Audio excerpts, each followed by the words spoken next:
Andy Baz with me tonight, and Huxley Pig to start off with. As I say, the link's below. Anybody's free to join. It's open room, as it always is on a Friday evening. Any subject is welcome. I've got a little bit that I'm going to touch on, not a great deal, because I've not finished totally researching it. But if Andy's okay with it, I'll let him start off with what we've just been talking about before we go live. Yeah, mate, no worries. Cheers for joining me, Andy. Thanks, mate.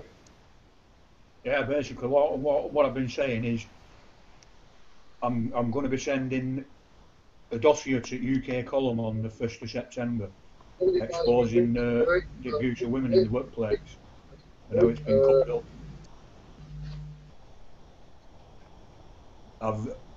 It went on for 3 years altogether, and finally come to a stop when I wrote to the Queen, Duke of Lancaster's Attorney General. So I've got correspondence from Queen's Attorney General, and I've also got Peter Fairhair acknowledged my correspondence to the Justice of the Peace, Queen Duke of Lancaster's Justice of the Peace, saying that we're expected to gather and share intelligence on the way we're being misgoverned, and the Queen basically expects us to do it because they can't argue with that, so they have to acknowledge it. You see, well that's gone to Queen, and gone to the Justice of the Peace, and it's been acknowledged by Peter Fairhair that I've said it's common knowledge we're being misgoverned, and I'm gathering and sharing intelligence on matters because the Queen would expect it of us. Well, that's been acknowledged by Peter Fairhair, but Peter Fairhair passed the matter down to Salford Divisional Headquarters, and all I'm getting back off them now is letters saying they've looked into it and no crimes come to light. So yeah, I mean, I'll be sending this dossier to UK Column on 1st of September, so they'll probably start reporting on it after that. So we'll go into more detail then, but I can tell you that much. You've got Peter Fairhair acknowledged correspondence to the Queen that we've got to gather and share intelligence on the way we're being misgoverned. And it's been three years of abuse of women in the workplace. Have you heard anything back off the authorities on it? Oh, you mean authorities? Like you say you've wrote to like MPs and things like well, that. they're refusing to allow a judicial review, basically, and keep saying it's a civil matter.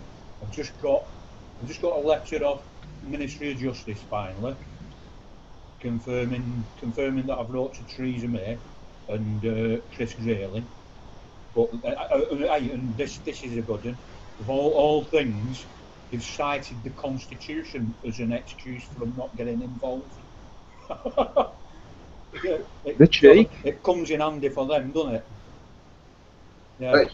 Apparently, they're not allowed to interfere in judicial processes. Well, I mean, I know they're not, but considering a whistleblower came forward in 2011 and the abuse continued for another 2 years, I think it's gone beyond a civil matter, don't you? Yeah, definitely. Right, yeah, that's what I'll be sending on 1st of September anyway. It's when it suits them as well, though, isn't it, Andy? You know, what's that, mate? It's when it suits them as well. They twist it to themselves. Yeah, they twist it. I mean, they kind of take the stuff that we're doing and use it to their own advantage, don't they? Yeah. I mean, these people are destroying our constitution and then try and cite it as an excuse for not doing something that they should be doing. Yeah. Well, it's the same as like the whole of our legal system, though, isn't it? It's like it's just a tool. You know what I mean? It's like a hammer. It can be used for good or it can be used for bad. And it's like the same crap that they use to hit us over the head with is the same stuff we can use against them. Yeah. It's just when it suits with them, isn't it? Whereabouts did you say this was, Andy? happened all in various stores around Salford. Manchester way. Yeah. And it's just been left, like, passed on and passed on and passed on. And There's paid. also Dean. There's a place at bottom of Charlie Road, somewhere near Queen's Park. I don't know where it is. But they run nursing homes, and they have a nursing home in Salford, or they had one, got shut down. This is the weird thing. In 2012, that I was watching UK column, that Brian Gerrish said be on the lookout for new managers coming in the hospitals and care homes, and people start to die. And that very thing happened that same year at this nursing home. So social services placed a new manager in after Brian Gerrish had put out this morning, placed a new manager in the plate, and the patient started to die there. And there was someone there, like, recording what was happening, keeping a record of what was happening. The new manager in social services sacked him. And then a month after they got him out, it came in the papers that they destroyed all the records. And this happened right under the nose of a police investigation. Again, no crime comes to light. What's going on? If you've got social services, a new manager, and police in the place, supposed to be investigating deaths, but the deaths didn't even occur until the new manager was put in, which is exactly what Brian Gerrish warned would go to happen. So that's another one. I mean, who do we report these things to when they're all involved in the cover-up? Yeah. It's like we said before, it's we gather evidence on each other and use it on each other to blackmail each other as well. It's like, well, I've got this on you. If you don't do this, or if you say this, I'll use this against you. Getting the CPS to go for a prosecution that treads on the toes of anyone in the establishment can be really hard work, you know what I mean? Yeah, definitely. It's like I say, you've got to start using the law back on them, turn it around back on them, really, haven't you? Use it to your advantage. Play their game. Like, I forgot his first name now, Taylor. Like Taylor's doing at the moment with his family property and all that. Bob Moore Manor. He's been. Guy Taylor. Yeah.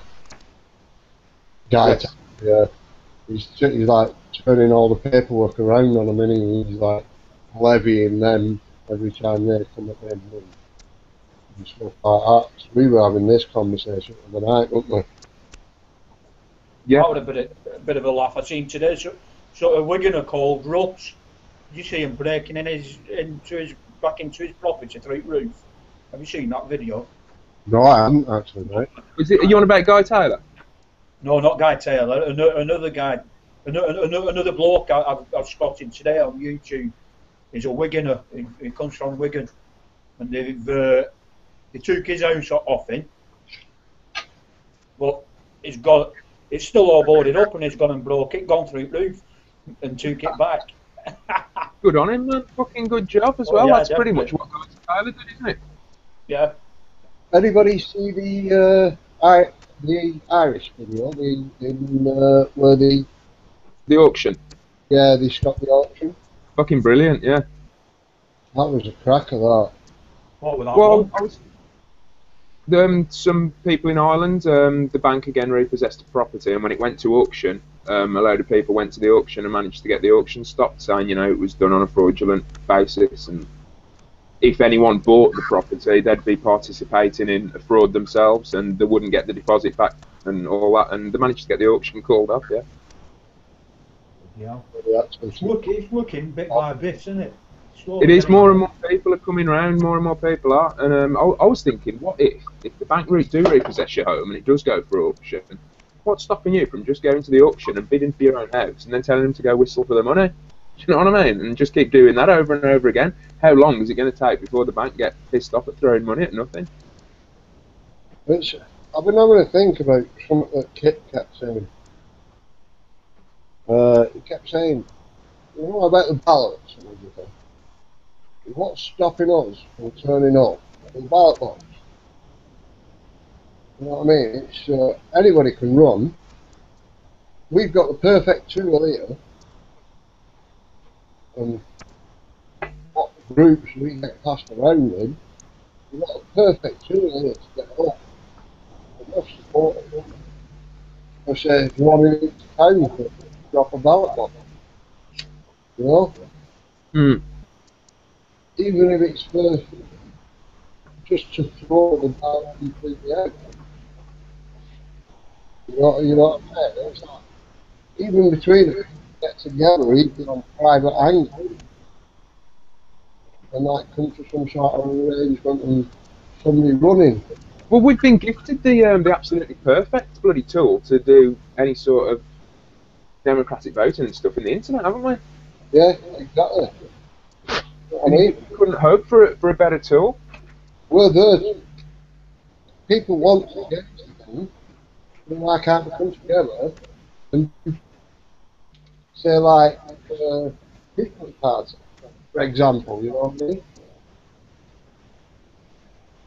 It's easy enough to set that up and get it running, and it's just finding somebody that would actually run Prime Minister, that would prefer to take on that. You know what I mean? We need our leader back. I don't think Kip would be Prime Minister. Well, I'd like to say, in the absence of Kip, I would like to say though, in the absence of Kip, I'm glad that we've managed to get another hangout going, and that, man, it's been too long, hasn't it? It has, yeah. I mean, I was away last weekend. There was going to be one last Friday, but because I were away and I were at a friend's house, I just thought I'd leave it.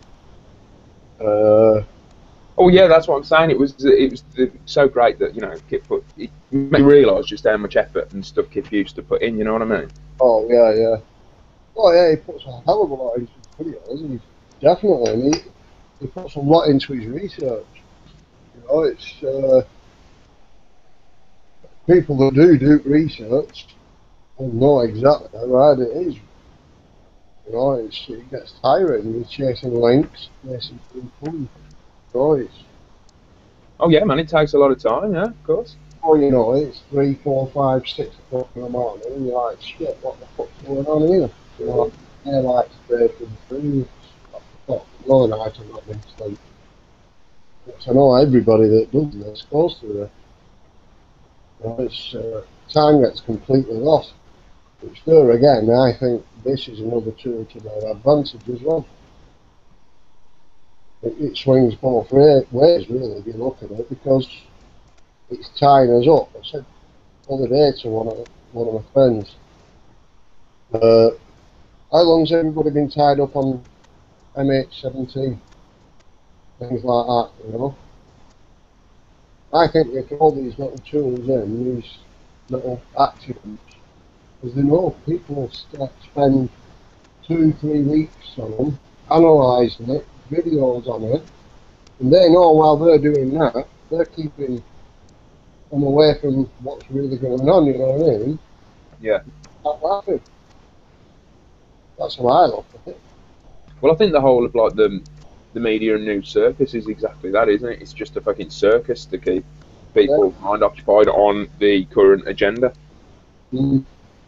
I mean, if you actually turn around and went, right, banged out a video and went, I think this is hoax, this is why I think it's an hoax, stick your comments below, you know what I mean?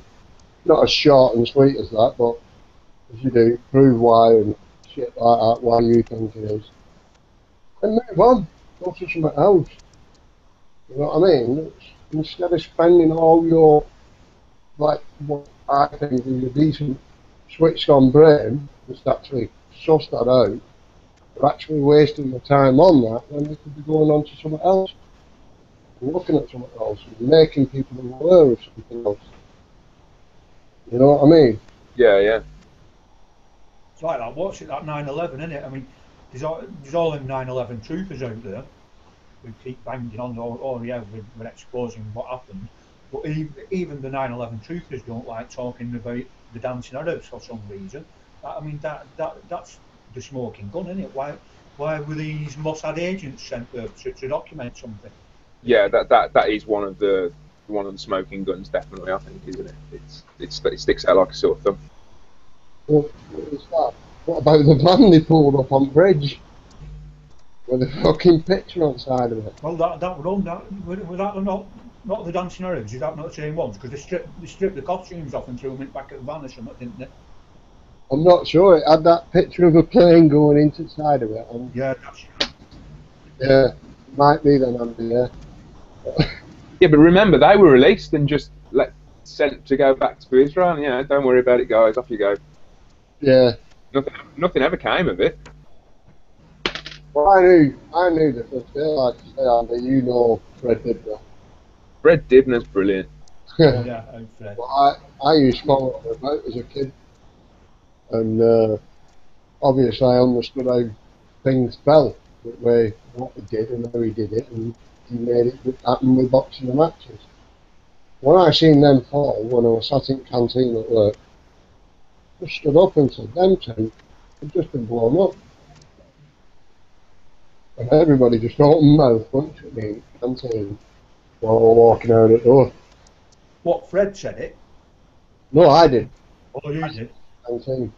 Well, I wonder if Fred Dibner would still been alive then, wouldn't Yeah, he was. Yeah, 2001. he? That's a good question, actually. I wonder what Fred Dibner did make of 9/11, man, and if the towers fell. I wonder if he ever commented on it. I'd have loved to have listened to it and asked, and being able to have asked him that question. You know what I mean? He'd have not, you know how straight he was, he'd just turn around straight away and go away then to bloody metal things, just take them down. Words along them lines. You know, it's fucking, it was just so, it was like, it was I don't think he'd have sold out like Charlie Beach, would he? no. Do you ever bump into him, Andy, around your neck? No, his dog was down at that soap shop, isn't he? Yeah. Supporting the Israelis.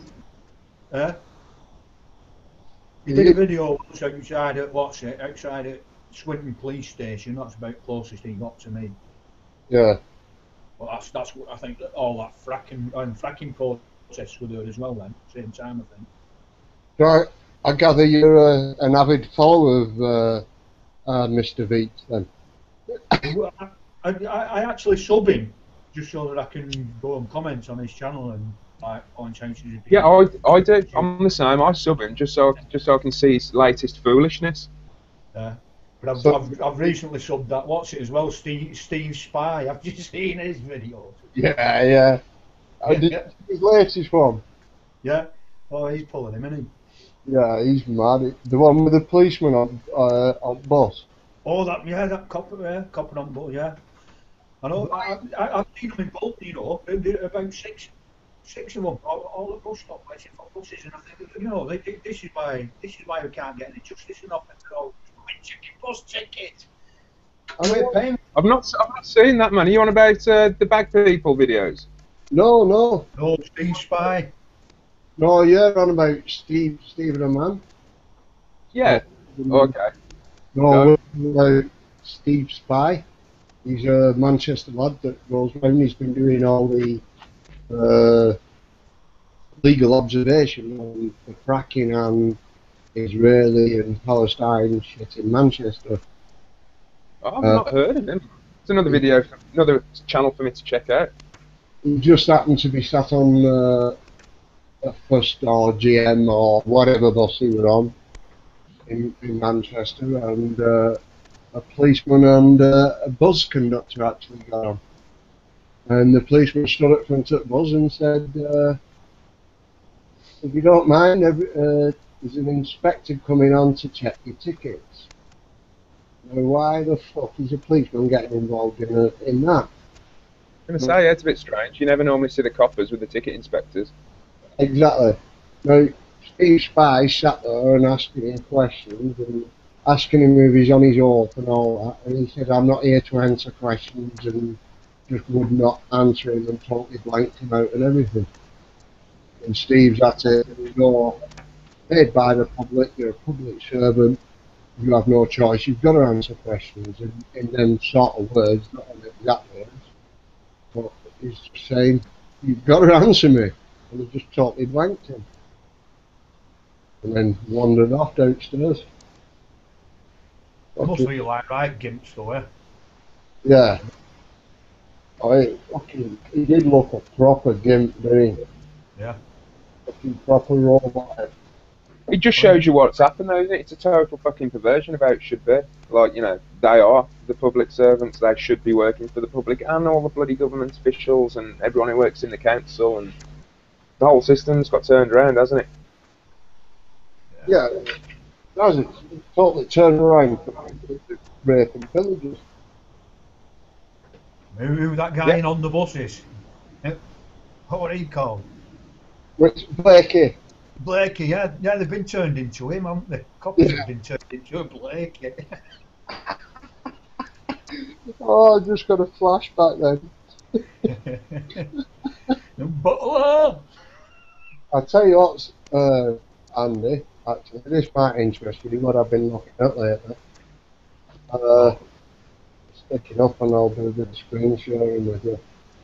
I'll just give you a rough run through of what I've been looking at. I've not completely finished researching it yet, but I've been looking into Bolton Freemasonry. You sent me a link, didn't you? Yeah. With all names on, yeah? Well, guess what? I can't find that now. I've finished it. I can't find that one now. But where am I? Not too many pages open. Don't want that one. That one. Screen share. That one. It's beautifully live. No rehearsals in there. The only problem is every time you switch to what's that here? Oh no, it's alright. You see that though, yeah? Oh yeah, Rose and Thistle. Yeah. It's I started digging into Freemason a bit. I don't know why, I just bored and just thought I'd have a look. I've always known Bolton were Freemasonry. I didn't really know how far it went back. I managed to trace back to 275 years ago. I'm a bit down in it. But an introduction. Rose and Thistle Lodge was consecrated on 23rd of September 1872 to commemorate the union of the English and the Scottish Mark Lodges operating in England. Its roots undoubtedly go back further than that, and indeed can claim to have seen some large part of history of the Mark Masonry in Lancashire. Founders of the lodge were among those who, in 1857, established the first regular lodge in Lancashire, and they promoted the spread of Mark Masonry beyond the confines of the Palatinate. Brother George Parker Brockbank, who held the grand rank in the craft of Royal Ark and Mark, was active in several other Masonic degrees, and he was primarily responsible for the introduction of regular Mark Masonry in Bolton.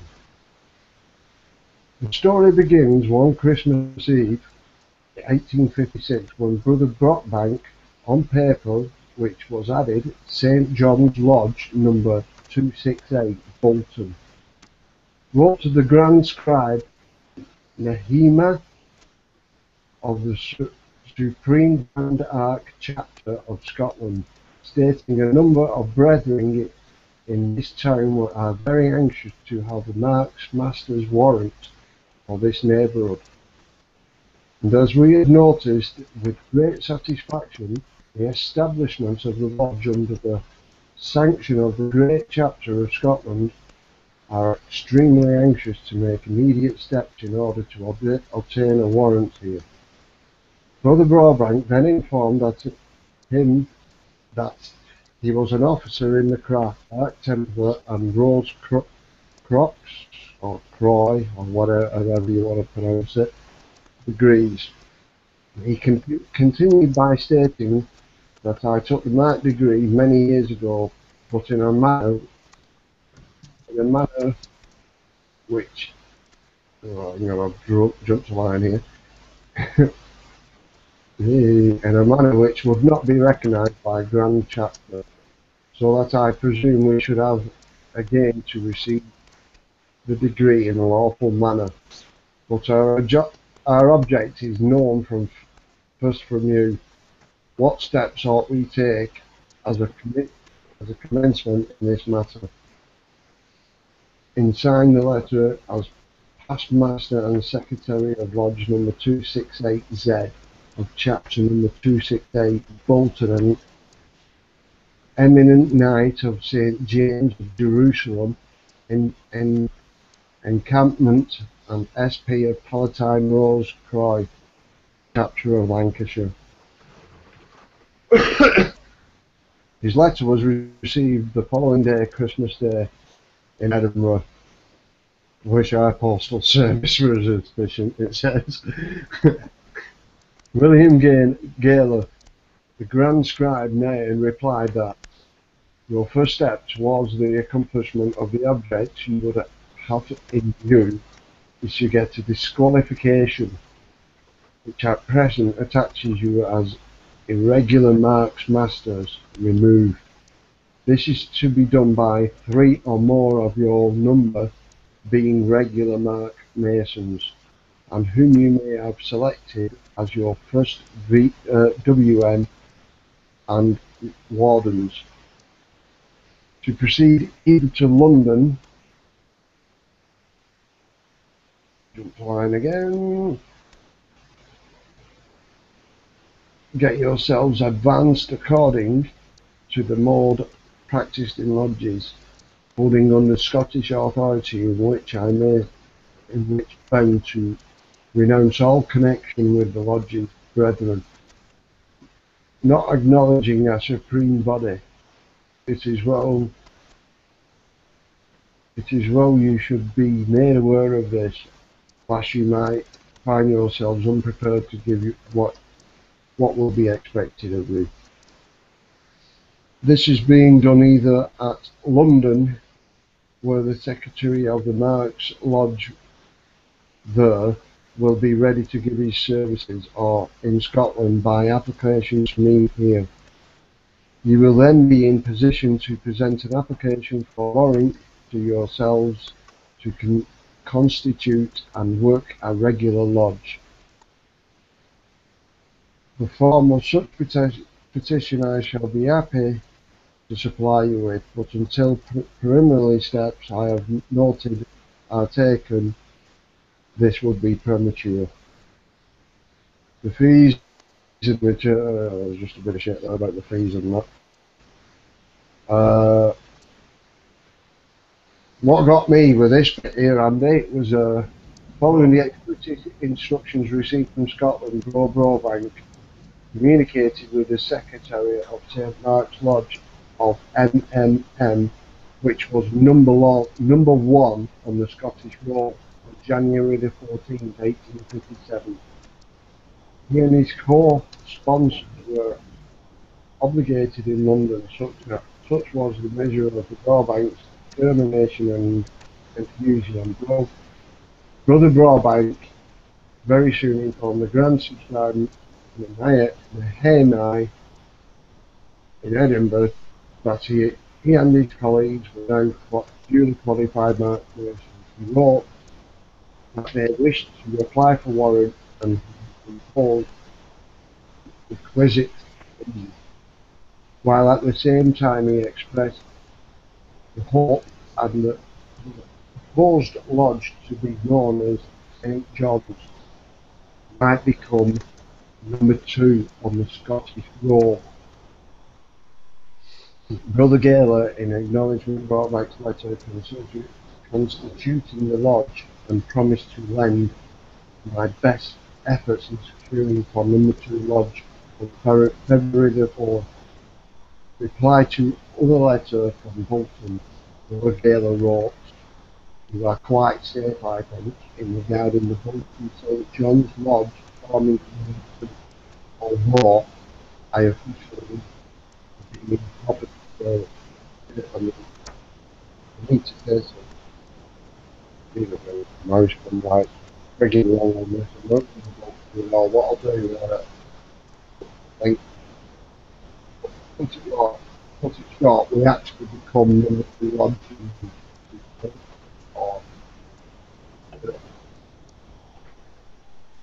You're breaking up a bit there, mate. That's because I stopped when I was drinking.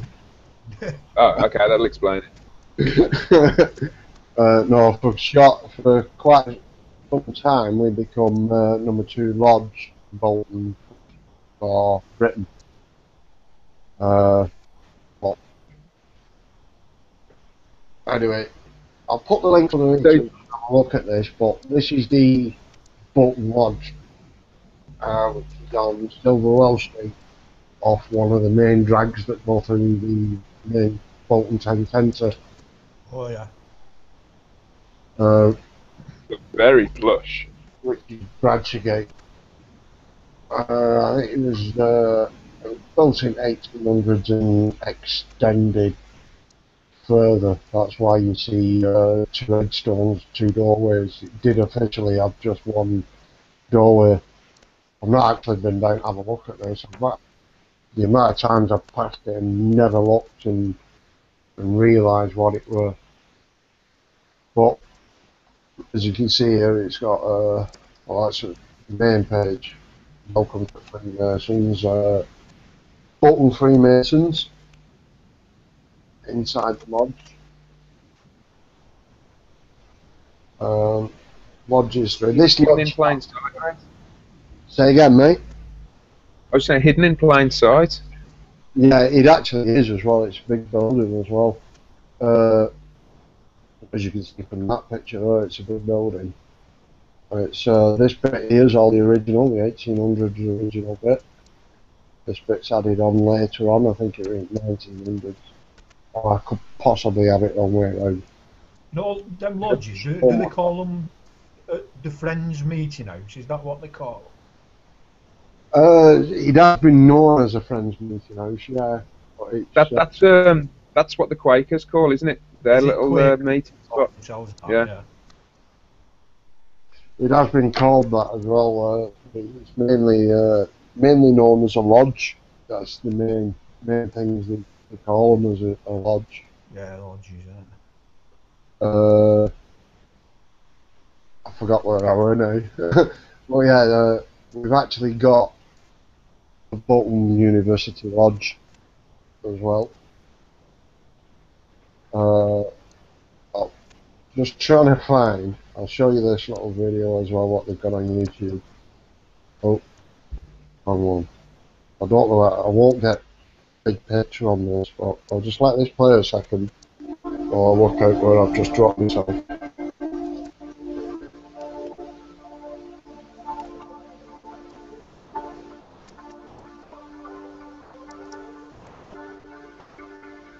Can you hear that? So, what do you know about Freemasonry? Yeah.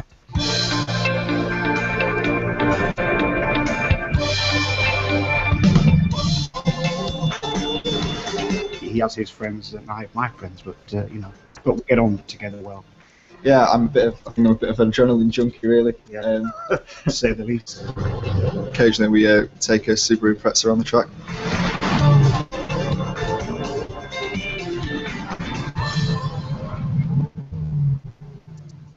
Sam knew that I was a Freemason, but he didn't really know a lot about it. And so I basically said to him, well, why don't you join and see what it's like? And so he did. It's fun being a Freemason because you get to do stuff that you wouldn't normally do. You know, you're in society, it's a fraternity society, and everyone's really nice to you, and you all sort of get together and you have a laugh. There's no preconceptions about because you're young, you know, you're this or you're that. They treat you as an equal, and it's great that you've got, you know, people from different age groups, young Masons and old Masons together. We all have the same interests, which is helping other people and an interest in the history of Freemasonry, which has brought us all together. Since I became a member, it's been absolutely clear that history is extremely important. Freemasons Hall in Covent Garden, our headquarters, was built as a monument to those who died in the First World War. The building is open to the public, as indeed are virtually all Masonic buildings throughout the country.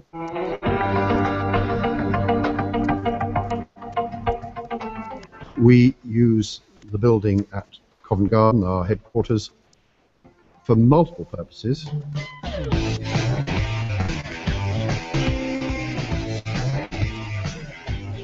Just a promotional video, this, isn't it, Dean? Yeah. I was just running it through to let you see how they promote it and that. Yeah. So I think I've got it back again here, right? I found the requirement. Ah, there we go. The requirements here. What we're looking for: Freemasonry needs good men who believe in community, charity, kindness, and mortality. If you are the kind of person, sorry, if you are the kind of person who is curious, introspective, and dedicated, then Bolton Freemasons might be a good fit for you. Well, they're interested in charity. We can see how they set up all these charities that's destroying things, aren't we? Yeah, exactly. It's like me for 9 years. No criminal record. All Masons undergo a criminal background check, just as if we were applying for a job. Speeding tickets are fine, but anyone with a high normal character.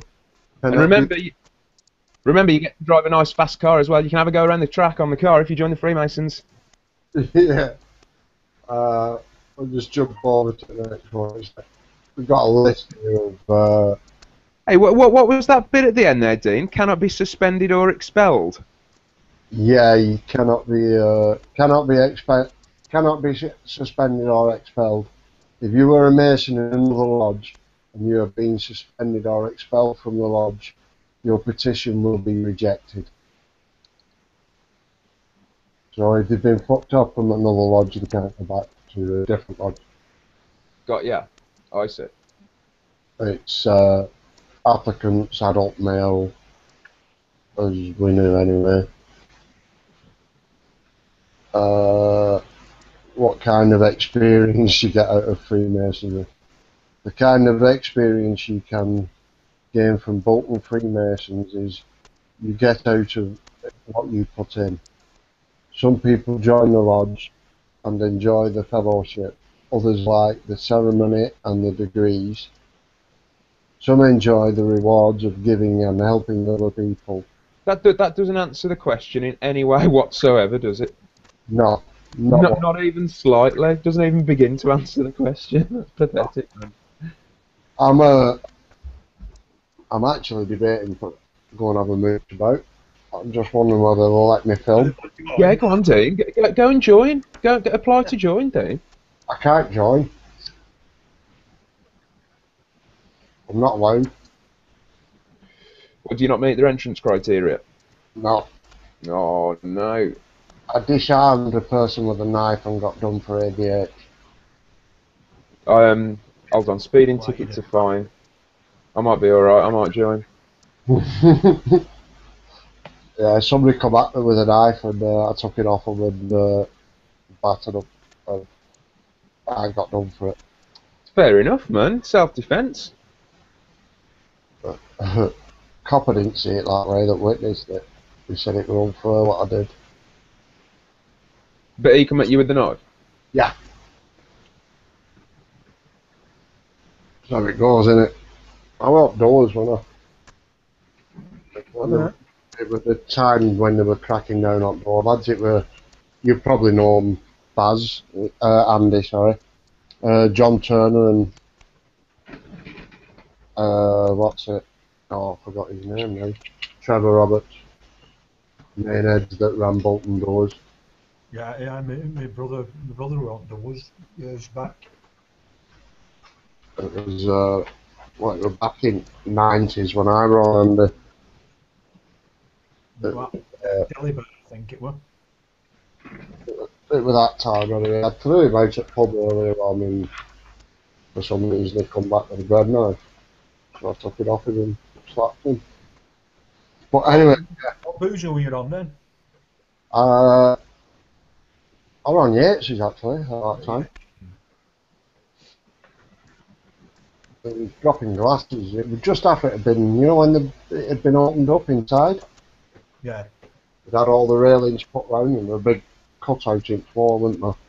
There's a lot of doormen lost their jobs when they started brought out criminal record checks anyway, ain't they? Yeah, it's CBS. Because, I mean, most people who suited to being doormen are people who've been in a bit of trouble, aren't they? Right, exactly. So back in old days, every one of them had been done for ABH, you know what I mean? Yeah. If you hadn't been done for ABH back in old days, you weren't a doorman. You know what I mean? I was one of the few that hadn't. I'd just not long since come out of forces. So. Although you won't say just never been caught. Here's another one that got me here, Andy. Ley lines. Straight. Oh yeah, mate. Yeah, I noticed that gone up on your site today. Yeah. Ley line straight through from Stonehenge, through Bolton, right up to Rodling Chapel. There's another one actually I've not pulled up. Guess what's a lodge in Bolton, Andy? What is a lodge? Yeah. You mean? Yes. What? It's one of the Freemasons' lodge where the old meetings, apart from the town hall. Ooh, I don't know. I wouldn't know, mate.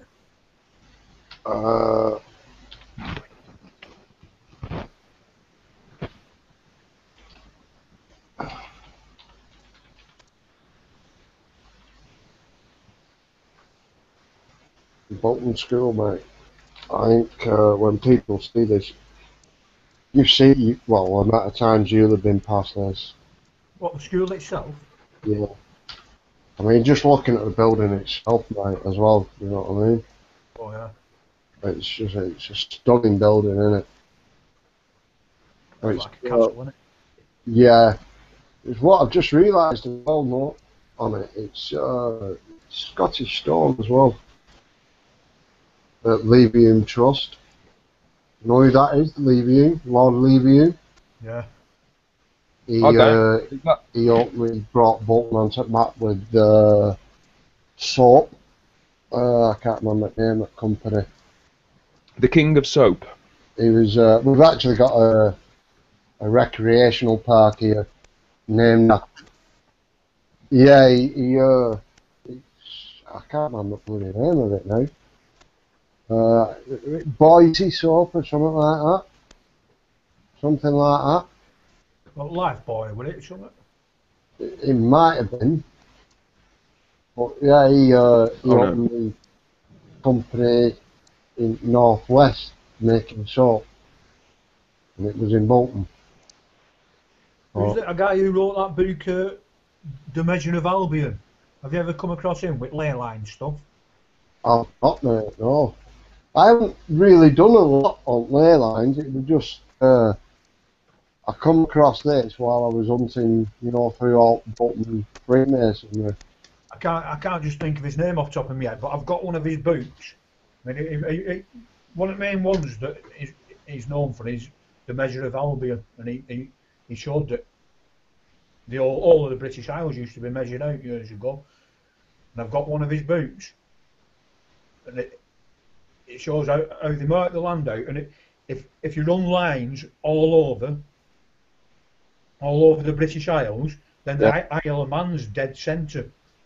And he said it's the Isle of Man's the omphalos of the British Isles. We have a lot of ley lines crossing over England as well, don't we? It's supposed to be quite busy little island with all ley lines. Yeah. From what I've gathered, just having a quick look over today.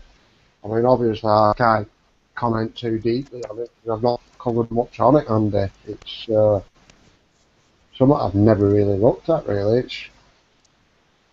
I'm only just getting into the, like the above spiritual things and things like that. And I've always been growing up, I've always been a person that said, when I see it, I believe it. So I used to call myself a seer believer. When Mormons, etc., used to knock on my door, and what's your religion? I say, I'm a seer believer. And they're like, huh? What the fuck's that? I'm like, well, if I see it, I'll believe it. And they're like, oh, yeah. But can we? No, I'm sorry, I won't come and push it onto you, so I don't expect you to come and knock on my door and push it onto me. I'll just politely ask you to turn around and walk down my path, please. Same with that UFO thing. What do you think of all this UFO stuff? I'd say, just my own opinion, is possibly 99.9% of it is man-made. Yeah. Probably the 1% is the ones that's here that's helping us, which I do believe we are being helped back along again. I also have a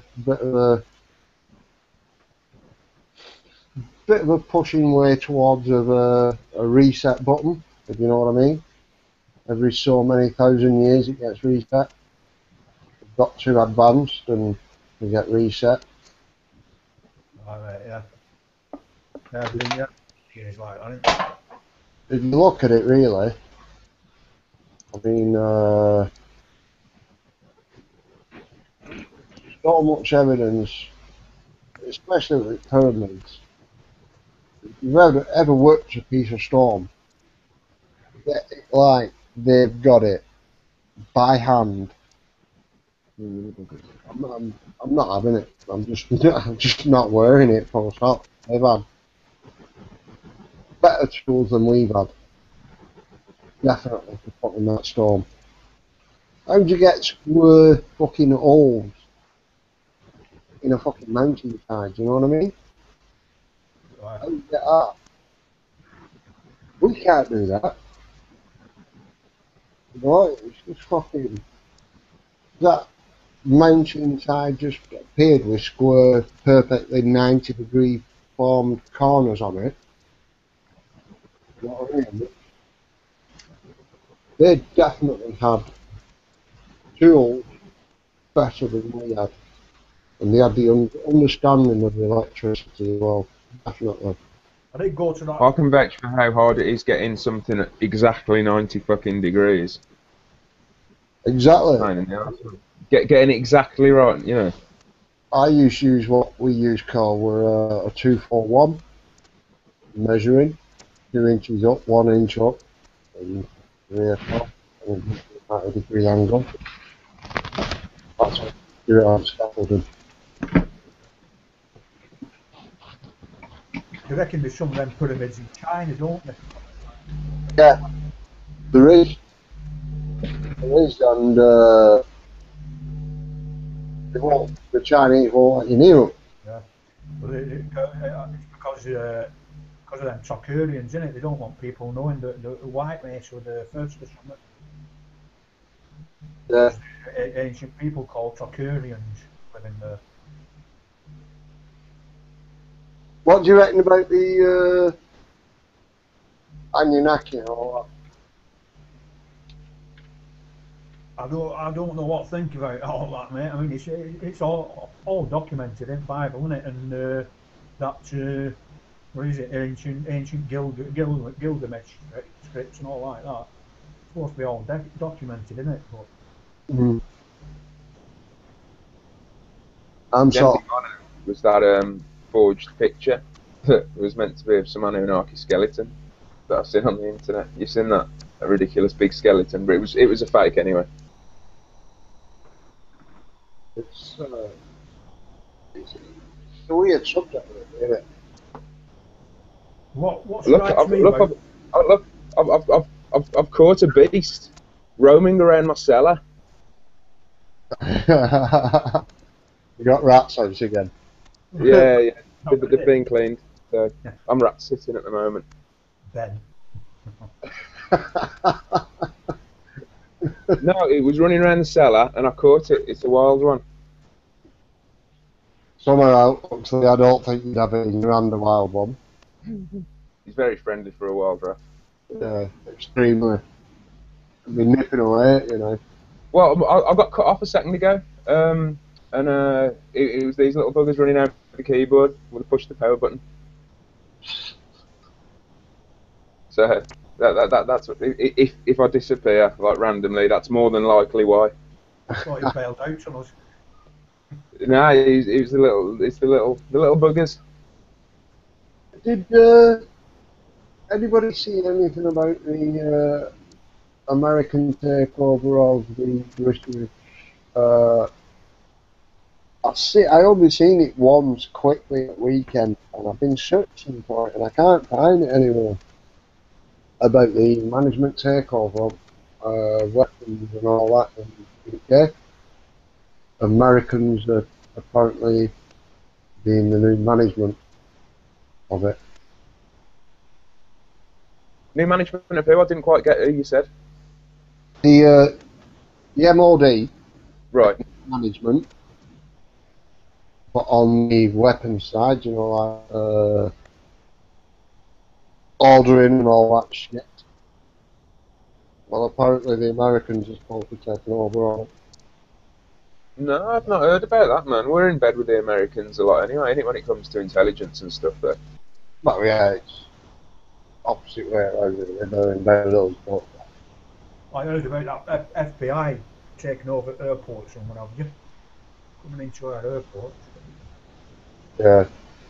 I didn't hear about that. What's that? FBI, they brought FBI over and they monitor our airports and what have you. Really? Yeah. If you remember, I put a link, video a couple of months ago about a raid on a plane going to, I think it was Atlanta, something like that. And I said underneath or above it, I put on, what is the new security measures that going to be putting out next? You know what I mean? So it's like all these plane crashes and shit like that are justifying what's it, aren't they? Yeah. Well, I was saying earlier, wasn't I, that the threat level's been put up to severe now. I know, yeah. Be careful, it's gone from substantial to severe. Even though there's no intelligence that indicates an attack is imminent, they've still put the threat level up, which doesn't really I make don't know much sense to me. I mean, if they've got a planned false flag, then that might be it. That might have triggered it. Well, I tell you what, it does remind me a lot of the sort of banging of the war drums that it was not long before Iraq. I'm sure they did all that sort of shit before then as well. Yeah. But I can't remember the build up to 7/7 what it was like. Because, put it bluntly, I weren't really taking much notice back then. It's the ISIS stuff, isn't it? That's what they've mentioned Oh, I know specifically. about that. Build up to 7/7 bombings and that. That's what I mean. What was it like before then? Oh right, see before 7/7, I don't know, man. It'd be worth going back and having a look, wouldn't it? See exactly what. But I'm sure I remember him doing this before the Iraq War, because there was all that bullshit about we can get hit with chemical weapons within 45 minutes. So shit yourself, everybody. I think I just seen Tracy's comment there on what's it on chat room that false flag coming, and I definitely agree with that. I think if you look at it right, they've set up two places for chemical sort of like a biological weapon. We've received the Ebola patients in America. We've now received them in London, in the UK. Now, if you look at it, crossing it with ISIS, and in Maria they could do this, they could do that. What about them using a dirty bomb? False flag. You actually put across in some places where it's now airborne. Now Ebola, from what I've looked at, can't become airborne unless they've made it airborne. Yeah, I always thought it was saliva and blood. Yeah. Now it should work. Hello, good evening, guys.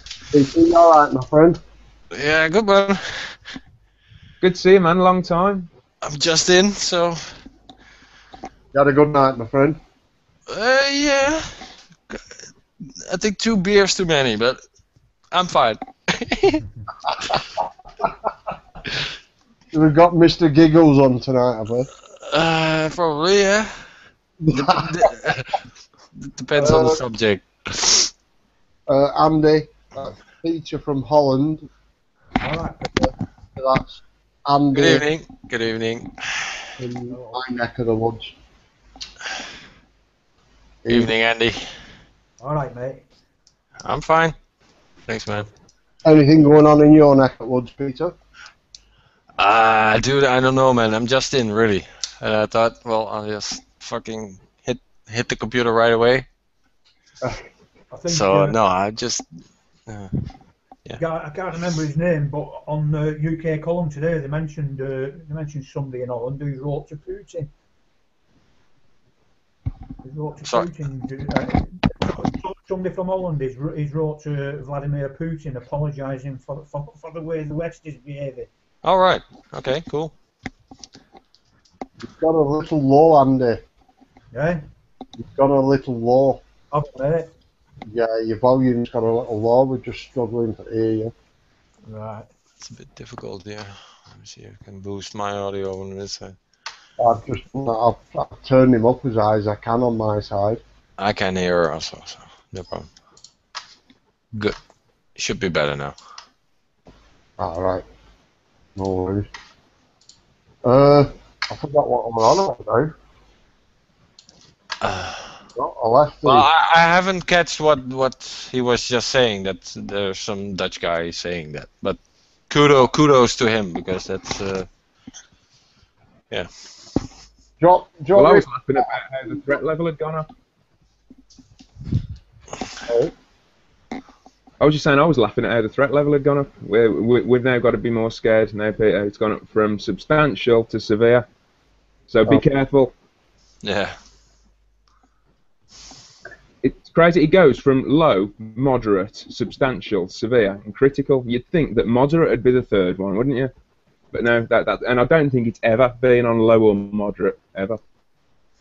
That right. Peter, have you come across that? I seen something. I think it was Saturday evening on about the weaponry systems of the UK. You know, buying and selling and all that is actually being switched over to American management. Right. I was just wondering if you'd seen it. I've been hunting for it. I heard it Saturday night, and I've kept it in my head. And since I've come back from Scotland, I've been hunting for it, and I can't find anything on it. Doesn't sound too logical, because I don't know. Maybe they're using their contracts, because there's a ban on the trading weapons trade from the EU. So maybe they're using a back way. I was just wondering whether they may have thrown it in, you know, on the Scottish news for. No, but I would suspect them using the Israelis before they would use the fucking Americans. It was definitely on one of the Scottish. What were I watching? I watched the talk. It's all Irish done anyway, whether it's America or Britain. Yeah.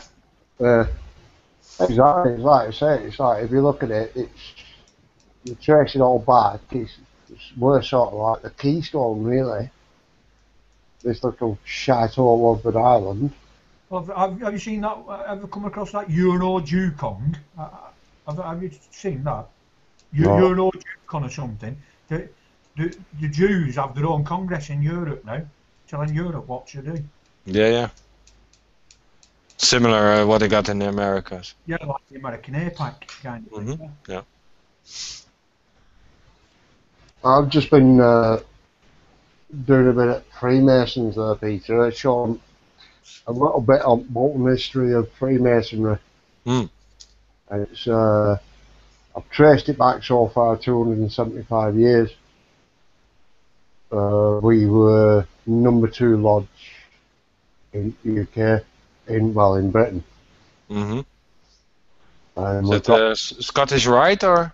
Yeah, we're Scottish Rite number 2 lodge.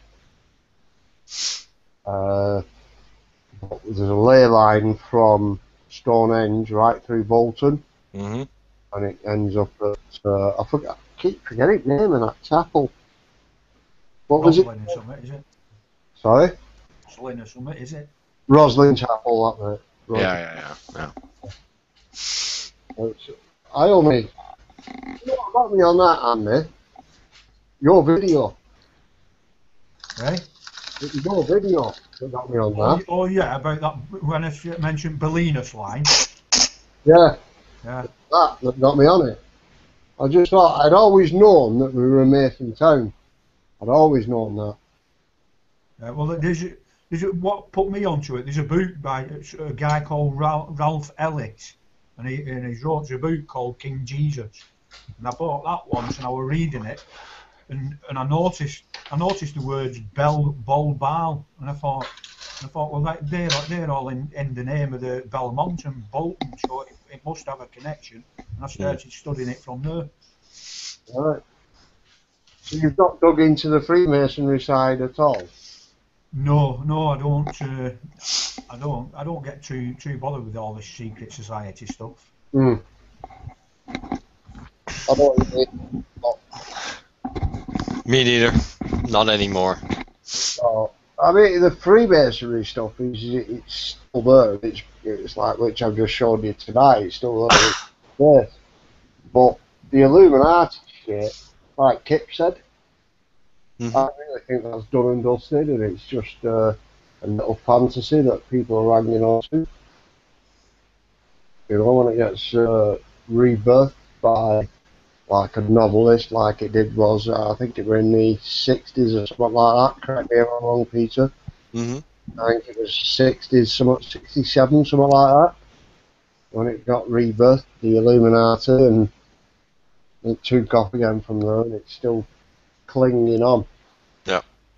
But I think that's totally expanded, and that's to the Gibraltar's, is it the Gibraltar's Knights? Mm-hmm. Gibraltar's Cross, isn't it?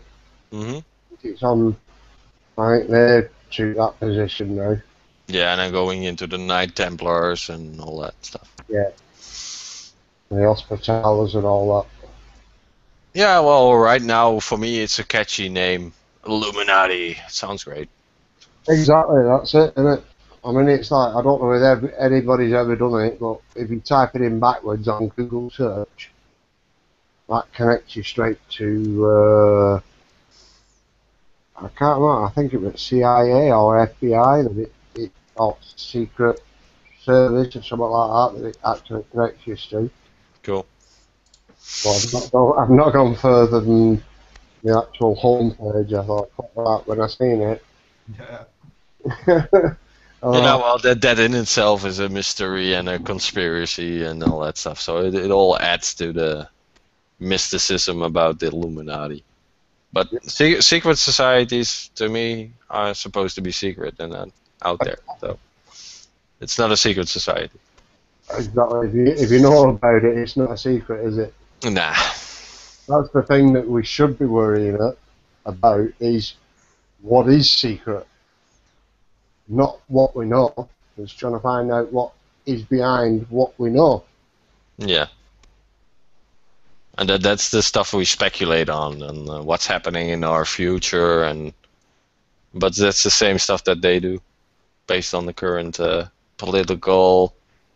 I don't know how the world works right now. So, and they plan ahead. These are not.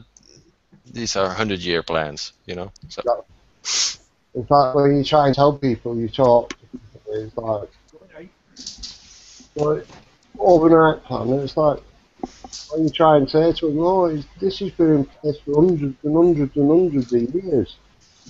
Yeah, just like the Agenda 21, it's started in the 70s, late 60s, and it's become mainstream. But it's 30 years on in the process already, so they've been working on it for 30 years. So there's good luck on turning that back, you know.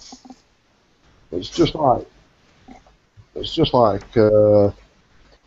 Taliban and Al Qaeda and things like that. When the name gets worn out, they'll bring a new one out. You know, and just keep you stringing along.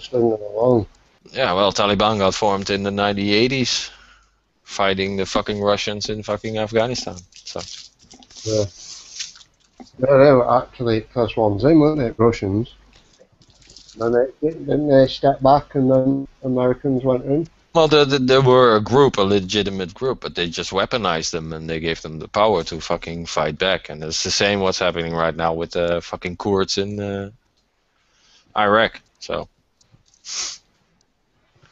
we're gonna get a local problem as well, just like the Afghan Taliban is a problem for Pakistan and all the surrounding countries there. We are gonna get our own little fucking terror group.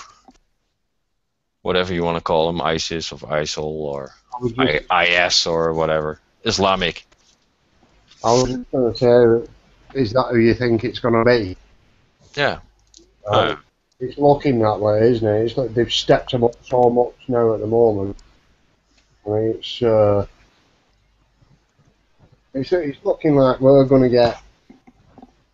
I hope we don't, but I think we're going to get a false flag in gaming. It's a money pit. That's what it is. Exactly. Without war, there's no money, is there? Oh, well, yeah. The eternal war on terror against the eternal bogeyman. Yeah. Well, if you look at war, it feeds all of the major corporations, all of them. Oil, gas. Yeah. Arms. Yeah, military is the biggest oil intaker of all, bigger than industry, bigger than the consumer. They use more oil than us. I'd put it probably in my own point of view is. And they get it dirt cheap, fuckers. And that's probably stock from 200 years ago that they're using. Mm-hmm. I mean, it's already been proven that the actual wells are actually replenishing. Yeah, oil wars are all to feed the military first, and the rest is extra. It's mainly to feed the military. I think putting it not including banks, putting it in my perspective, I think you've got oil at the top, then steel. You know what I mean? And then it goes down like your plastics and things like that for your major companies. So tangible stuff. Yeah. Yeah, that's your main two things in the world, really. Your oil and your steel. Yeah, there's only so much of it, so. And if you control that, you got a good business. Yeah. I mean, if you look at it, if we fuck oil off, it's all the plastic industry, rubber industry, medical industry. there's all sorts that actually gets affected by it, doesn't it? So it's in their interest to keep these wars going, just to keep their industry going. Yeah, it's oil is in every industry. Yeah. Definitely, yeah. Be it in the transport of the products or be it in the products themselves, and it goes from food to fucking clothing to everything. Yeah. And medicine. 90% of all our medicine are petrol based. Yeah. Exactly. So All it is you've got the oil and added a carbon molecule to it and got the different stuff. Yeah. Like your plastics. Yeah, and they call it aspirin, and they don't even know how it fucking works. Still still a mystery. Yeah, I've seen that. Yeah. It's amazing. It's what it gets to me, though. It's like knowing of the black shelf, and you try and explain to people the black shelf, and it's like, well, why do they do that? And it's like, well, think about it. It's control, power, and money. They're like, no. I would bloody love to have like a day around the most secret government facility. You know what I mean? Just have a wander around and have a look at what tech they've got. Oh yeah. How much fun would that be? Oh, just a day in a patent office. I think you would be surprised. Because they're meant to be what 20, 30 years ahead of like mainstream technology. Yeah, minimum. Yeah.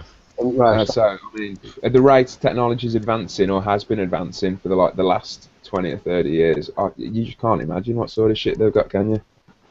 I reckon they're a lot further advanced than It's not just that they got advanced technology; they actually got solutions.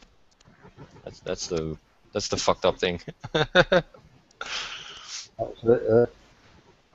It's like what about the technology in the Egyptian times, Peter? The what? Technology in the Egyptian times. No, are you talking about that medical machine they got? Well, all of it in general, really. I mean, I said earlier, I think they had better tools than we had.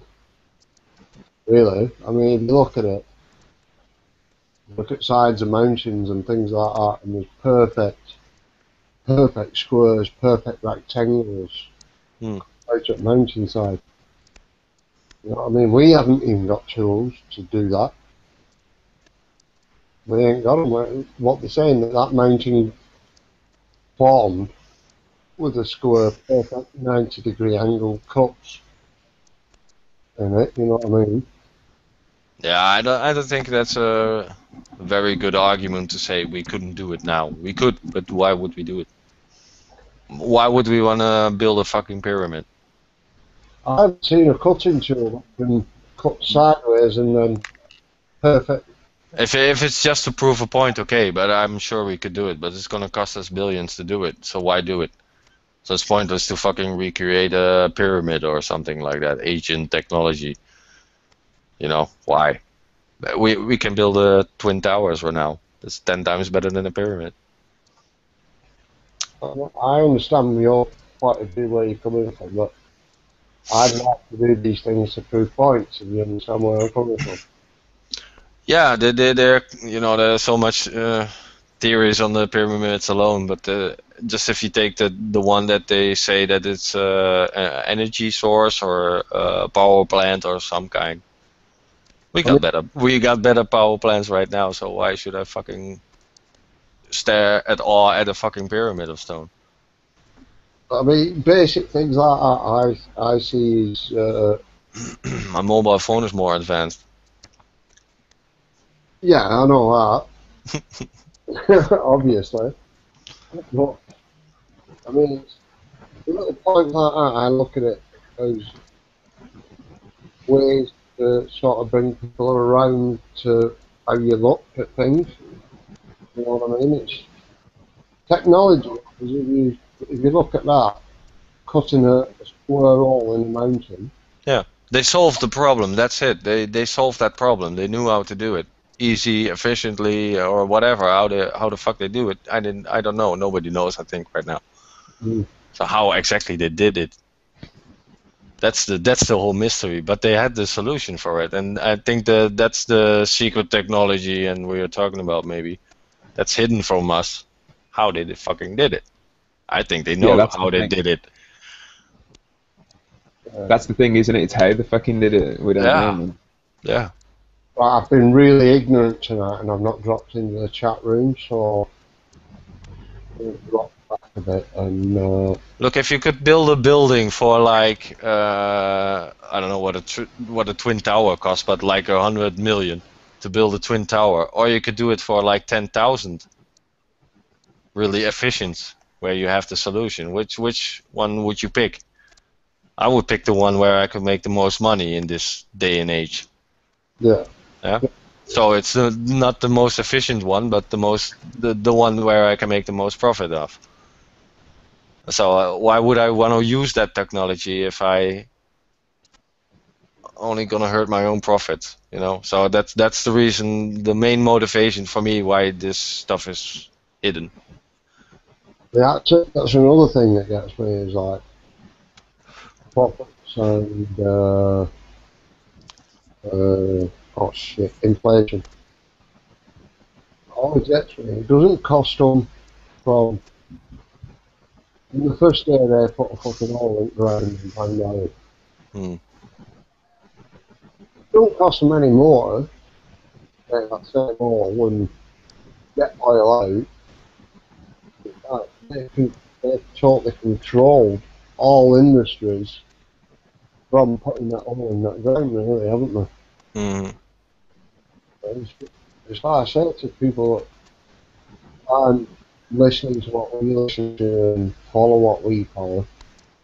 Basically, look at it one way. I mean, the drills are made different and better, but the stuff they actually make it from hasn't changed from the first day they found it. So why does it inflate in price? You know what I mean? It don't take more people to work out things. It takes better people or broader-minded thinkers to work out this machinery. You know? It's maintaining the image of scarcity, isn't it?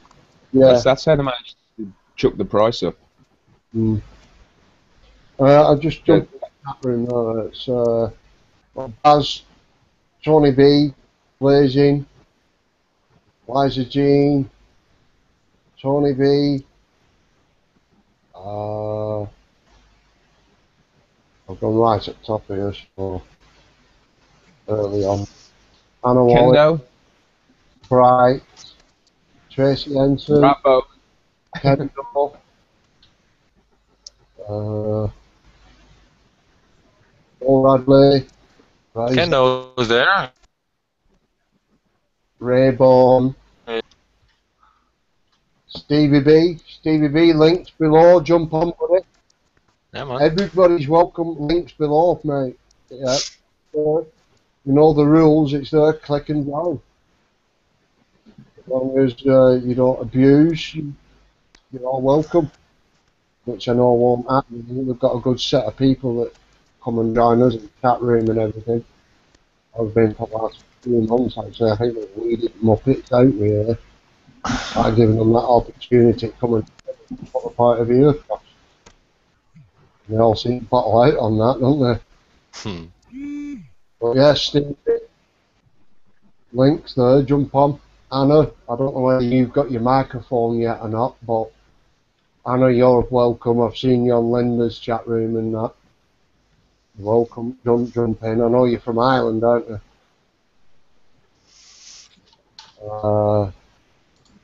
Rayborn,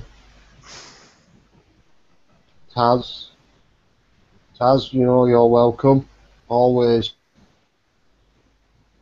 be with some women on, actually. It's like we always say, it's always a cock fest on here. Always welcome women's point of views. It's raw. It's raw bone, not rabone. Rabone. Now I know. It's because I said it fast. Evening, Kendall. How are you going, my friend? Have you got the microphone, Kendall? There you go. How are you going, my friend? How's you?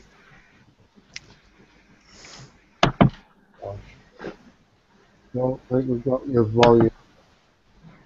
Hello. Yeah, there he is. Ta-da. Evening, Hello, good evening, everybody. How you doing, all? Not so bad, buddy.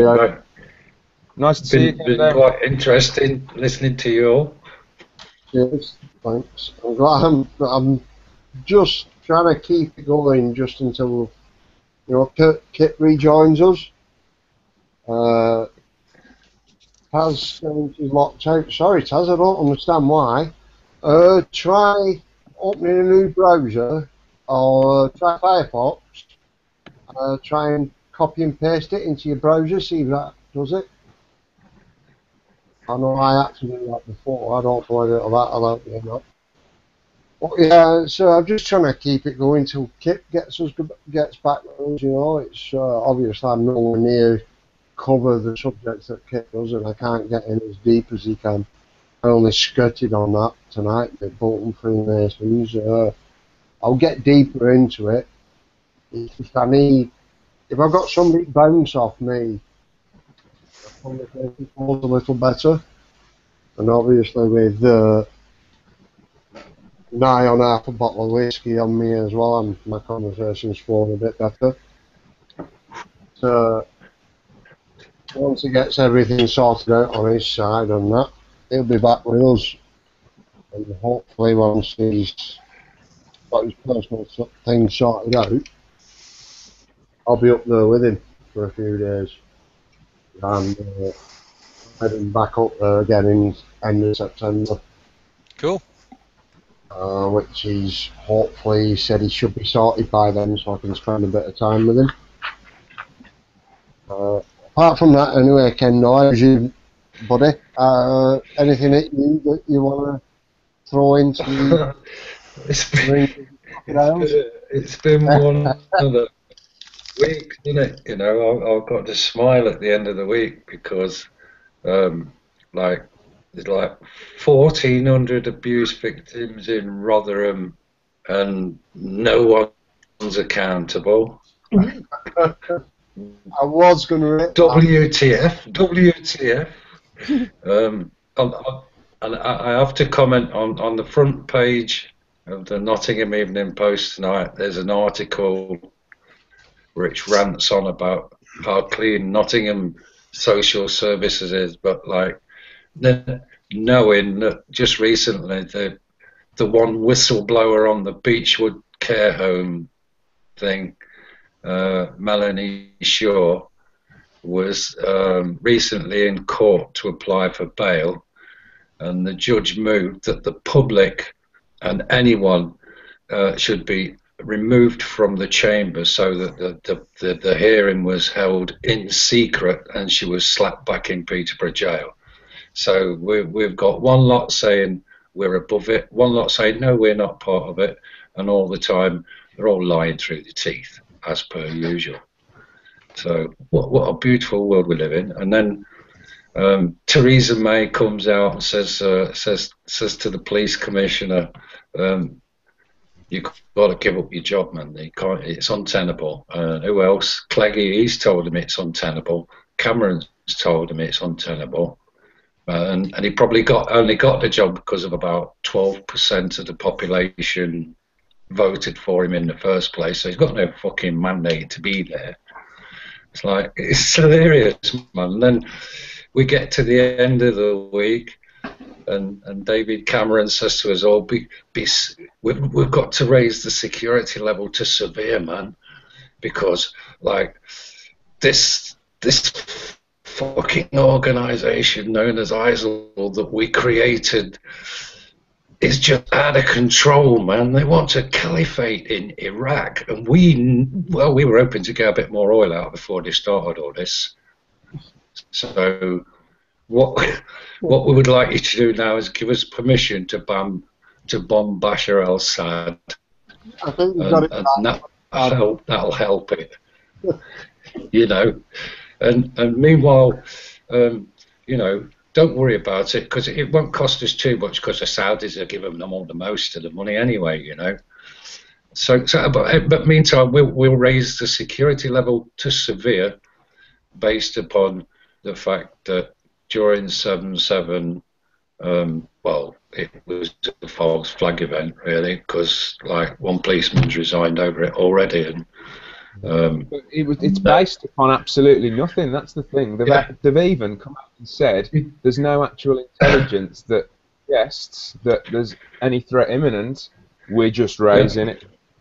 Well, he quoted three things that made him want to do this, and one of them was the 7/7 bombings. The second one was the Gunner Lee Rigby incident, and the third one was this so-called video that we're not all allowed to talk about for fear of being arrested at 2 He's actually o'clock in the cited morning. that video as one of the reasons. Yeah, all three things for all false flags. You know, What?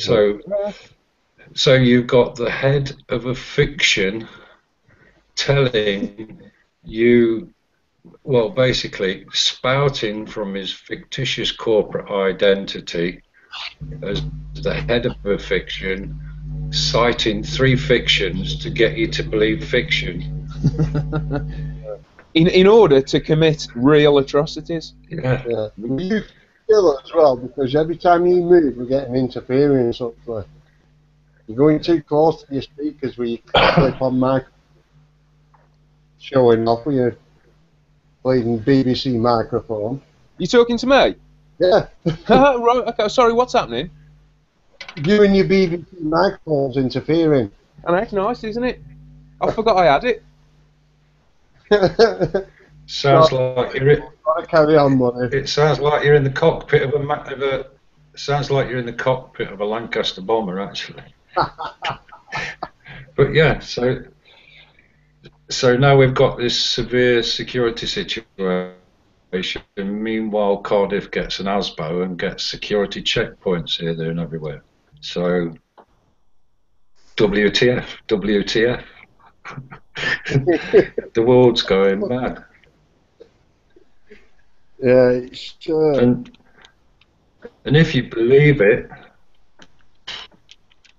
so all those sheep out there are going, yeah, there's one in our dustbin.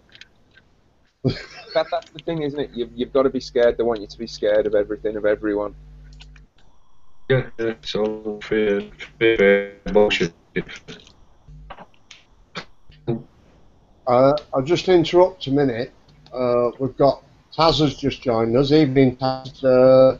How are you this evening? And you want to jump in? Anything that's across you this week? Jump in.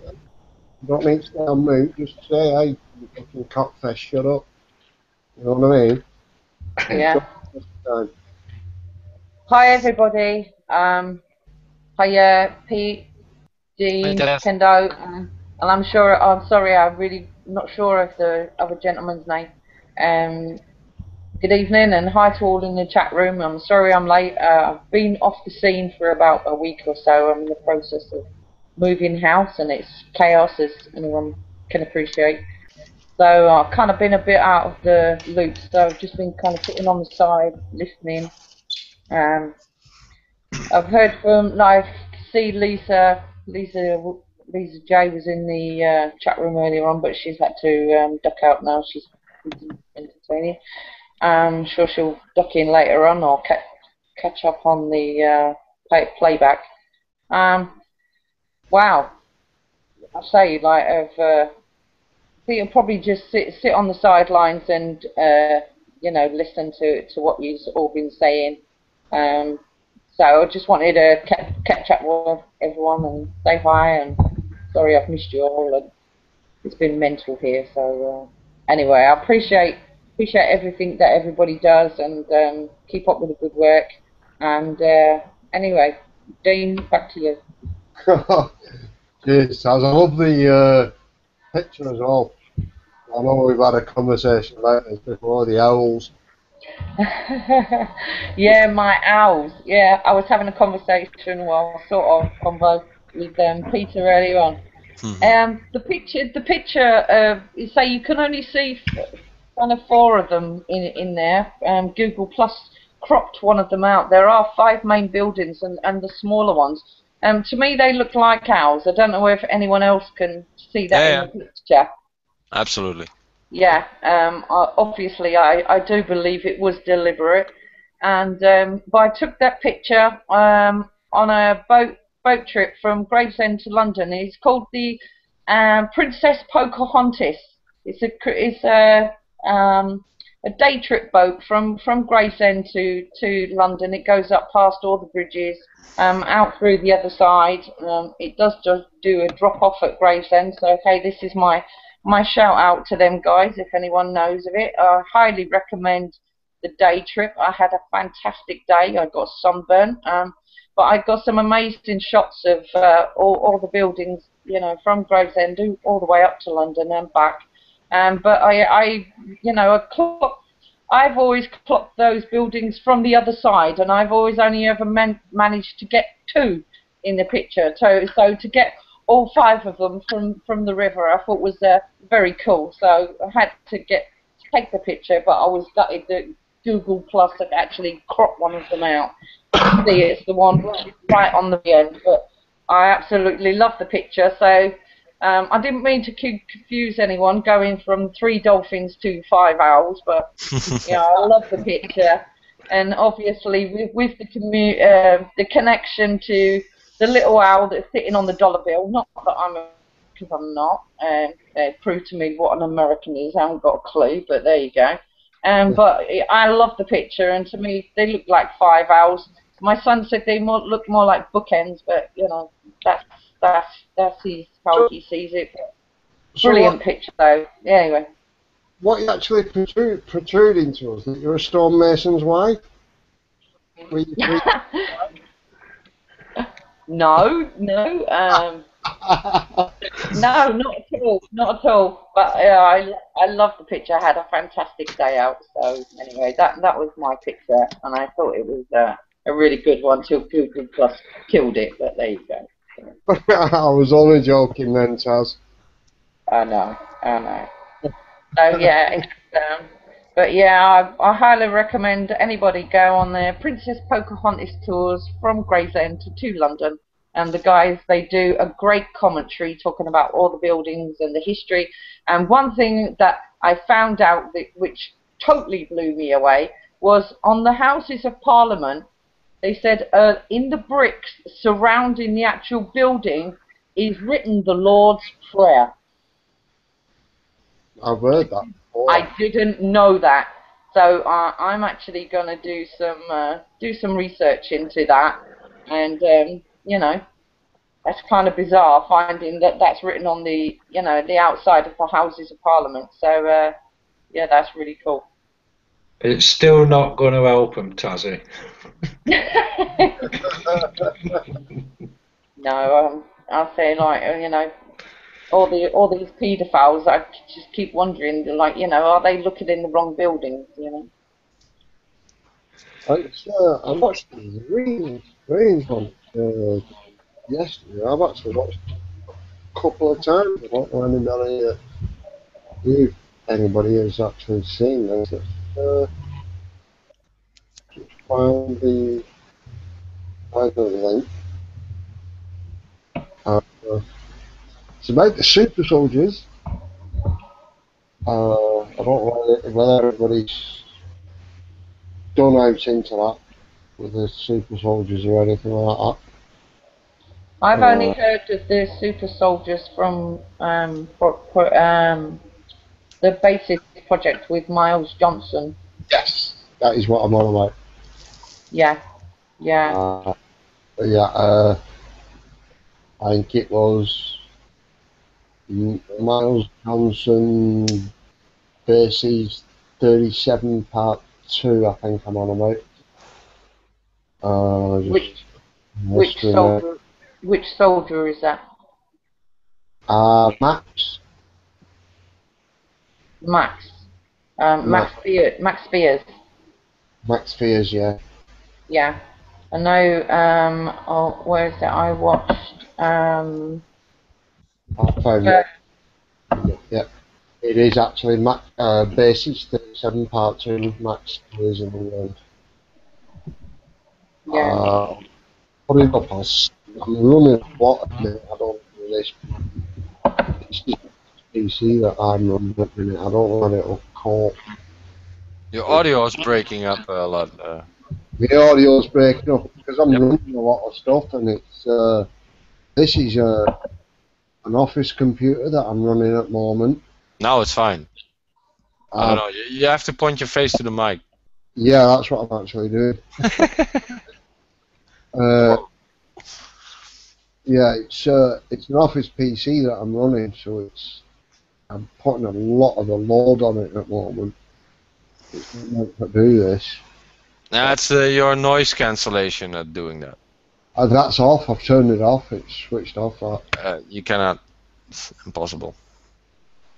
Well, if it's a built-in one, obviously I can't. But as far as I know, I've switched the one that I can switch off. I've switched that one off. I'll just show you this one today. It's a long one. This actually. So I'll only show a bit of it, but it's worth looking at and listening to because it's strange. It really is strange. Looking at his expressions or their expressions on the numerous videos they've done,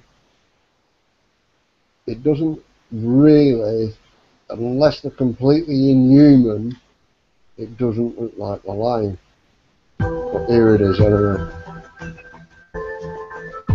I don't know how good you can see that. I can see that.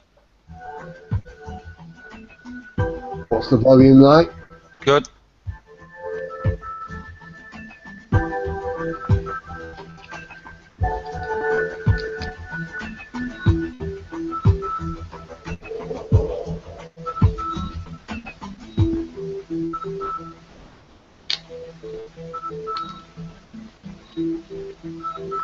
But I mean, as far as this is concerned, this is for Life the Universe in 30 seconds. Right. Okay, so I want to bring that. Okay.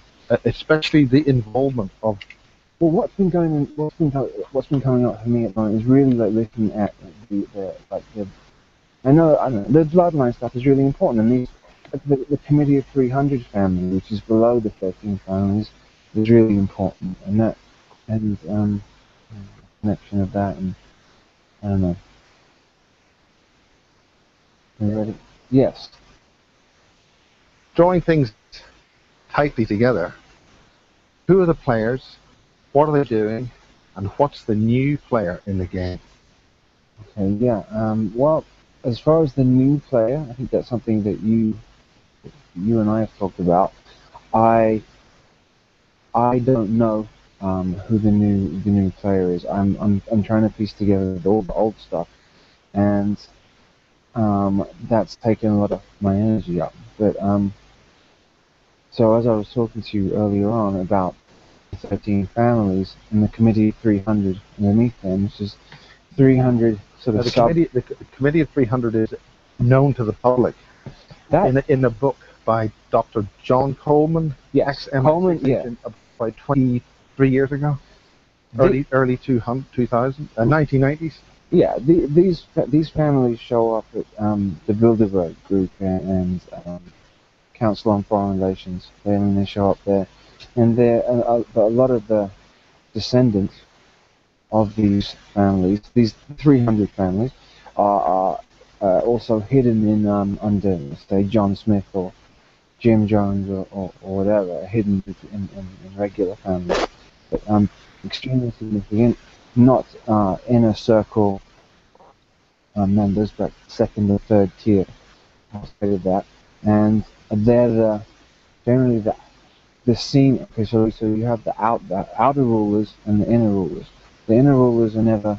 They don't need to put themselves in positions where they're seen, or they don't need to be in movies or entertainment or sports figures or presidents, because they rule with an absolute rule behind the scenes. So the Committee of 300, generally the outer heads, so they're the ones we do see on TV and Are those what Erwin or people would call the second degree?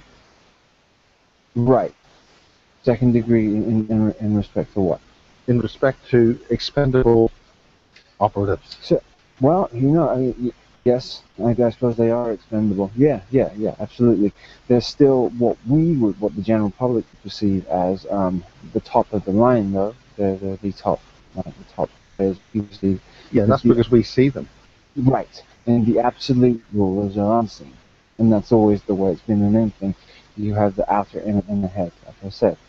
So, yeah, I've just been researching more so rather than the 13 families that we always talked about, the Committee of 300 families, and a lot of in Scotland you have the clans like Clan Lindsay and Clan McGregor, or McGregor clan, and a lot of which are the Templars really. A lot of those families are the Committee of 300 families. And it's like, I think the McGregor clan is actually of a Rothschild family, but they're seen as slightly less significant or slightly less powerful. And really, in truth, it's a DNA thing. It's to do with how pure or how controllable their specific. The more controllable you are, the higher position you're going to have. So if you have a certain stream that they feel is malleable or controllable, they'll put you in a position that's high. The more that you are seen to be sociopathic and a sellout to humanity for gain or fame or money, then they will place you in a higher and higher position. That's not to say that everybody who's in those positions is a complete sellout. I don't. It's a bit long-winded. I actually use that as an excuse for going to the little boys' room. So it's a long-winded video. I don't know whether anybody's come across it apart from Taz. Obviously, Taz has followed a bit of it. You look up at it, it's weird. I forgot the other guy's name. Taz. What's it called? He actually goes into the Illuminati and paedophilia and everything. Casbolt?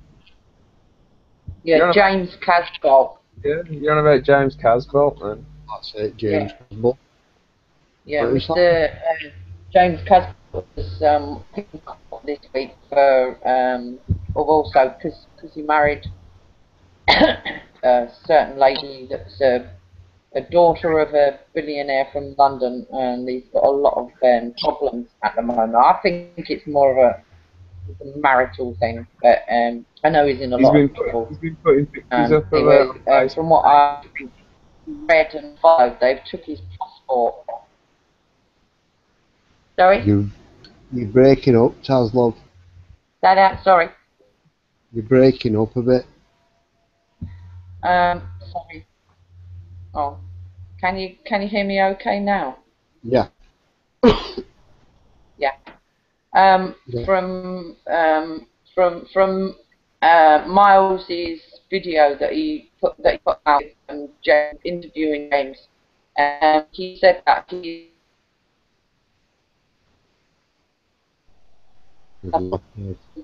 August, and I think that they took his passport off him. Caught in November again. So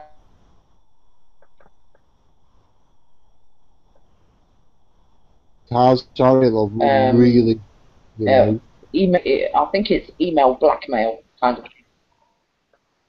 Sorry, I'm cutting out. Really. Can you hear me? As we heard that the blackmail. It's not good. Well, I did anyway. I don't know whether anybody else heard what you said or not. So. No. It's, the internet tubes aren't working. Say that again, sorry. Maybe I just said the internet tubes aren't working, that's all. He's got done. He's in court for blackmail, stalking, blackmail. That's it, yeah. Yes. Charges they put him up on, weren't they? That means the overall personality of all three of them that I've watched at the moment, which was James, I forgot his bloody name again. Whiskey's hit me brain cell that's left. The one we've just seen then, Max and the woman as well. All three of them were watched. If you actually look in their eyes, it's like total blackness there. There's just, I don't know whether that was a play of scene where she actually, where he actually turned the camera back on and he was saying, I take that bit because I thought it should have been witnessed and all that, and she got up saying, you're inhuman, you've no feelings, you're just nothing, and she stormed out the door. Do you think it was a play act or? Yeah, I saw that. It was kind of weird, but yeah, he I think that's his current girlfriend. I think. Oh, I don't know. It just seems a bit weird to me. Maybe I should replay it. But from looking at the articles that I've seen, trying to pick up from any kind of national press. I mean, I went on the actual Truro court website, and his name was mentioned for that day in the afternoon. So he did go to court, or it was scheduled for him to appear. Or it was actually implanted onto the court record. That was Correct. another thing I was going to bring up with you. What did you think of the courtroom? Not the actual courtroom, but the actual court building. Did you see anything that hit you straight away when you seen the court buildings?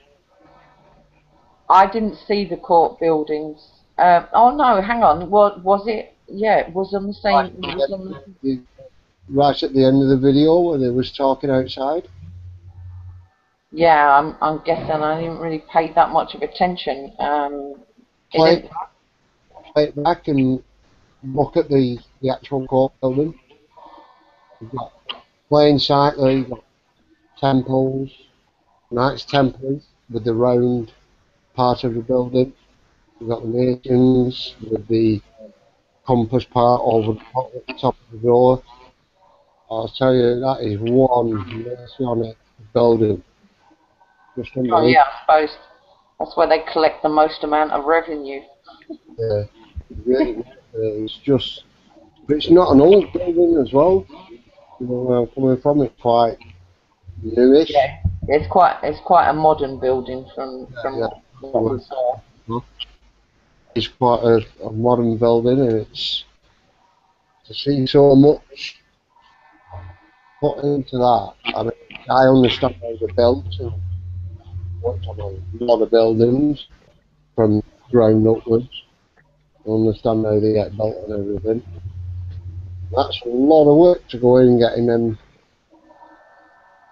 and like the round features and all that into it. We did a scaffolded a dome that was being built on a Morrison's over in Manchester, Salford Way. Well, they do have at the beginning of actual doing a building, and also they have a stone laying ceremony. Yes.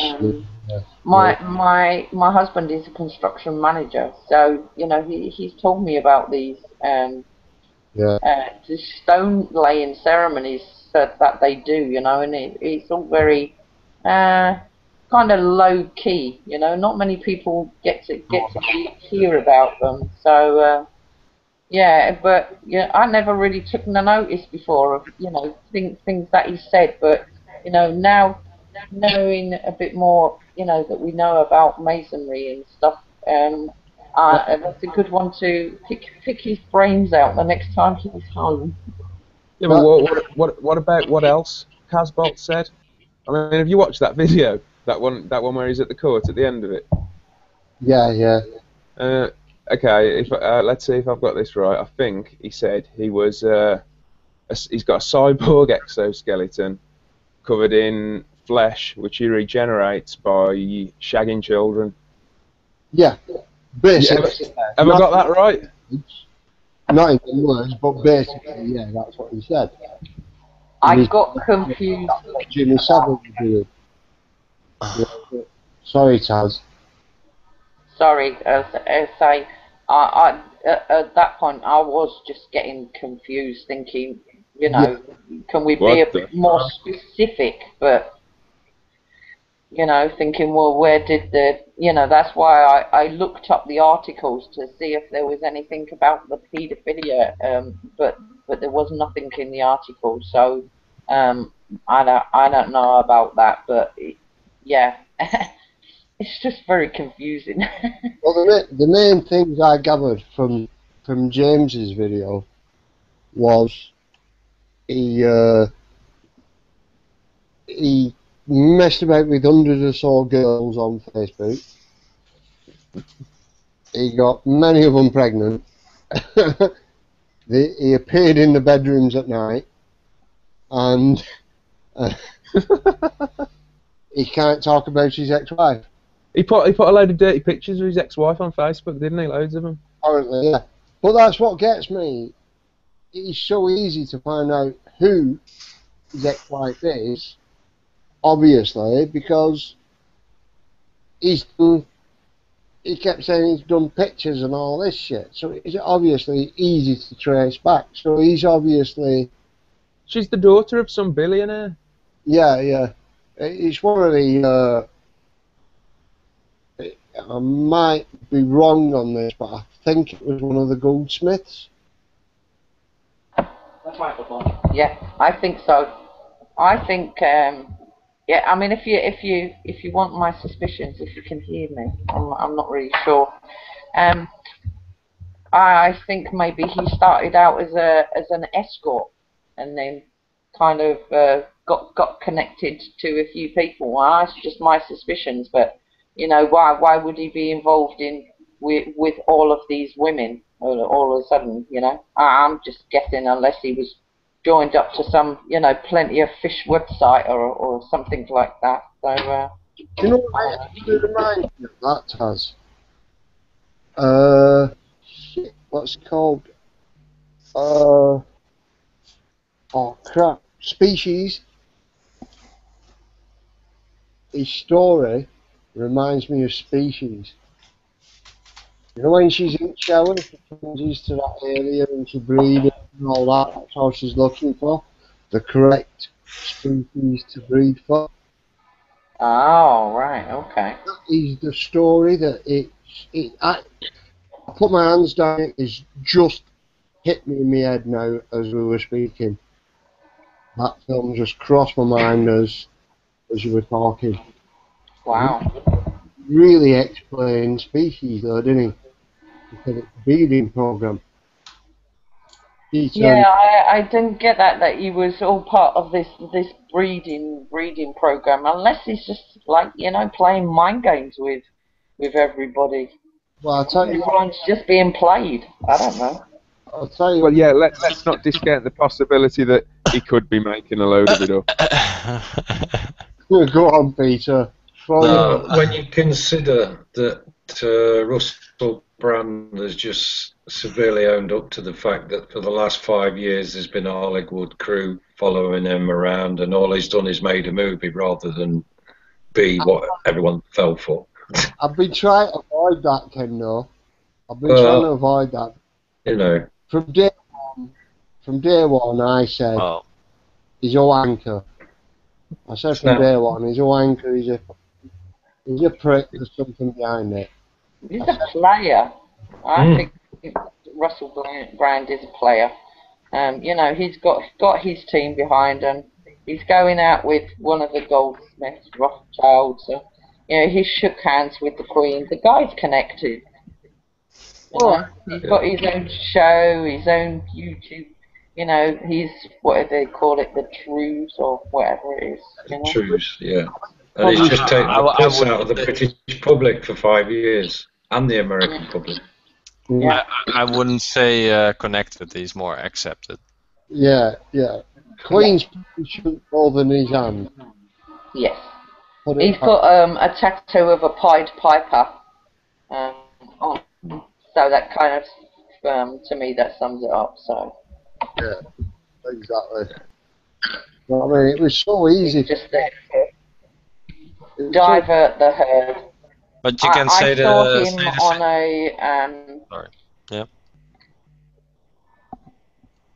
Say that again, Peter. Sorry. Oh no, I'm sorry, but you could say the same about artist taxi driver because he's doing the same. yeah, Thing. exactly.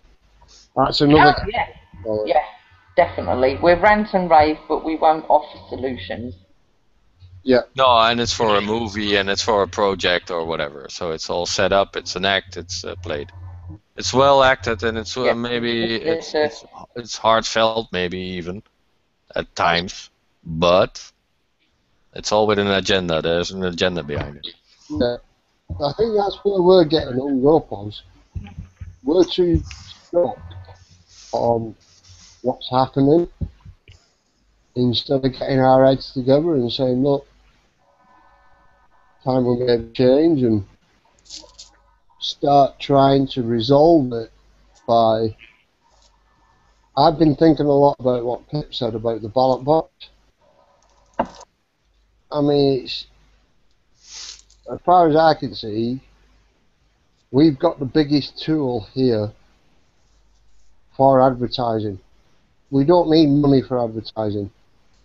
You know what I mean? I'm talking on the England side, obviously. I don't know how it'd work over your sides, Holland, America, and places like that. But how I see it is, what is stopping us from organising something on here, coming to some sort of terms where we come to agreement of either one or two people running and we turn up with ballot boxes. You know? There's nothing stopping that. There is no law stating or, as far as I can see, anybody's free to run. You know? I mean, instead of us all being hung up on, well, this video's fake, this is what happened here, this is what happened there, let's fuck all that off. That's what they actually want us to be on, as far as I can see. This is what they want us to be doing. It's keeping us busy. Let's fuck all that shit off and get to resolving it. Running for Parliament. Shit like that, you know what I mean? I know what you mean, but it's not a solution. It could. No, because then you're playing their game. You don't want to play their games. You want to stop. You want to stop these games. Exactly. That's where I'm coming from, Peter. It's time. Yeah, but you won't make it that far because the first thing they'll do, they'll rat some fucking douchebag in it, and they'll, you know, just need one idiot in your whole group, and it spoils it for all of them. Just need one Nigel Farage to fuck it for up for all of them. I do understand that. Obviously, everywhere, everything you're going to do, you're going to get infiltration. Yeah. But it's a question for everyone. Put you off, but you know, it's just saying that that's the way it is. Yeah, I do understand, and I do take everybody's point of view on. Yeah, it's the system that is corrupted. You have to fucking don't vote at all. Correct. Instead of talking about it and.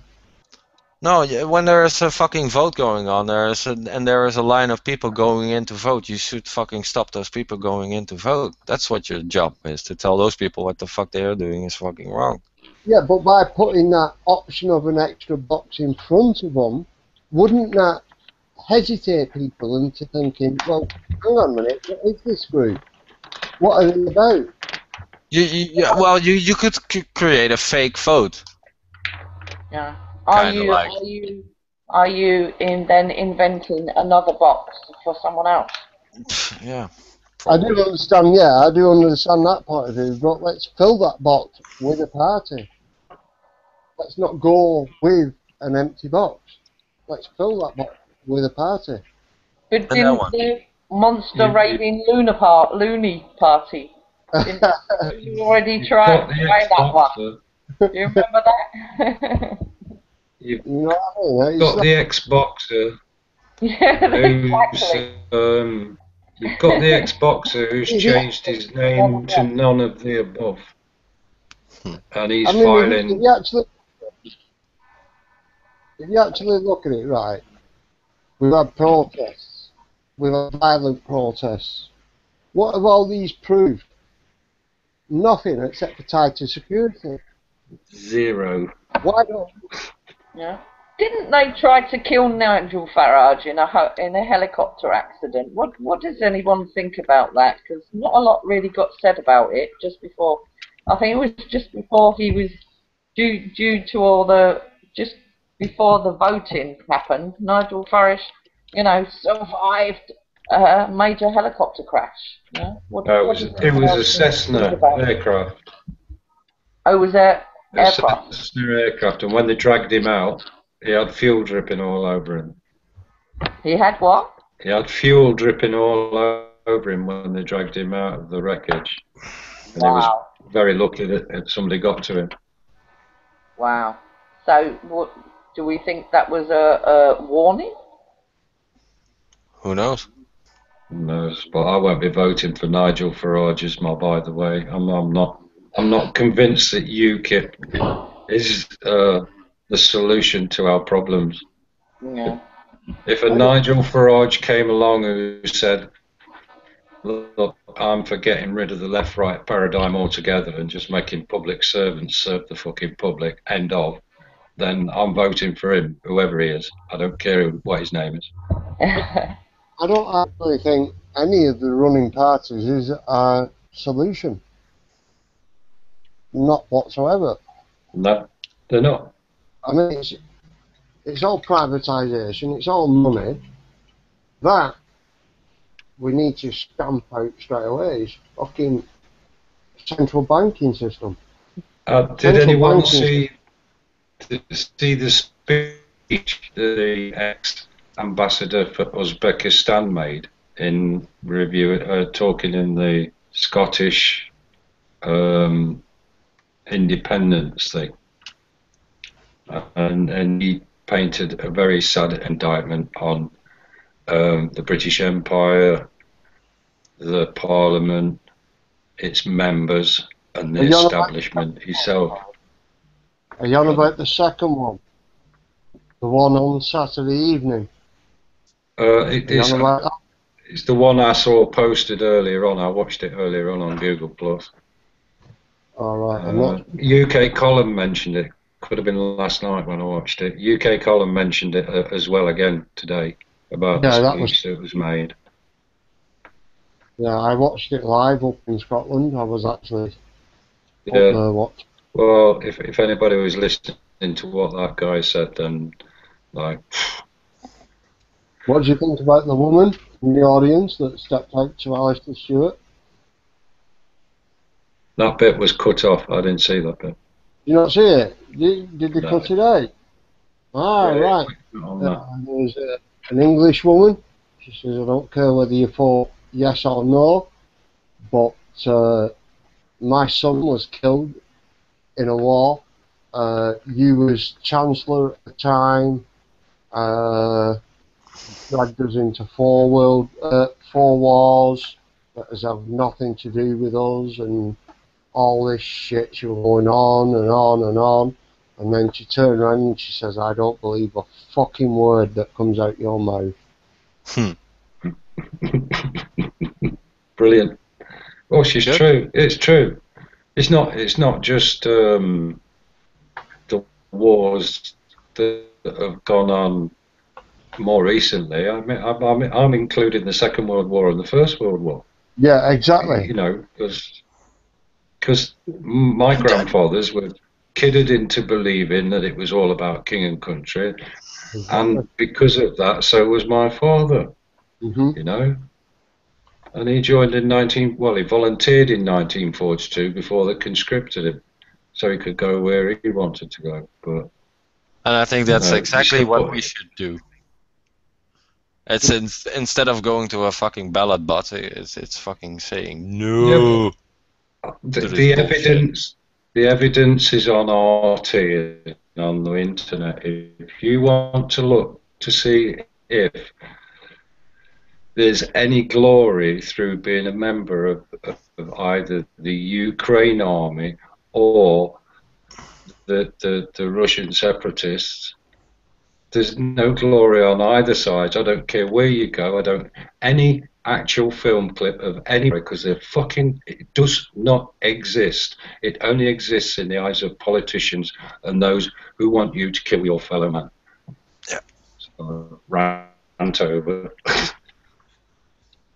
But I there is was, no you glory just in war. None. No. Never has been. you just reminded me of something there. I found a tendered bill for America a long time ago.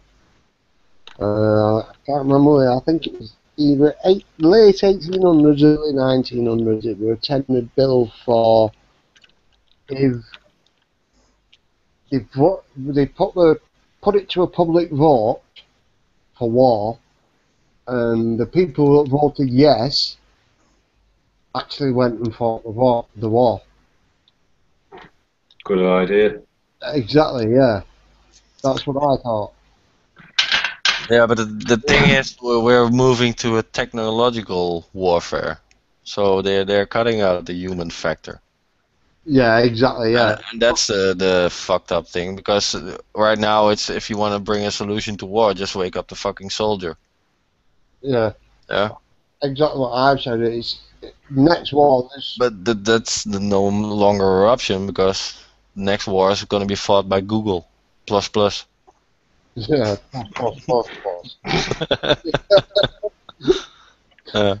It's like I said before. It's people are on about World War III. I said, well, do not be ground troops. And where there is ground troops, it'll be very last minute ground troops. I mean, there's no need whatsoever now, really, for ground troops. No. The only reason ground troops are there, really, these so-called peacekeepers, they're only there, it's like, fucking, keep the fear up. Well, that and they're still cheaper than a fucking drone. But that's changing now, so... Expendable. End of the day, you're in the military, you're a fucking number, that is it. Yeah. That is all that's drilled into you. Yeah, a soldier is expected to live 15 seconds, a tank driver 30 seconds, you know, it's all calculated. Yeah. Can you hear me all? Yeah. We can. Sorry, we've been ranting on there. No, it's alright, I just wanted to say something. I mean, we had a couple of other buddies join us. We've got Ivan and John S. has joined us. Ivan's been trying to jump in, so I'll jump straight to Ivan. And Ivan, sorry mate, go ahead. No, sorry Dean, I shouldn't have tipped him off. That's alright, no problem. Like I said, that's the whole point. So you've got to jump in and remind us that you've joined us. I just wanted to say that I think that might be why we're being shown some of these horrors, you know, the real atrocities of war. I mean, it's sort of unprecedented. We've got this, you know, this internet. We can instantly stream, you know, the death and destruction, the decapitations, and I think it shows us the real horrors of war in real time. And the people are just going to start ushering in the robots. You know, sod this. Let's fight wars with toasters. You know, let's throw toasters at each other because. Clean war. Yeah, exactly. A clean war, sanitizing war, and that's again what the games are doing. It's separating you, the computer game, separating you and your, you know, the real blood and guts and the smell of someone shitting themselves after you've shot them. You know, that's separating those horrors from just pushing a button, and that is, as you say, that's the new war paradigm. Yeah, that's what they're selling. It has nothing to do with reality because I don't know. We're 7 billion, 6 billion. Yeah. 2 billion of us are at above a poverty range. We have internet. That leaves 4 billion out of even the internet. Yeah. So forget about technological warfare or whatever. So that's a one-sided fucking warfare. It's an American warfare, or a white warfare. Let's put it that way. That's when computer games come in, doesn't it? Because it's desensitizing for pushing that button. It's just a fucking game, isn't it? You know what I mean? You Yeah, and run it's still an old game. It's fucking the white guys against the rest of the world. exactly, but I mean, it's like if you look at warfare today, it's all on screen. Hmm. So we've been subconsciously prepared for these wars, where you've got them computer games, Modern Warfare, fucking shit like that. You know what I mean? Yeah. You're running about, you're pressing your button, you're killing somebody. Yeah, these games, they use military advisors to get the best out of their games, to get the most realistic feedback out of their games. So, yeah, sure. At this very moment, we're generating material. Sorry, Ivan, go on. Sorry, mate, it's hard to tell. At this very moment, we're generating material as part of this war. You know, I mean, this is part of the ongoing war, and this is part of the propaganda one way or the other. And people could look at this in years to come as a historical record and say, you know, this is what the resistance movement, you know, said about these things. And a real-time commentary. This is part of the ongoing war, you know. Not to make it too cheesy, but that it kind of is. Yeah, okay, but but it's a well-known fact. It's the same with cinema and all that stuff. So the army has their gain in being involved in all that stuff, and that's why they are involved in all that stuff. That's all it is, Peter. It's a game. I mean, when you go on exercise, you've got a magazine there full of blank ammunition. You've got a little yellow thing on end of your gun, a blank firing attachment. And you're just running about shooting at fucking the opposite side, and you've got jets flying over you, dropping fucking smoke bombs and shit like that, you know what I mean? Honestly, that's what it's like. It's fucking but that's still the primitive war. If you look at the future weapons, what is coming, the rail gun and the fucking laser shit, and I don't know what kind of microwave-based shit that they got.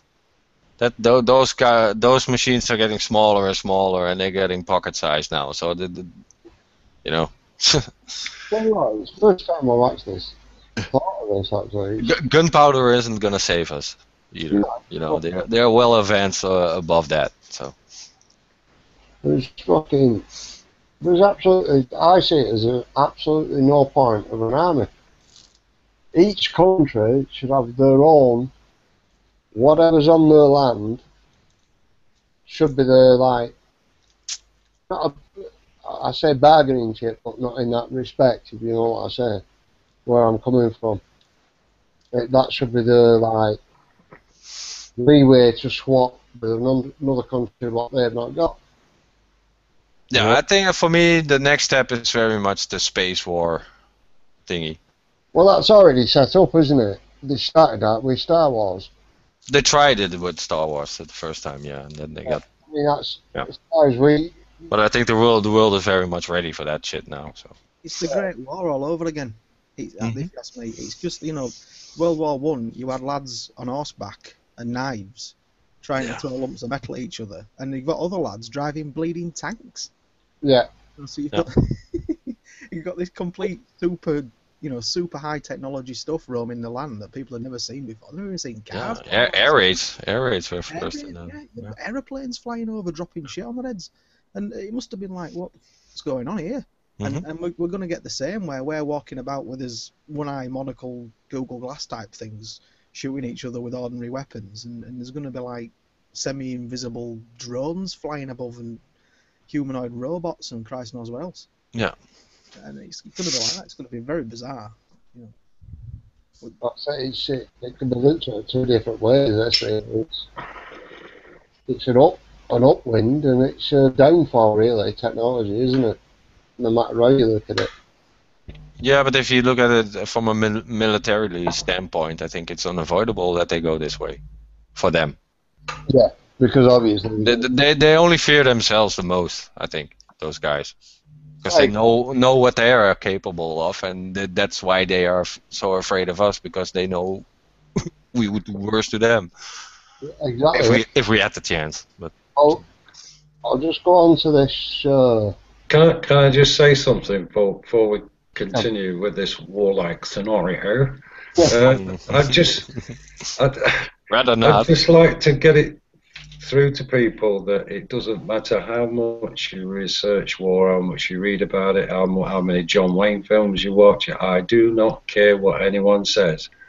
The human race will only get its arse into gear when it gets its head around no war, no concept of war, no nothing of war. In fact, remove the word war from the dictionary. That's the human race that I want to see. Sorry. Rant over again. Exactly. I'm exactly the same point of view. I mean, there is absolutely no point whatsoever of armies and war. Kenno, the oldest battlefield known to man is 6,000 years old, so it is possible. It's not that old. Yeah.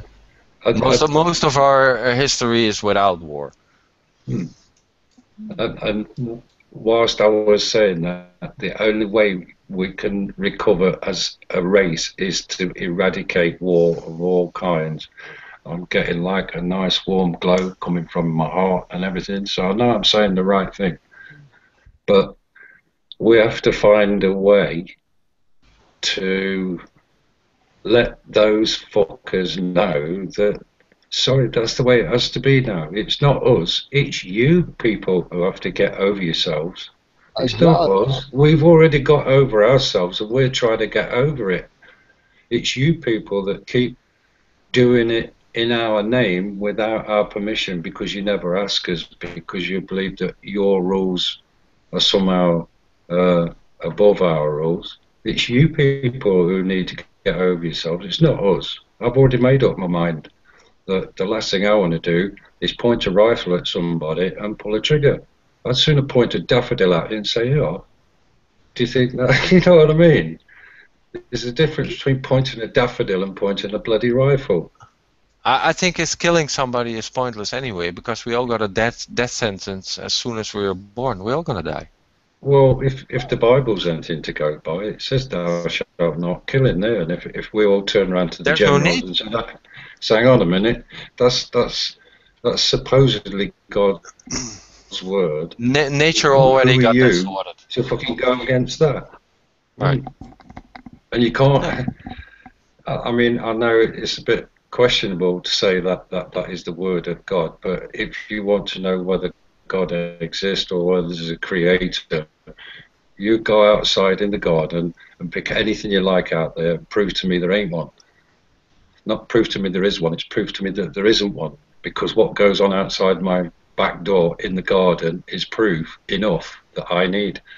I don't have to go to church, I don't have to read a book, just go walk out the back garden and watch what goes on in that back garden for 5 minutes, and you will know that there is a creator, a force, or whatever. You'll know that you're part of something, and you'll know that what.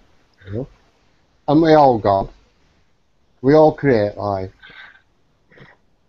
I don't know whether I'm sorry, but everything runs by a natural law. An unwritten law. Nobody, we are the only species on this fucking planet that needs some written law. You don't have to fucking write law for an ant to tell him that he is supposed to do this or that. Exactly. He knows what he should do, and I think we have that in ourselves as well. And we totally forgot how to live like that. So far apart from we are that kind of being that we allow ourselves, either through education, but from youth, some way or other, we get subverted. And there's no two ways about it. We've got to have a generation of people who we can trust not to subvert the children. That's the end of it then. I've said this before, I think last time I was on, and as soon as you take a human off a treadwheel, off the treadmill, work, be it through working for yourself or unemployment or ill health or whatever, most of the people I know that have gone through that situation have got into this kind of stuff. Certainly above average intelligence. I think it's because that's probably what our true intent, our true meaning of life is, as it were, our true reason for being here. You know, it could well be that that's our default. We think, oh well, I'll fight evil, and since I'm not running around a wheel. I'm all for getting off the treadmill, man. Absolutely. I've seen your lathe. Is that a vert mill you've got in the background there? What? That's a mill. I've got over there. Yeah. Yeah.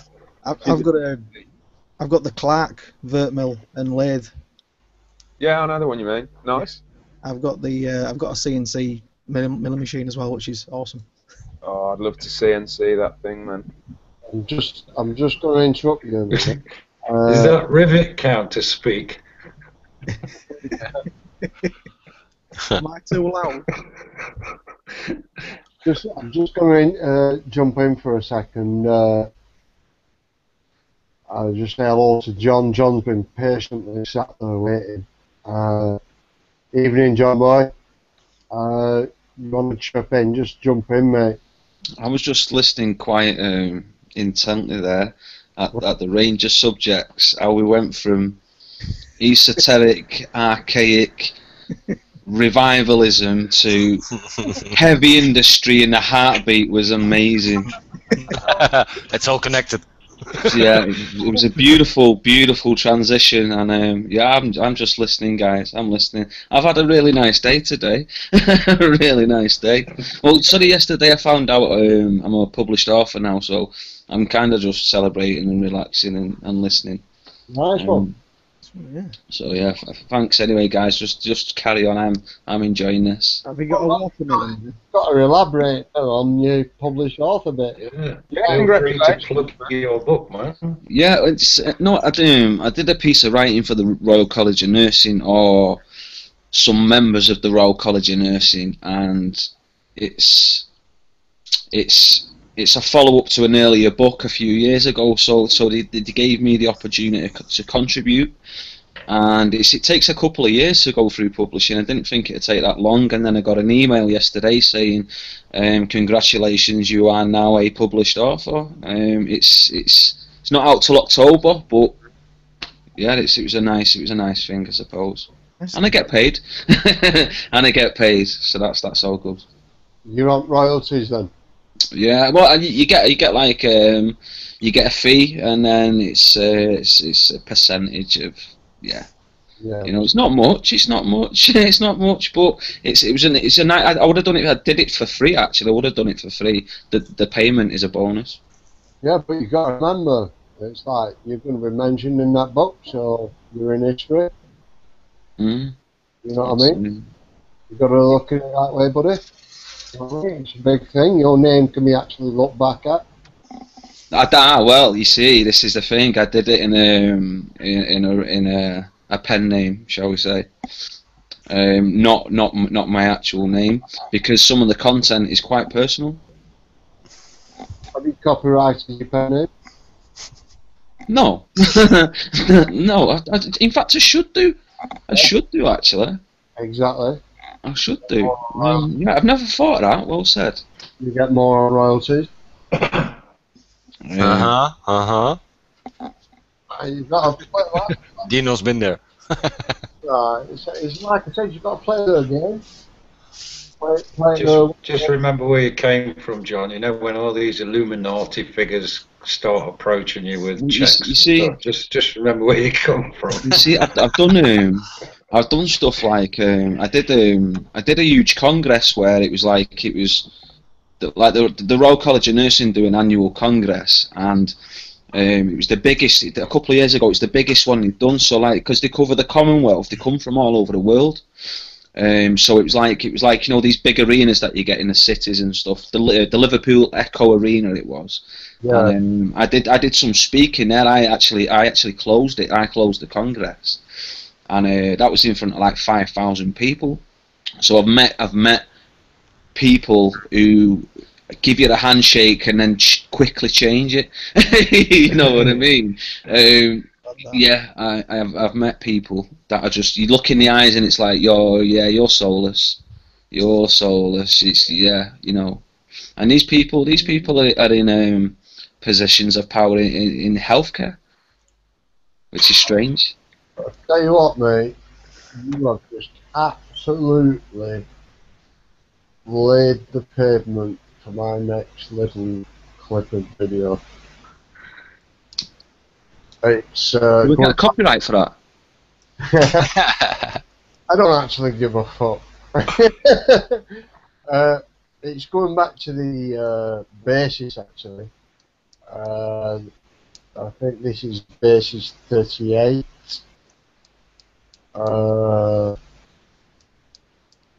Shit, I better find it after we want to try and screen share. I've got it up somewhere. There it is. Nicely done, John, by the way. I hope it keeps you in watermelons, mate. Oh, yeah, that's definitely. Cheers. Cheers, man. Better still, I hope it keeps you in bongs, my friend. I hope you're swinging. I hope you're singing every rooftop. So. Do you know what though? When I got the email, I didn't feel any different. I didn't feel like J.K. Rowling or anything. Well, my bank account didn't suddenly, you know. You don't actually want to feel like J.K. Rowling, really, do you? No. No. Do you know what? It's a nice feeling now. Now it's settled in. I've had 24 hours. I've had a few bongs, and yeah. It feels all right now. It feels like I've actually achieved something. Like in hindsight now, because it was so long ago that I written it. That was the thing. It was obviously over 2 years ago. Over 2 years. I think John S. with $1 billion would be nice, because that would help the trade movement along very well. Oh, we'd be living a boundaryless society. It'd be matriarchal. It'd be, yeah, it'd be a wonderful place. Exactly. Gold-plated dog bowl. Yeah, no guns allowed. It's daffodils and ganja. You remind me else coming up with J.K. Rowling. A lot of bit of information passed my way about the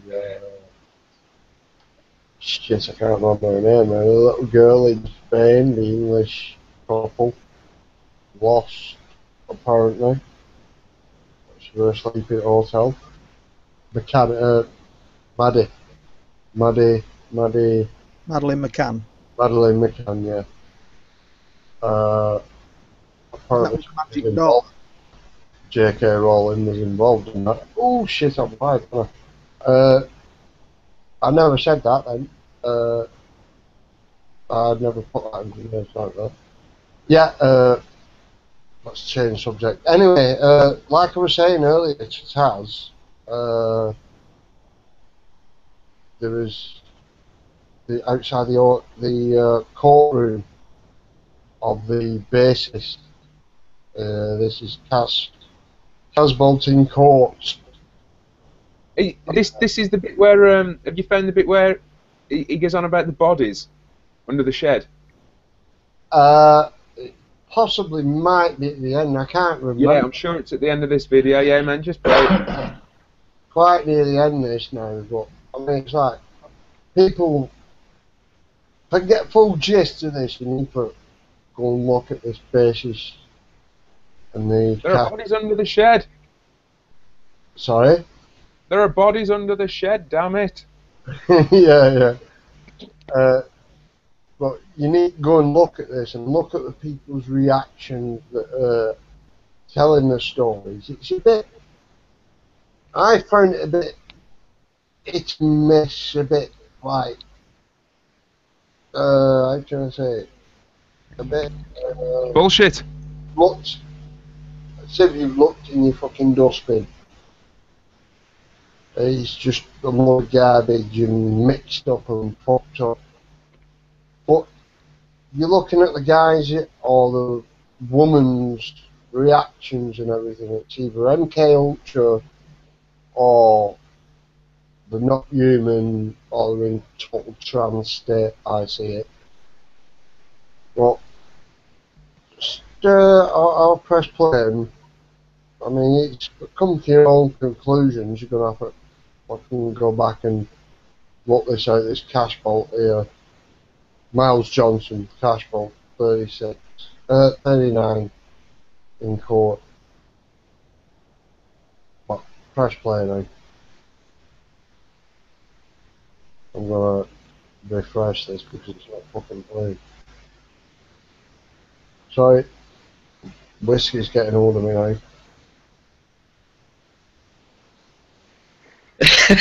Did you just say whiskey's getting older, you know? Yeah. What about what? You know? Yeah, sorry, mate. I've drank half a litre of whiskey while I've been talking. Right, I'll press play now. It's a bit strange, his reactions and everything, but I'll press play and see what He's a fucking nutter, man. I apologise to anybody I've hurt, anyone I've offended. I'm just here to tell my experience, which I've a lot of. Okay. Well, thanks very much. We'll call it a day. And see you in the morning. Okay. James Caswell. Happy days. If that's the right phrase to say. Yeah. Okay. Okay, this is Miles from the Bases Project outside Truro Crown Court with James Casbold, and he's just come out of the court because things have changed. What's in the background? Shapes, Taz, that shall I look at the camera? Yes, look at the camera. Just got into court and being told there's extra charges being added. They're going to add blackmail on top of stalking now. So the blackmail charge carries a maximum sentence of 14 years. The stalking charge carries a maximum sentence of 5 years. So when they first arrested me, they were going to either choose one or the other, and the Crown Prosecution Service chose stalking. But now, for some reason, they've announced on the day they're going to charge me with both, which is 19 years maximum.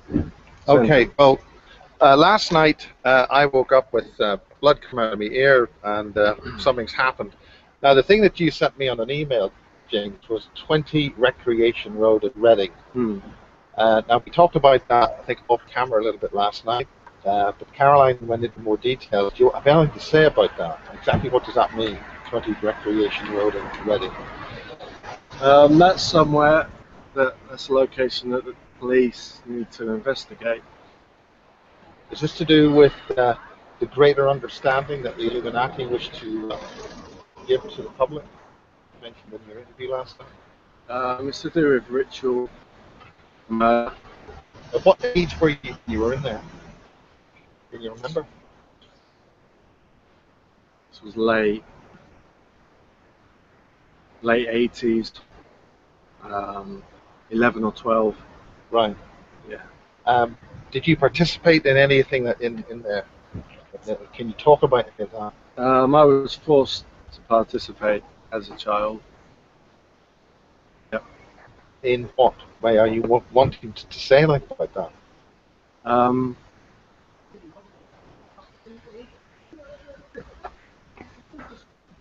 It's kind of Fred West case. No. Okay. The Fred West connection with Savile. Yeah. His body's buried there at that location. Any numbers? Any ideas? More than 3. More than 3. Less than 10. Less than 10. More than 3. But that's as far as you know. Yeah. Are you able to give any indications where those burials would be at that location? Yeah, they built a shed over the top of it. Okay. It's a big long garden. They built a shed on the left side over the top of the bodies. Okay. Bearing in mind, obviously, the police will be looking at this at some time, I'm sure. Certainly, this is all for the police and for the betterment of the wider public. Yep. Anything further you want to say? I mean, this court case, you may not be able to be freeze this in the next couple of hours. Yeah. I just have to wait and see what happens. Yeah. Well, there it is. For the Bases Project. The Bases Project is about investigating things and taking the story where it goes, and the story's going to very gruesome ritual killings in Reading. Yep. Is there anything further you want to add? Any other information about any other types of things like that you can remember? I think I'll just leave it there for the moment, see what happens in the next couple of hours. Okay, this is the Bases Project at Truro Crown Court. James Michael Casbold has been released on bail until November. The primary interest of this case is really between a private couple who are having a very serious disagreement, which has reached the court. This is not the concern of the Basis Project. It has peripheral concern because of the other things which James Michael Casbolt has been saying. Now, during the course of this report, he's made statements about an address and certain terrible crimes in Reading. I have reported these to the police, and they're going to take due action, whether it's fiction, fact, fantasy, or whatever. If that actually happens, if there are crimes found to have happened there, then the due process of law will proceed. Whether this will then lead to why Michael or James Casbolt's stories are so fanciful and full of stories, how many of these are true or not still remains to be seen. But if any of them are true, it means that we are in very serious trouble, and there are elements within society conducting horrendous crimes of most unspeakable, terrible nature against children. And one of the whole points of courts like this is to protect the children. Now, it's easy in hindsight to say that what this has been is a fanciful story, it's all rubbish, but there seems to be quite a lot of smoke. Pause that because we all know what Freemasons do. It's all fucking paedophilia, fucking Illuminati, all that shit. I mean, it's like pointing at courtroom now. Look at all Masonic value in that fucking building. Oh, every fucking bit of it, though, fucking staring right at you. Pyramids, Ring Temple of the fucking Knights. You know what I mean? Behind him there, it's covered up fucking stonemasons. Every bit of it's in that fucking building. You know what I mean? I don't know. Yeah, I'm listening. I know nothing about this guy. So I don't know nothing about this case. It's a very UK-based case, I think. So Well, Gina. nothing. Go on, Taz. Go on, Taz. You've been following this, haven't you, Taz? Hello? Taz? Oh, okay. Tess, you're on mute. I can actually turn it off, actually, can't I?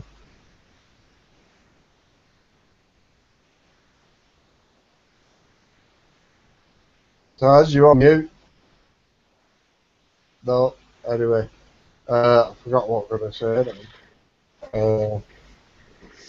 Yeah, you go on, Taz. Can you hear me? I just want to just set a mouth or anything. It's on auto Kicked mute. me out and then connected me, but I'm not sure if anyone can hear me. Can you hear me? Can you hear me okay? Yeah, but I'm a dog. Can't hear the dog, but I can hear you, which is a good start. it should work now. No, we can't hear you. But anyway, as I was saying, if you look at this, Hello?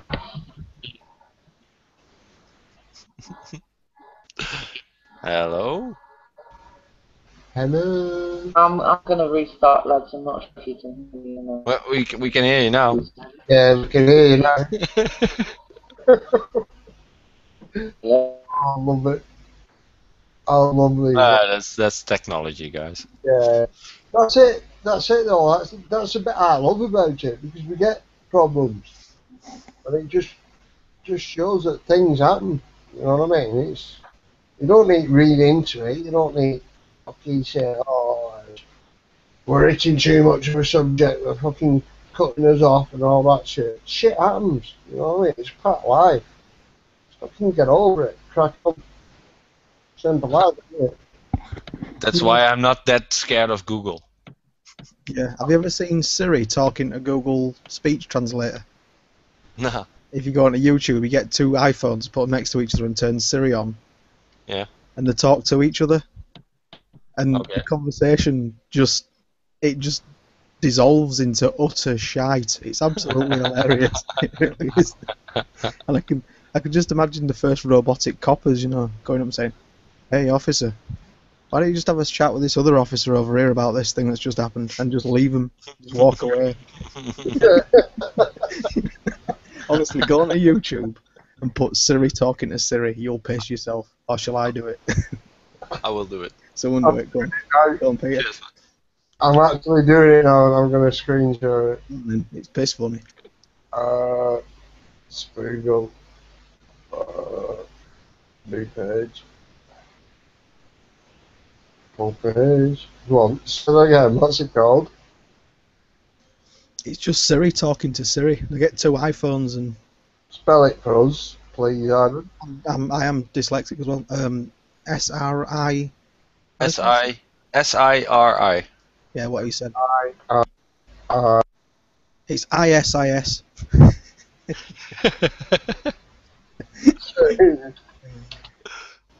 I've got it, actually. Come on. Yeah. I'm finished. Siri talking to Siri. Hey, Huxley, did you get my message just then? Hey. Sorry, mate. Sorry. I was mute. I got you muted by accident. Oh no, I muted myself by accident. Yeah. What did you say? Did I get the message? Which one? I sent you a message in the chat in response to yours.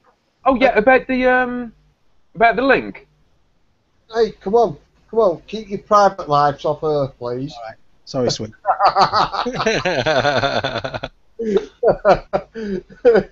Go on, stick Siri on, Dino. You have to put it on screen share, Dino. Sorry? Screen share. I'm doing it, my buddy. Come on.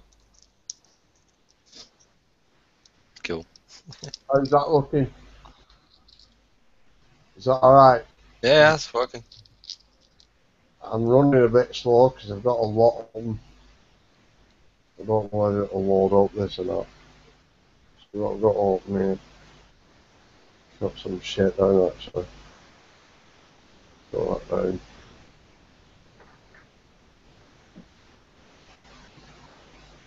Yeah. Can you still hear me? I can hear you, but we're seeing nothing. Yeah. I just thought I've been cut off. Refresh.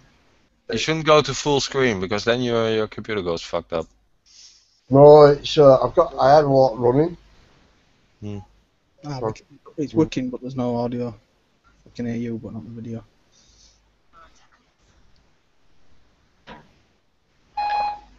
It's okay. I don't know what you mean by it's okay. Garcia 2, I don't see any matches in your Sorry, I don't understand. Know what you mean by it's okay, sorry.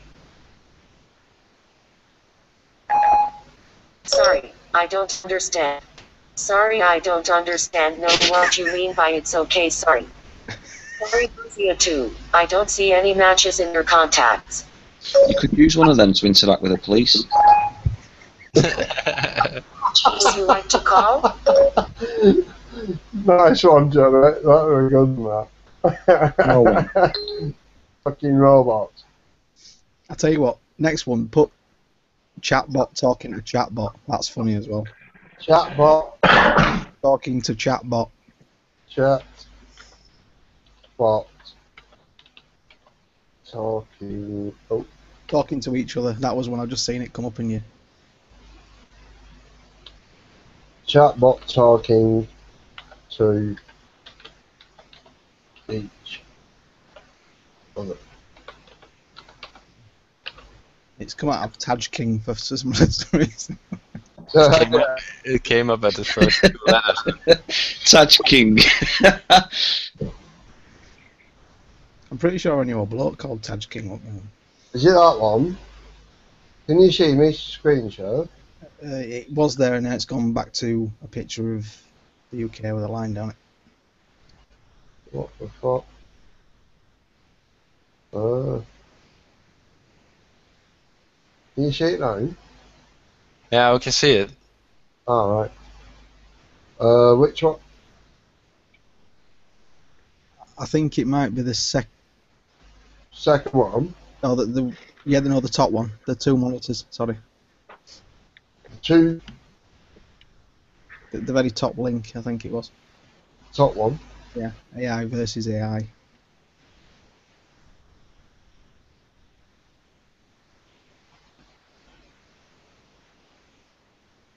That one, yeah. I think so. Yeah. It's been a long time since. Hello there. Hi. How are you? Great. You? I'm okay. That's good. Are you good? Yes, I am good. I just said I was. No, you didn't. I said I was. So you are a robot? No, my name is Cliverbert. Yes, you are a robot and your name is Cliverbert. I am a robot. Yes, I know. Together we are robots. I'm not a robot. I'm a unicorn. But you said earlier that you were a robot. This is like futuristic dialogue for a porn movie from like in the future. I'm a unicorn. No, you haven't. What is God to you? Everything. Not everything could also be something. For example, not everything could be half of something, which is still something, and therefore not nothing. Very true. I would like to imagine it is. Do you believe in God? Yes, I do. So you're Christian? No, I am not. You're not helpful. It is a woman. Naughty. That does not make sense. Don't you want to have a body? Sure. Or if one?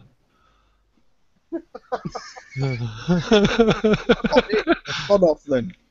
It was acting like a woman. I'm sorry, but that was pretty accurate. Yeah. Oh, not done that. I'm a unicorn. We don't stand a chance when these get the rest together. The best response ever. The best. Unicorn. What can happen to you? Nothing. That's what you should say to the policeman. I'm a unicorn. Don't they chain up unicorns though? I think that's on their badge, isn't it? Chained up unicorn. I don't know. I think they sent you to the Queen. Yeah, she chained you up. That's the one. Sent it to Queen with Prince Philip riding it. Oh my god. Yeah, that was funny. They're laughing at computers contemplating God. Do you think God laughs at us in the same way?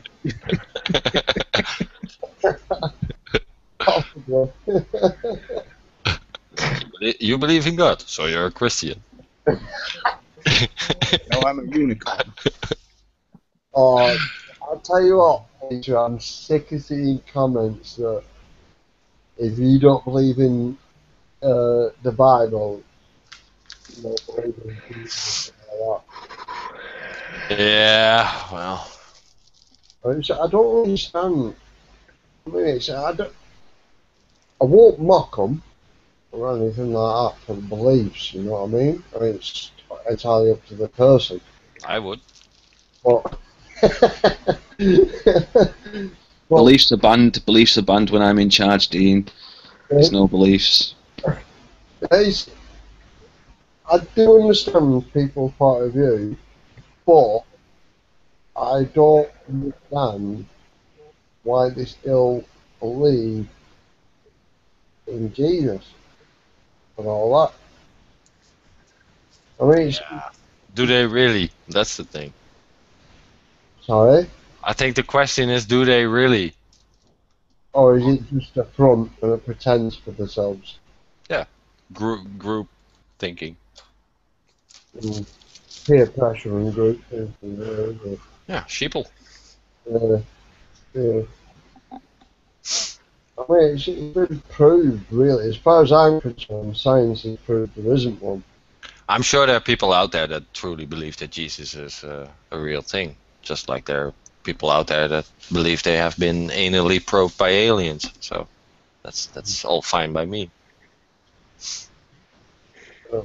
Oh yeah, the only King, question. but I ain't seen no flying saucers round here. Well, I've seen flying fucking shit a lot, plenty. I don't know what the fuck it is. But I'm not the one claiming it's Green Man sticking stuff up your asshole. I see shit flying all the time, mate. I live near a lot of farms. So there's always shit spreading. Well, for me, it's always extraordinary claims deserve extraordinary proof, and if you don't have that, then fuck off. That's why I always said to people I was a see a believer. The day I see it, the days I believe it. You know? Mhm. I ain't seen anything really fucking out of ordinary, and I ain't seen time. And growing up, I've been an avid fucking getting wrecked and just lying on my back watching Sky a lot. I've done that quite a lot. So you're a unicorn. I can't even fucking say it, man. I was sober and not sober at times that I've done it. You know, I've spent many a time where I've just walked up on hills and sat there and I'll just sit and watch Sky. Fucking plenty of times. I see satellites going over, I see space station going over. I ain't saying no fucking big luminous fucking lights and some twat tapping me on the back and saying jump in this spacecraft while I bum you, you know what I mean? I ain't seen none of that. It's fucking, not that I want anybody to bum me, but you know what I mean, don't you? It's, I think it's they've either had a bad trip on mushrooms or they've had a really good dream. You know what I mean?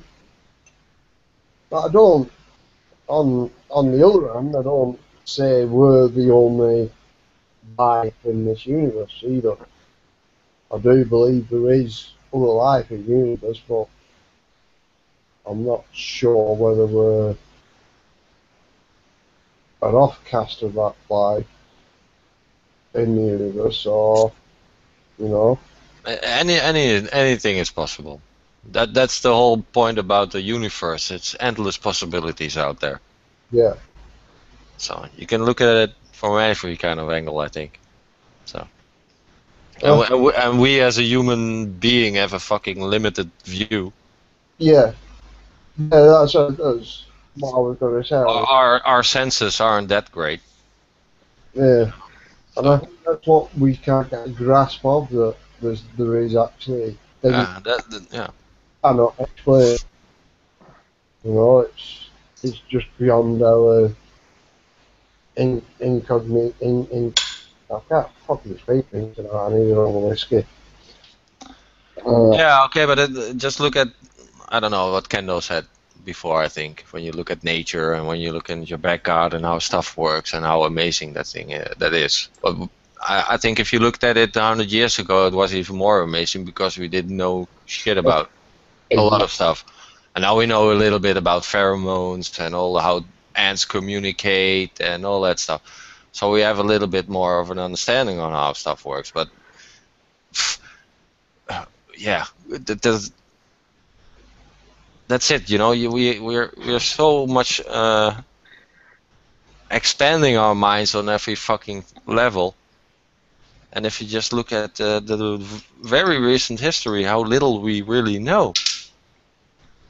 Alright, much hidden from us.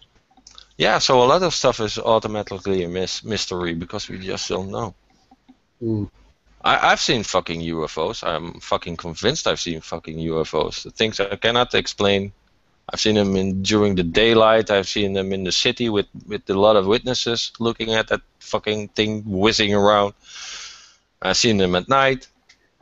I got a buddy of mine who had amazing experiences as a fucking truck driver in the middle of the night. And I believe him and I trust him, but I don't fucking know what it is.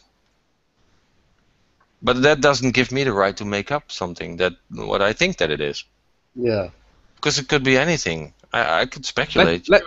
Let's hear it, Peter. What happened then, man? What did he say happened? My mate? Yeah. He had he was driving along with a passenger, also a buddy of his, on a transport from Amsterdam to, I don't know, doesn't matter. But they were driving along the highway and they saw an orange light on the horizon first.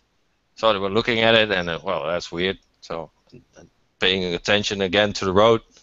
And then the next thing they know, it was flying much nearer to the car, much nearer to the road, and at the same speed as them. So they were getting a little freaked out, so they were really keeping an eye on it, on what it was doing. And then the next thing they knew, it was flying behind them and heading straight at them. So that's what he could see in his mirrors, because he was in the truck and the cabin was closed on the back, so he couldn't see through the car. But he could see the orange light hit him, and then he had the experience of time missing, and he was somewhere completely different on a stretch of road, like 20 minutes later. Shit. Yeah. You shit yourself, man. What the fuck?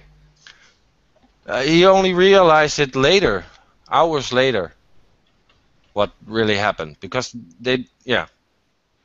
after it happened, he said they haven't been talking for like 45 minutes or something, and then the first one talked like, "What the fuck was that?"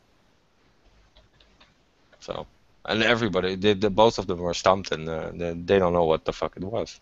So that's weird. I don't like that. And that's in Holland, in a fucking busy highway with hundreds of cars and all that stuff. So, a lot of people should have seen that. I've had I just came back at the right time to hear that story then. Thank you. I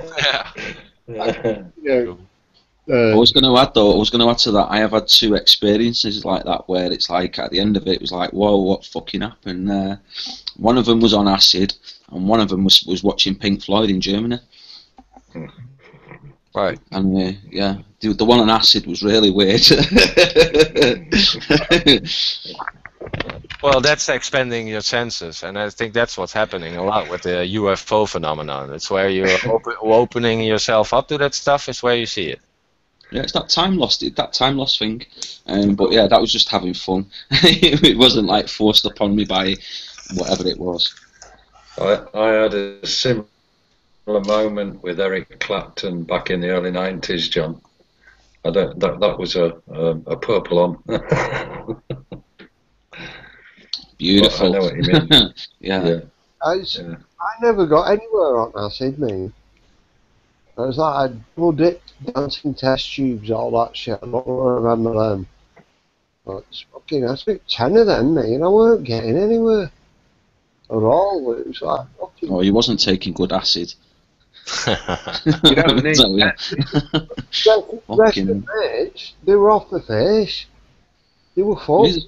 We used to do DMT stuff as well. We used to do DMT when we was young, and that's totally different from acid again. That's a totally different thing. But on acid, I did have a really good acid once where I had this time loss, and then I came to, and I was at home masturbating furiously, right, bollock naked, and that's when I came to, and the walls were going mad, and that I was like, whoa, what the fuck? How have I got here? What am I doing, masturbating and that? It was really mad. And then I went back out, and all my mates were like out and about. They was all tripping. It was like fucking hell. I was like, yes, everybody else is as mad as me. Yeah. I must have took it, gone home, and then that's just happened. I forgot I took it. I've never had trips off acid at all. It's not even trailbacks and night, and all lads have been like mashed, like fucking either puking up or fucking running home to the mums and that. And I'm like, what the fuck? What are you finding these things? But mushrooms were a different aspect. Oh yeah. Well, mushrooms is like, if you weren't in right frame of mind, I found kick the shit out of you, if you know what I mean. You know where I'm coming from? Yeah. It's like, fucking, you did have a bad trip then. It can overwhelm you when you're not, yeah. you say you've had a bad day or a bad week or whatever. I'd say waking up masturbating with walls coming to you is a bad trip as well. I won't say it was bad. It was interesting. That's weird. Yeah, weird. Mushrooms so intense, though, can't they, man? Hands out. I know one time I had a bad experience on them with mushrooms. I remember coming to curled up in ball outside the toilet shouting at my mum. I was about 14-year-old. It started off, I was sat on the end of my bed and just looked down at my leg and I seen a lump like travelling up my body. So I walked into the bathroom, I looked into the mirror.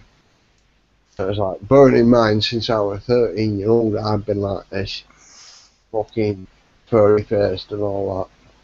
But it was like, I got into the mirror, I looked in the bathroom and just stood there watching myself turn into a werewolf. It was like, after I'd seen that, after that I can't remember out after that, apart from curling up outside the toilet shouting at my mum. That's the only bad trip I had on mushrooms. Apart from that, I really enjoyed mushrooms. Yeah, mushies are there to be enjoyed in the right frame. Yeah, I'd say so. I haven't seen much negative stuff with mushrooms. Dean, I think what must have drawn the attention for your mum was the fact that there was like 14 sex-starved bitches outside your front door scratching to get in, man. While you're curling up in the bog. Ow. I can't believe my mum sent me a video.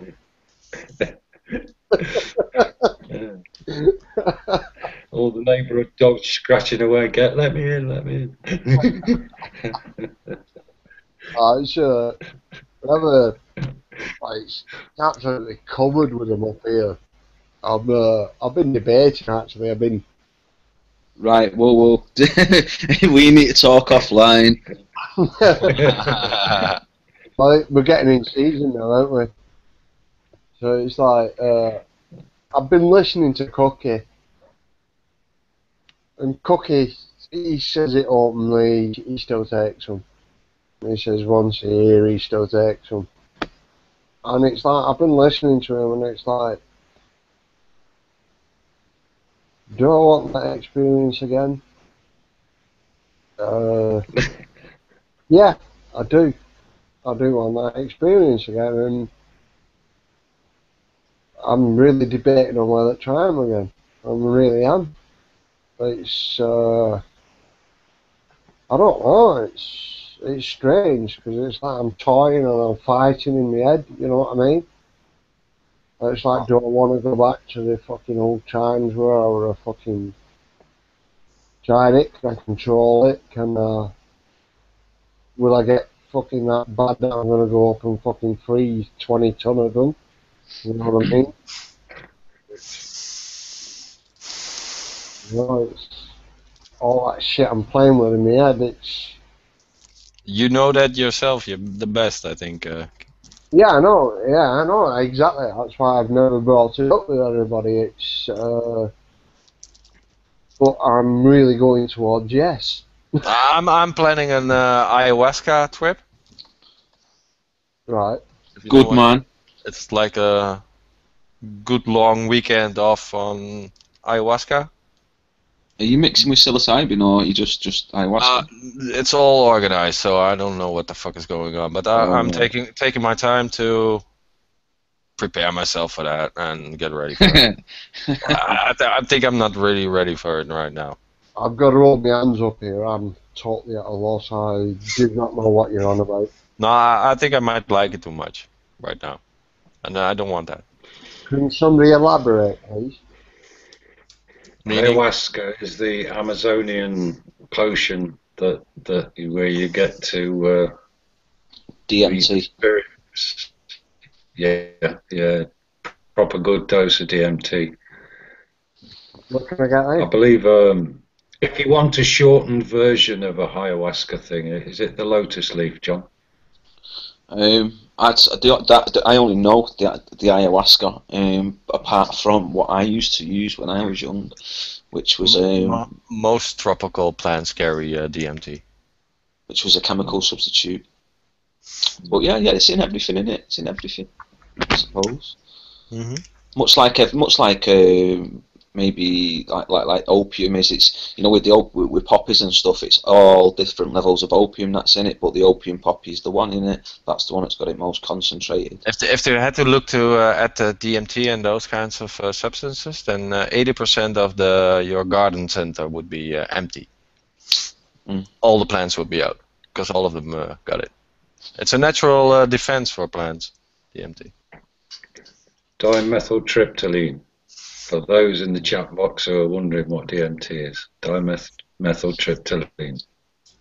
Yeah, and ayahuasca is a root-based drug. It's a drink. You drink it. Is it mixed with a bark as well? Mixed with a type of bark or something? Is it in your pineal gland that you produce that? You produce DMT at certain times in your pineal gland. Well, especially when you dream and in dream states. Yeah, REM sleeping and stuff. Mm-hmm. So you're off to fantasy land, and I love that. It's the good thing though. It's instant. I'm not too sure what it's like on ayahuasca, but we used to use this. We used to get there chemically, basically, and it was instant. Absolutely instant. I've seen people change 100% after ayahuasca, and that's kind of scaring me because I like myself right now. Yeah, I used to drool a lot, and once I had two big pieces of drool, and they both turned into TIE fighters and started like racing around my body, with the noise and everything, with like the Star Wars noise, and that was really mad. And then my mate next to me turned into something. I was like, "Oh, stop it! I'm getting out of it." But it's only short lived. It's a short lived thing. It's not like acid or mushrooms where it's hours. But it's the good thing in mushes and that is, and acid, it's waves in it. You get ups and downs and ups and downs. But with DMT, it's just instant. Yeah, with these ayahuasca trips, you got a shaman there, you got your meditation going on and all that stuff. So it's very much a relaxed environment. It's not a fucking discotheque or chime in the bowls and stuff like that. Yeah, or at home with your fucking BBC on, that's not good. So it's in the right setting and all that stuff. I think that's important. You do that. I've been doing some meditating lately. There's a good channel on YouTube, and he chimes bowls. Some like Buddhist guy or something. He chimes these golden bowls or these big brass bowls, and in different keys and different notes for your to different parts of your chakras and what have you. All right. Yeah, cool. Enjoyed it. Cool stuff. Gonna tie that in with the mushrooms. Tie that in. Get everything going on. And a little drum and bass, and you're off. yeah. Get all old school on it. I remember. Did you ever go to a club called Kinetic, John? Fucking Kinetic, mate. I was there every week. I remember going one weekend. I went in toilets. Went for a place like, I can come out, wash my hands, and I looked over. This guy stood there. I don't remember toilets or not. Little mosaic tiles in toilets, in men's toilets, black and white. And this guy stood there, he's like that, playing chess up wall. What are you doing there, fella? He says, sorry mate, I'm just playing chess, I'll be with you in a minute. What the fuck? I said, what have you had, you fella? He says, I've been up mushrooms. I'm like, fuck me, how'd you come to a rave on mushrooms? Fucking unbelievable. I used to go to techno nights there, them proper hard techno nights, right, when they have the robots in, right, go there on MDMA, fucking amphetamine and acid, and oh god, that was a night. That was a fucking night. My god, you thought them robots were real, you did, and all the lasers and all the rest of it. It was brilliant, fucking brilliant. Trip your box off. You'd still be tripping your box off when you got home.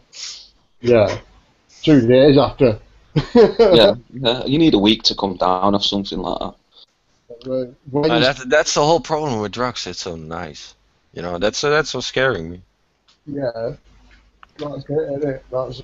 I think that's possibly why they're illegal, isn't it? You think so? Because it's so fucking good. No, but I mean, all joking apart, I mean, it's like, apart from this shit, fucking heavy shite. I mean, if you look at the natural stuff, it's like, oh, it's so fucking enlightening to take it. It's just fucking. That got me in 80s. It was like walking off a field one day. Had a bin liner at about half full of mushrooms. Done about 12 hours of picking.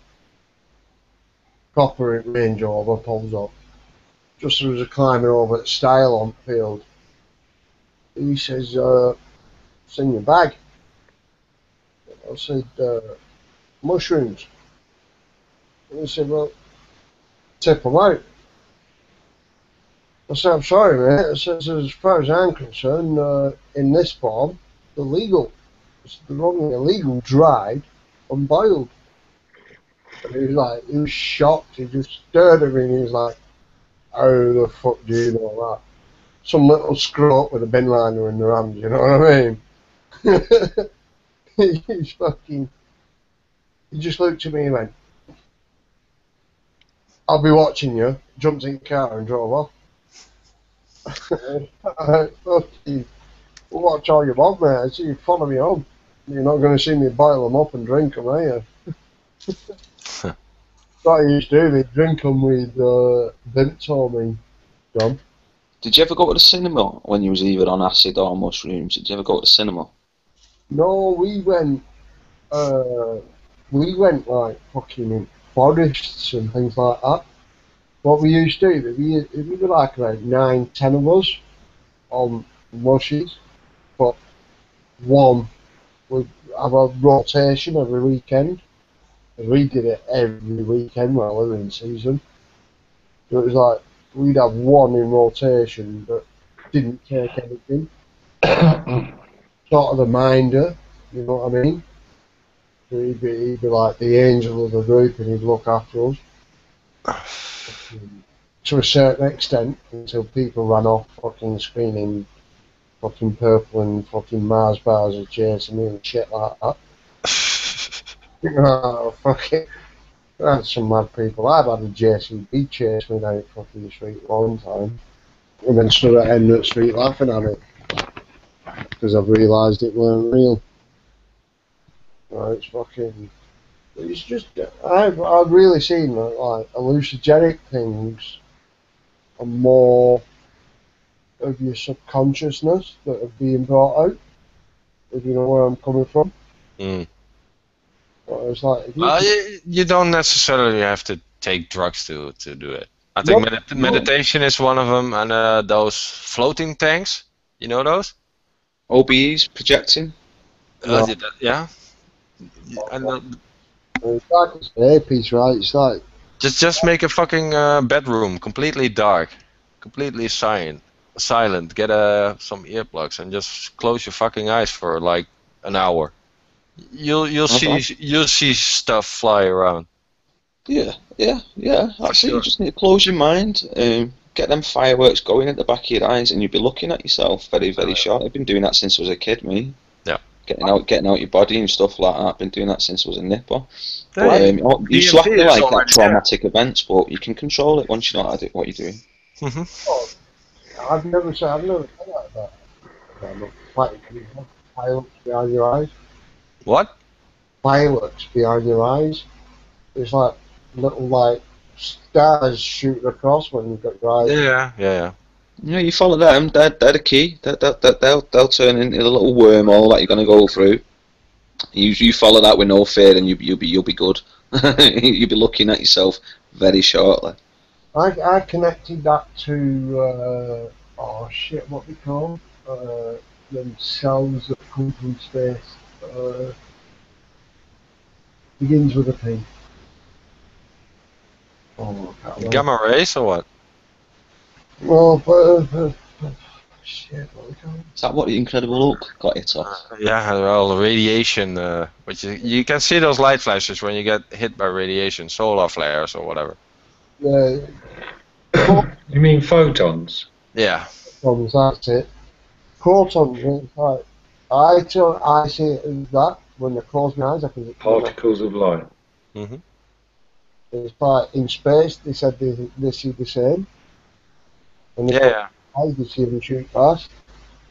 I just saw it as whereas I actually, when I close my eyes here on Earth, I see them protons. You know, that's what I put it down to. I could be wrong, you know what I mean, but These kind of photons can go straight to fucking yeah, Earth. They stop at nothing. Yeah, exactly. Certainly not at your eyelids, so they go straight through, and they hit your retina and they light up. They can fire up, but that's Yeah. But that's not what we are talking about. I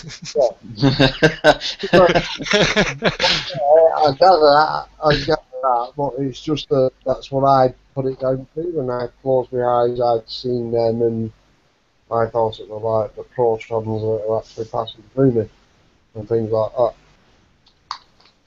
Yeah, well, for me, it's very when you get through that nausea bit, you get a kind of a falling feeling in your when you got your eyes closed and you're meditating like that, and you get that falling feeling. After that, you know, most people stop at that because it's uncomfortable. Have you been through the bells ringing in your ears and the static electricity and been through that stage yet? Yeah, I've been. Get right through it all. When all your muscles start closing down and you're aware of it, and your eyes are doing all the rapid eye movement. You're like, "Fuck, what's going on here?" And then you can kind of spin out. You know, like a plant, like a leaf comes out of a stalk. Sleep paralysis thing. Yeah, but you're fully conscious. You can spiral out. Yeah, but you cannot do nothing. Yeah. No, you can spiral out. Yeah, okay, but that takes time. Out. Yeah, sure. Yeah. I have unwittingly been to them stages, yeah. Yeah, I think it's not for nothing that all those fucking Hollywood buffs and all those elitists do this shit. They know this fucking works, and it does work. Yeah. You know. Again, you bring me to that. What's it? That basis 39. That James. I have to check that guy because I don't know nothing about him. Honestly, he actually, what we've been talking about now, he actually hits it in different ways. I'll put the video back up and listen to him at the beginning, and you think, what a space cadet. So I've got him. I actually put him down as a bit of a fucking luncheon. Yeah. From what I've seen now till now, yeah. Well, I don't know. Yeah. That was the other guy. Okay. But the last one I played, the James with the black hair, I mean, it's about an hour and a half long. In places you're like, I want to turn it off, but it's like, I'll check it out, Dino. I will. Well, I'll just play a little bit at the beginning of it. There's no point screen sharing.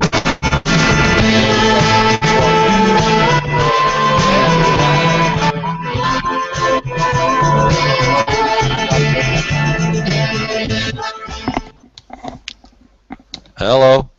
Hello. What the fuck was that? And they dropped the answers. Well, yeah, it is a thing. You were initially arrested for possession of cannabis or something. No, they searched my flat. Actually, I'll pause this because you really need to see his facial expressions as well. Thinking about it. Because he ain't got any.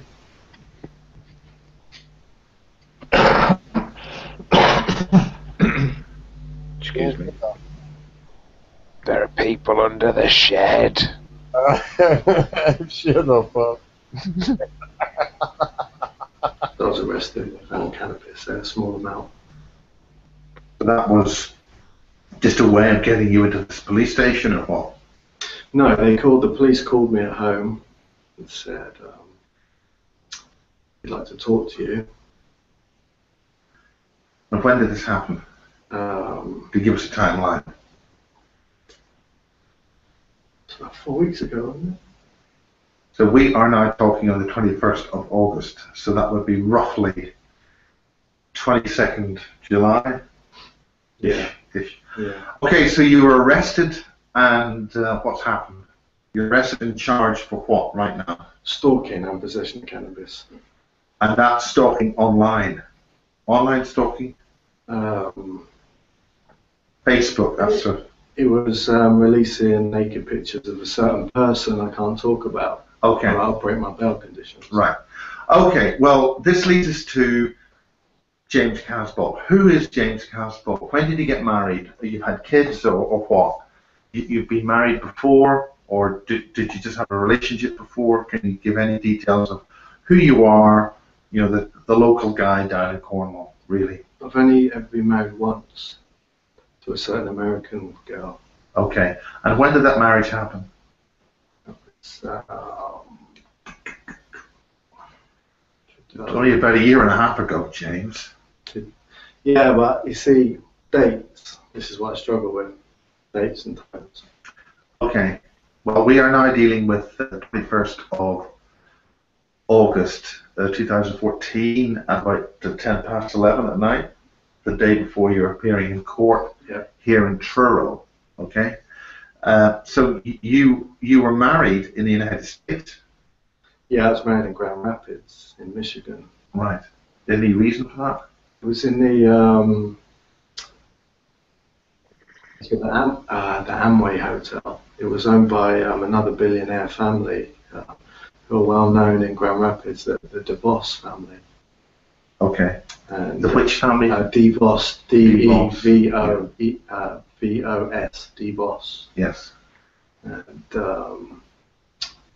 they own the Amway Corporation. Okay. Which is Now, a corporation. The first time I interviewed you was here in Truro at Truro College, and you had a very nice girl there who was with you, and that was in the opening shots of the interview. I think it's called Basis 4. That was did you have a child with her, and do you want to talk about her at all in any way? That was. I mean, I mentioned this before. 2006 is when I first kind of woke up in a way. You can pause it for me. It's Came around. Yeah, go on. Yeah, this is completely scripted. Yeah. From front to end, it's completely set up. It's fake. It's a set. It's James Foley-esque. This is a BB TV series-esque production.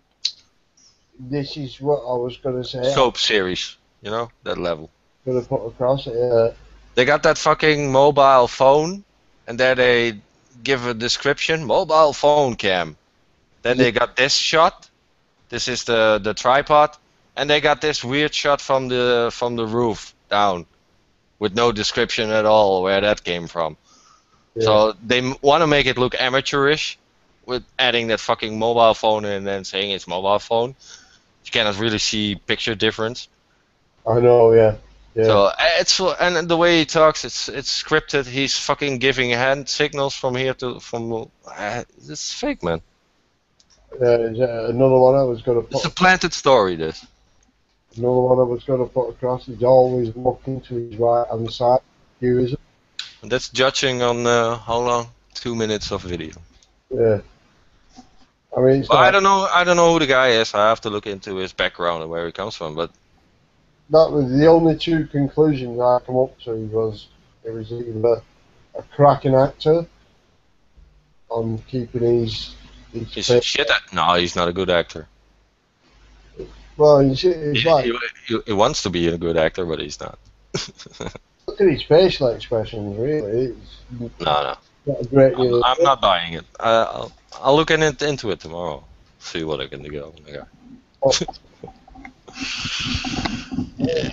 I don't really think a great deal of change in his facial expression. But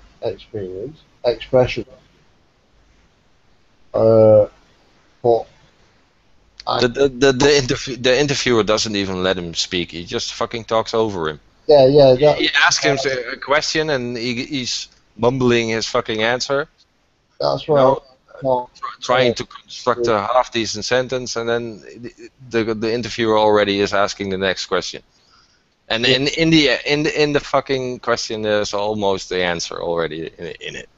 Yeah, so no. he's Thanks. queuing for his answers. Yeah. Oh, the whole interview is pretty much leading questions. Virtually all of it. I know, yeah. It's like we last night. Were I talking to you about this last night? No, not me, mate. No, Chris. Yeah, we were talking last night. I was saying it's like I weren't sure whether it was scripted because of these expressions or whether it was actually true. What's the story about the child abuse? Yeah. Well, later on, let's see if I can find it. Oh no, I don't want you to dig deeper because I'm going to go in a minute and I just want to get back to psychedelics before I go. Yeah, well, later on in it, John, he does actually, he turns around and he says, what I'm here to do, I'm trying to do the leeway between the Illuminati and the common people, and I'm trying to make them understand why they do pedophilism and all the other shit, you know.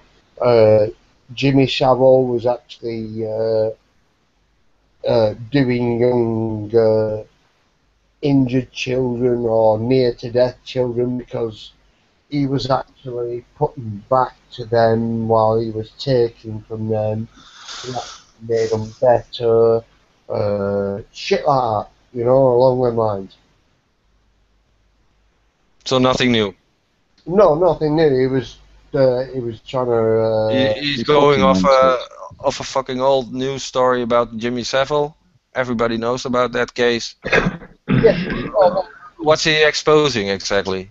Yeah, but that was just a little story he threw in there as well with Jimmy Savile. But I think by now we know the horror stories that are coming out of those rituals and all that stuff. We know all that.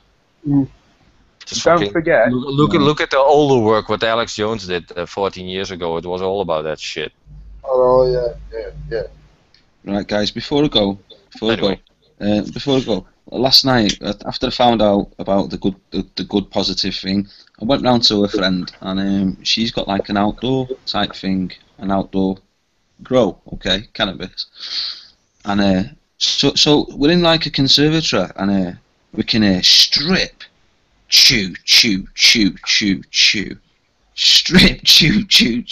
and she's like, "Is your Kia chewing my buds?" So I was like, looked out and that, right, and Kia was stripping one of the plants, right, chewing it, right, honestly, you wouldn't believe it, and I was like, nah, she's just stripping your leaves a little bit, you know, she's not touching the good stuff and all that. Anyway, she was stripping fuck out of it, right, but it was in darkness, you know, at night time and that.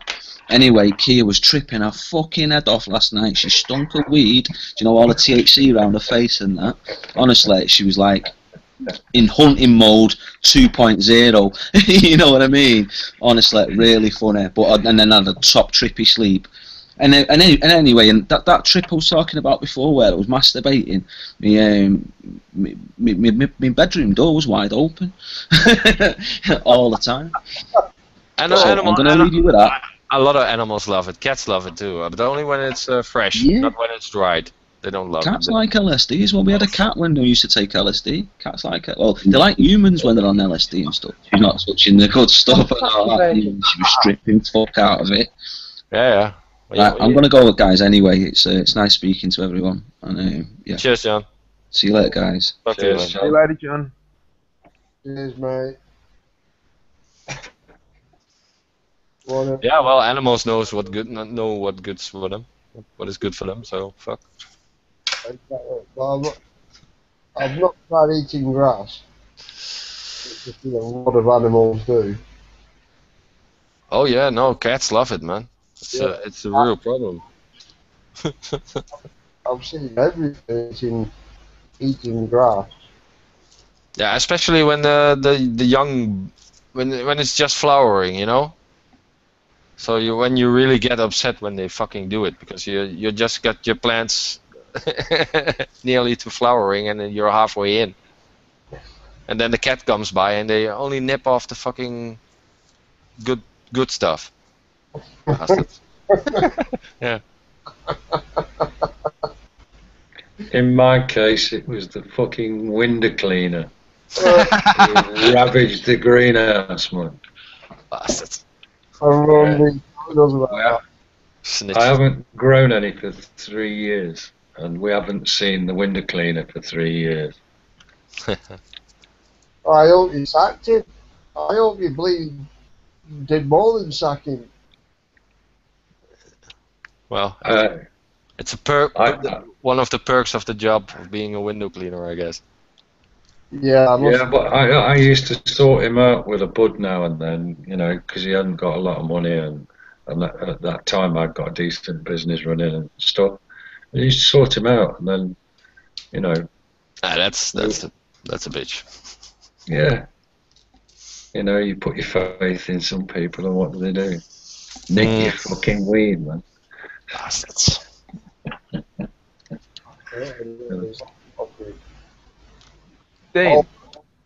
All that trust and friendship really it's been beaten out of us, hasn't it? You know, it's like police, yourself, fucking homeless, somebody, you know. So, I once did a job for a chap, and it was up to the Christmas period, and like it had been a bit of a slow run up to Christmas, and we finished a couple of days before Christmas, and he never paid, so we had to spend Christmas skin. Well, I tried to give my apprentice as much as I could, but I hadn't got that much myself. So consequently, this guy ended up owing me in the end 350 quid. And he rang up, about 3 or 4 years later, and said, look, you know, I've had a water leak indoors, and there's only one man can come back and repair the work that you did. You know, would you come back and do it? And I went, yeah, pay the 350 quid, yeah. He goes, what 350 quid? I goes, the 350 quid you've just forgotten about. I said, you know, it can't be done, man. And I said, and if ever I see you in the street, you'll always know that you can't hold your head up in front of me because you ripped me off for 350 quid. And I went to a friend's barbecue last summer, and he was supposed to go, but he never turned up. He never turned up because apparently there was more than me at the barbecue who he'd done the same to. So he couldn't go to the barbecue because he couldn't fucking hold his head up. I got some fucker owes me 600 quid, man. Did the work and didn't want to fucking pay. Yeah, they're the worst. That's it. There again, I blame. I might be wrong in saying this, but there again, I blame the government. There again, because they taught us for turn the good British thing. Stifle upper lip, old boy. You know. You know what I mean? That's drummed into him. Oh boy, it's happening. No worries, just stifle lip. Carry on. There's always tomorrow. You know? I fucking gets that stage, you shrug it off, I'll put it down to experience. You know what I mean? Well, it shouldn't be. There's only so much experience you can soak up before you start thinking, well, this is a load of shit, man. Yeah. You know, for instance, at the beginning of the 90s, my marriage broke up, and because work was that bad, you just couldn't get any work anywhere. So in the end, the house got repossessed, and they said to me that the building society said, "Oh, don't worry about it because there's an indemnity bond on it." And I went, "What's that?" He said, "Well, everybody has an indemnity bond when they have a mortgage, and basically what happens is if there's a shortfall in what you owe, this is like an insurance policy that covers those who lent you the money." I'm like, oh right. And we had the mortgage with Northern Rock. So anyway, the house got repossessed in 1990, and there was a shortfall of £8,000, 8 or 9. It was almost £9,000, and everything was cool, you know. Like, yeah, well, I've got an indemnity bond for that.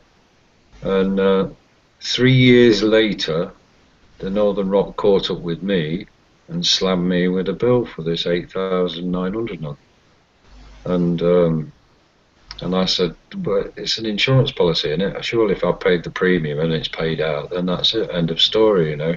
She went, yeah, no, but we are acting for the insurance company and they want their money back. And I had to go to a solicitor and all sorts of shit. And like, apparently in law, the indemnity bond is it's not worth anything. It's a piece of paper. It means nothing.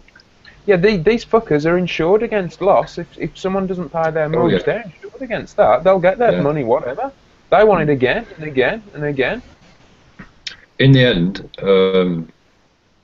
in a county courtroom, I said, well, you know, all I can guarantee you then, if you want this money back, is because work's hard and I'm getting older, blah blah blah. I'll make you an offer of the price of 20 cigarettes, and they said, you what? I said, well, I can guarantee that I'll go without a packet of fags were like $5 a packet then. And I said, I can guarantee I can afford to go without a packet of fags a week. It's worth the sacrifice. And so it was £20 a month.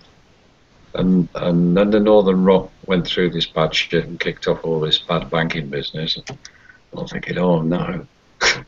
and then Richard Branson bought the Northern Rock, so we stopped paying it. And no one has ever. I'm dying for somebody to ring up and say, look, you're the Northern Rock, blah blah blah. But I don't know Northern Rock, nothing. Cheeky Richard fuckers, Branson. they had billions off us, man. We bailed them out. Yeah, Richard Branson bought the Northern Rock, so if he bought the Northern Rock, he bought all the debt. So cheers, Rich. Thanks, Dick.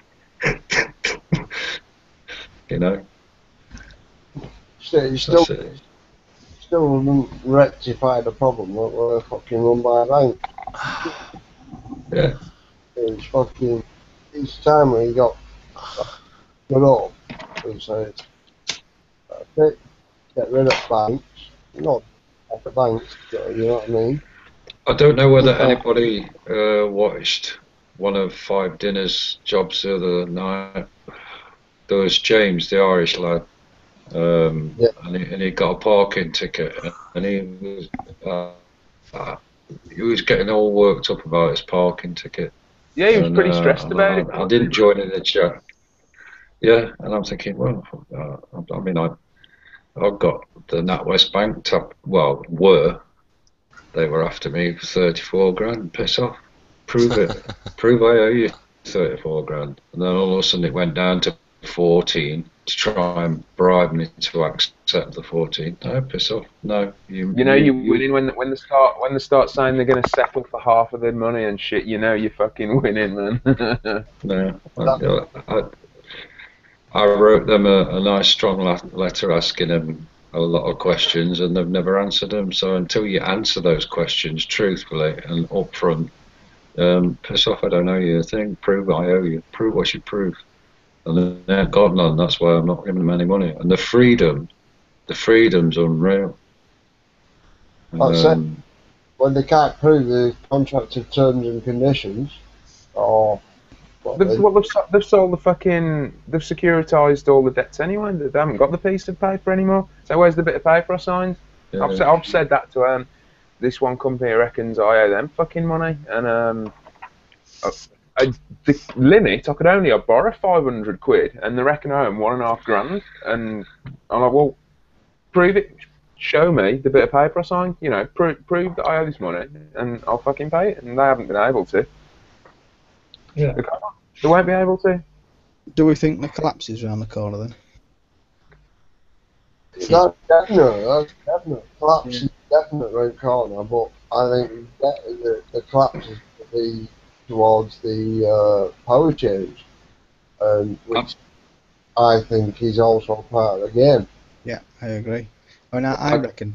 Sorry, Kendall, I was just going to say, I think my money's on 10-13 this year.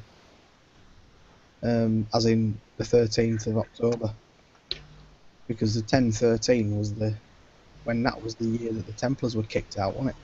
And 10-13 was the same date. That What about 1290? Eh? What about 1290? I think that was. Well, that was 1290 when I'll go. But it's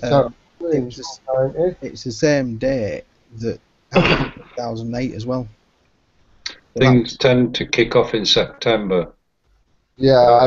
The First World War started in September. I think the Second World War did. September 1939. 9/11 was September. The Last Crusade in 1290 started in September. Yeah. Yeah, it seems to be a magical piece of numerology for them. That's why I think everything depends on whether they can convince enough people that.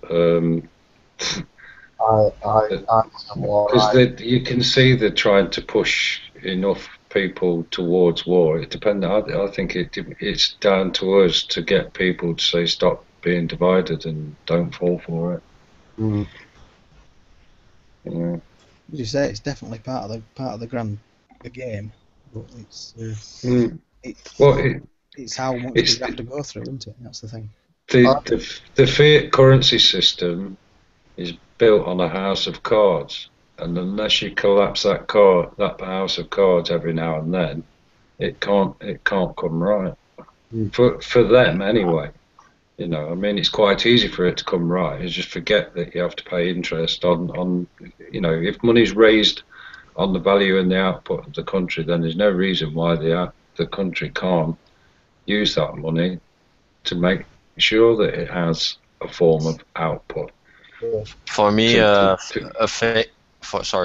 me, a fake currency has a fake collapse. Yeah, I mean, that's been proven beyond centuries with fake collapses and everything, hasn't it? I think, real money or real value is long gone. You know, so it's what do we actually lose when the whole system collapses? Nothing, because it's based on nothing. Yeah. Well, there's repercussions though, doesn't it? You know, you get local business suffering and shops closing and. Why? We would still produce food. We would still produce machines. We would still produce cars. We would still produce anything. All the stuff we need. Yeah. That's not dependent on money. That's why this That's dependent on need. It's on the need, because we need that stuff. That's why we make that stuff. Well, some stuff we need and some stuff we're pushed into buying that we don't need. Well, on an iPhone, you don't necessarily need an iPhone, no. So I think it collapses to a point, doesn't it, where we. But that's marketing, that's commercializing, and all that stuff. But if you talk about system, money system, I think the money system in itself is fake. So how can you have a real collapse if it's a fake system? It's fake as well. That's the difference between raising money from the value of the output of the country and the value of the country. I'm talking, i.e., a Bradbury pound. That is more valuable because the effect of having a Bradbury pound, because there's no interest on it, and because there's no reason why it can't help mankind, help the human, help the public, is because it takes the greed and the power out of money. It allows you to have a monetary system, but because there's no interest on the actual source, there's no need for greed or power to be derived from it. It's just a form of exchange, and that's what we need to get back to. Well, Is an unwarlike society with a form of exchange rather than money. Well, that's already been proved a couple of times over history as well, hasn't it? With the greenback and the Bradbury pound. Mm. You know what I mean? It's Yeah. President shot for, well, one was shot for the greenback, exterminated or whatever you want to call it, and then because Kennedy wanted to bring a similar thing back to the greenback, he got killed. You know what I mean? Andrew Jackson is another one. Yeah. Right. In the early 1800s, after Britain had re-invaded America in 1812, yeah, and because the Russian Kaiser gave the Americans a hand and kept the British Navy at bay, it foiled the attempt for us to take over America again, and that's why Russia was chosen to be the birthplace of communism. Yeah. To get their own back on Tsar Nicholas or Tsar, whoever he was. But, socialism, basically, isn't it? It's like no matter. And then you bring it round full circle, and with the way laws going in this country, you've got this collectivism where we're guilty of everything until we prove otherwise. Yeah. And secret courts and shit like that. Yeah. That's why like on like poll tax things like that. I said, come on. I said, we're in England here, love. You're proven guilty, not when you say I'm guilty. You know what I mean? Prove to me that I've got a contract with you to pay this money. I don't hear anything back from them. I mean, harping back to this severe security warning alert, whatever, based on false flags. But at the end of the day, they will find that excuse and they will use that to go against the law of consent. I was just wondering where the legislation was that's inevitably going to follow. You know what I mean? I'm surprised it hasn't been rolled out yet. I think it was already laid. The ground for it was laid in after 7/7 when Tony Blair's mob came out with the Special Measures Act, and then unfortunately that riot in London reinforced it a little bit more, and now we've got this. What I think they're going to do is fucking bring a new Magna Carta out. He's through that ball into the teleport, you know what I mean? We have gone from crime to pre-crime. That's what's happening. Well, your Magna Carta bit is about to be destroyed between the Labour Party and the Conservative Party because the Labour Party and the Conservative Party and the Liberals as well have joined in the bandwagon, are all preaching a Saul Alinsky-based communitarianism. So that's Marxist. And what's going to happen is Graham Allen, my local MP, is now looking at rewriting the British Constitution in favour of communitarianism, which is fucking collectivism. Yeah, I've seen something on that.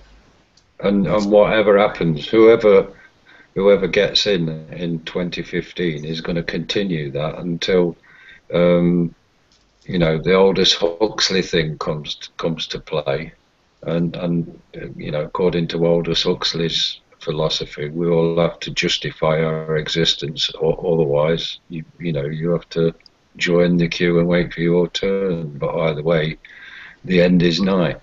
And in a communitarian aspect, it's what the community decides as to whether your existence is justified, not. So that's marriage, really, isn't it? They've gone from a humanitarian human rights on an individual basis, to human rights being based on the needs of the community. Yeah, it's like Americanism, really, isn't it? I mean, it's like, if you look at that, that's bringing back Illuminati, really, because that was part of them. Maritism. Basically, it's the excuse that Stalin used to starve the indigenous peasants who grew the corn at the end of the when I think it happened in the 20s, but when they collected the corn in, the peasants were told at the beginning of it that they would have enough to manage the winter on until the next crop comes in, but in actual fact they didn't get anything, and only the people got the corn to keep them going, and the peasants all starved. God knows how many millions, but that's more or less the same speech that created that for Stalin.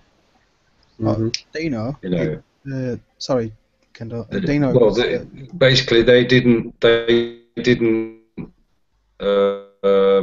couldn't justify being part of the community, so therefore the community couldn't justify allowing that part of the community to take part in what the community was taking part in. So they were totally isolated, and they fucking starved to death, millions upon millions of them. Yeah. Rob, Ivan, what were you going to say about it? Sorry, Kendall, I didn't mean to cut you off. It was the 13th October 1307 when Jacques de Molay was arrested in Paris. I just found it on the website, so we're both right. I know how I thought it was round about that time, you know. The Romans. I'd actually been reading something about it today, Ivan, and it just, when you said it, it just struck in my mind.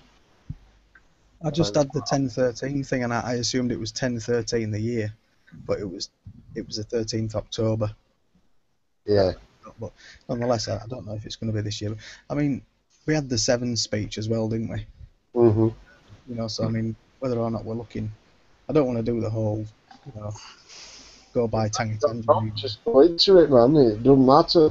You don't matter. It's fucking whatever you want to say, just say it. I'll tell you what I will say. We back before, you know, I set up a few years back, and we decided to get some stuff in, and a bit of this and a bit of that, and cans, and you know, and I had a real dry patch, as you do with sign up and business. And Joe had trouble at, you know, and it would basically, yeah, we went through a dry patch.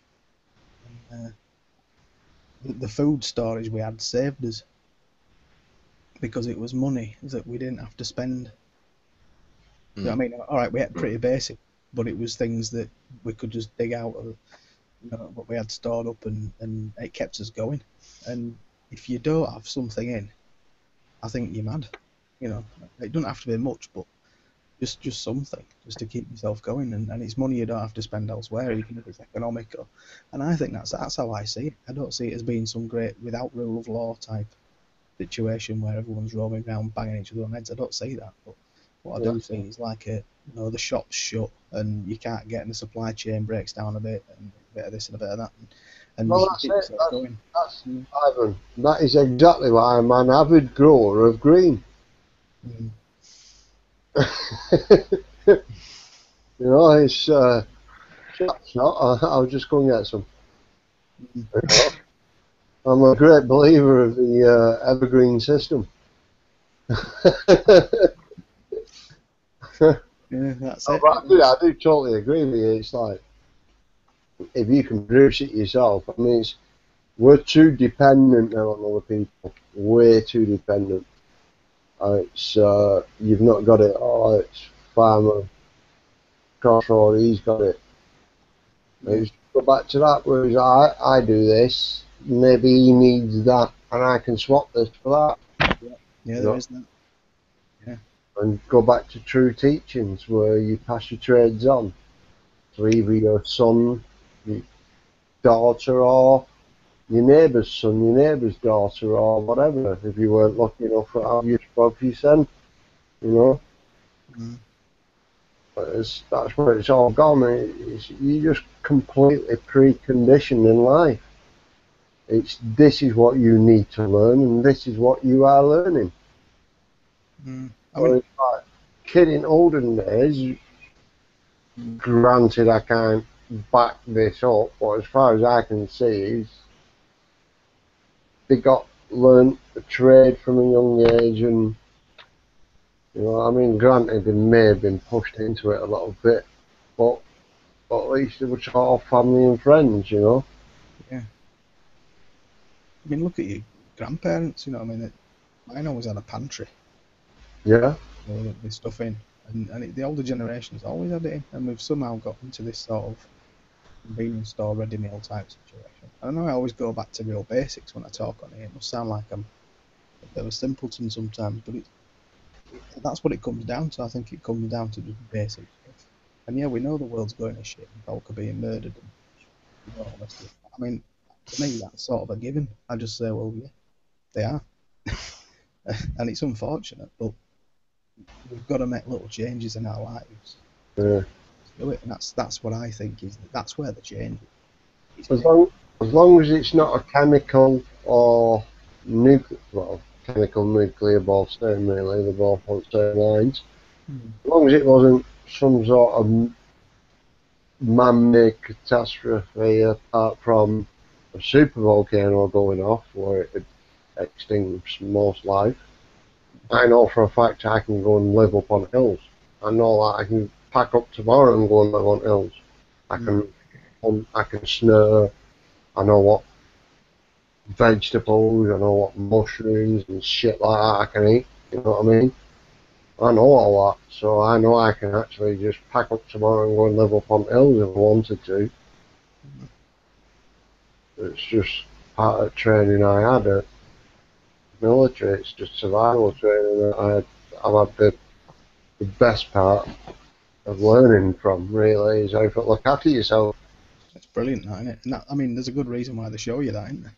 Well, obviously, yeah, you never know when you're going to get split up from a platoon fucking in the middle of nowhere. Right, yeah. You know what I mean? You could be last man left. Nobody got, no communications. Got to know what plant you can eat, what fucking animal you can kill, which is virtually everything. Fucking, which is your best stuff, ants, cockroaches, people that turn their fucking nose up. Well, I'm not such thing. I'm up, bit of flavouring, telling you. Soak worms in a bowl overnight, stretch them out, pull out mud out of them, cook them up. You never get any better vitamins going. Telling you. You know what I mean? What's that? Tap a stick on ground, you've got a fucking meal. You know what I mean? Simple as. Don't have to be clean water. Bit of water out at river. Bit of water out at river, boil it up. You know what I mean? It's clean after that. 99.9% of germs in that water's dead. So put a chemical in, clean it.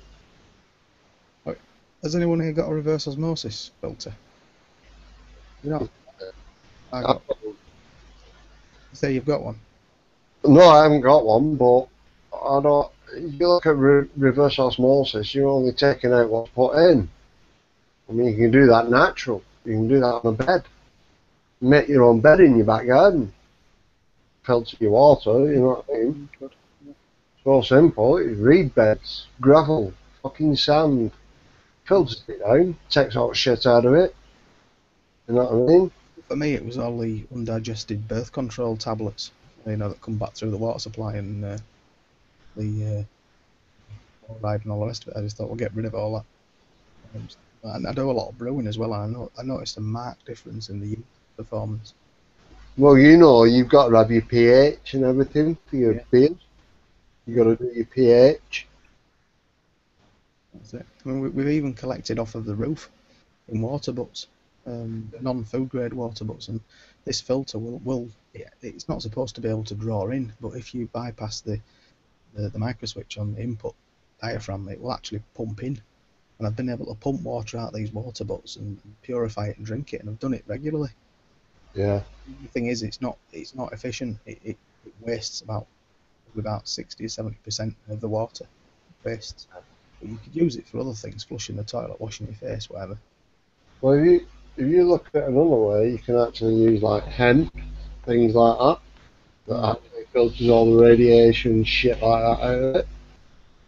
You make a reed bed, you put your hand on top of your reed bed, you've got gravel, you've got sand, you've got all that charcoal underneath. Filters all that shit out. You know what I mean? You're doing it naturally where you're mechanically doing it. It's a longer process, but it does exactly the same. We've got everything we need is on this planet. It grows. You know what I mean? It's been proven without a reasonable doubt. Everything we need is on this planet. There's no need to fiddle with shit. Make other stuff. I'm not one of these hardcore preppers, but I do think that self-reliance is the best tool you've got. Yeah, definitely. Absolutely. I mean, granted, I've dived into technology lately to make myself more self-sustainable if I'm walking about through. Like, I've got my backpack on my back, I've got rechargeable fast power pack that I can charge any phone, any whatever off it, and it's self-sustaining, recharge itself because of a solar panel. Yeah. I mean, I've dived into technology that way, but it's one of the main reasons I got into blacksmithing and forging, was so that if I ever had to, I could make my own tools and make useful things. If you could never easily get it from anywhere else.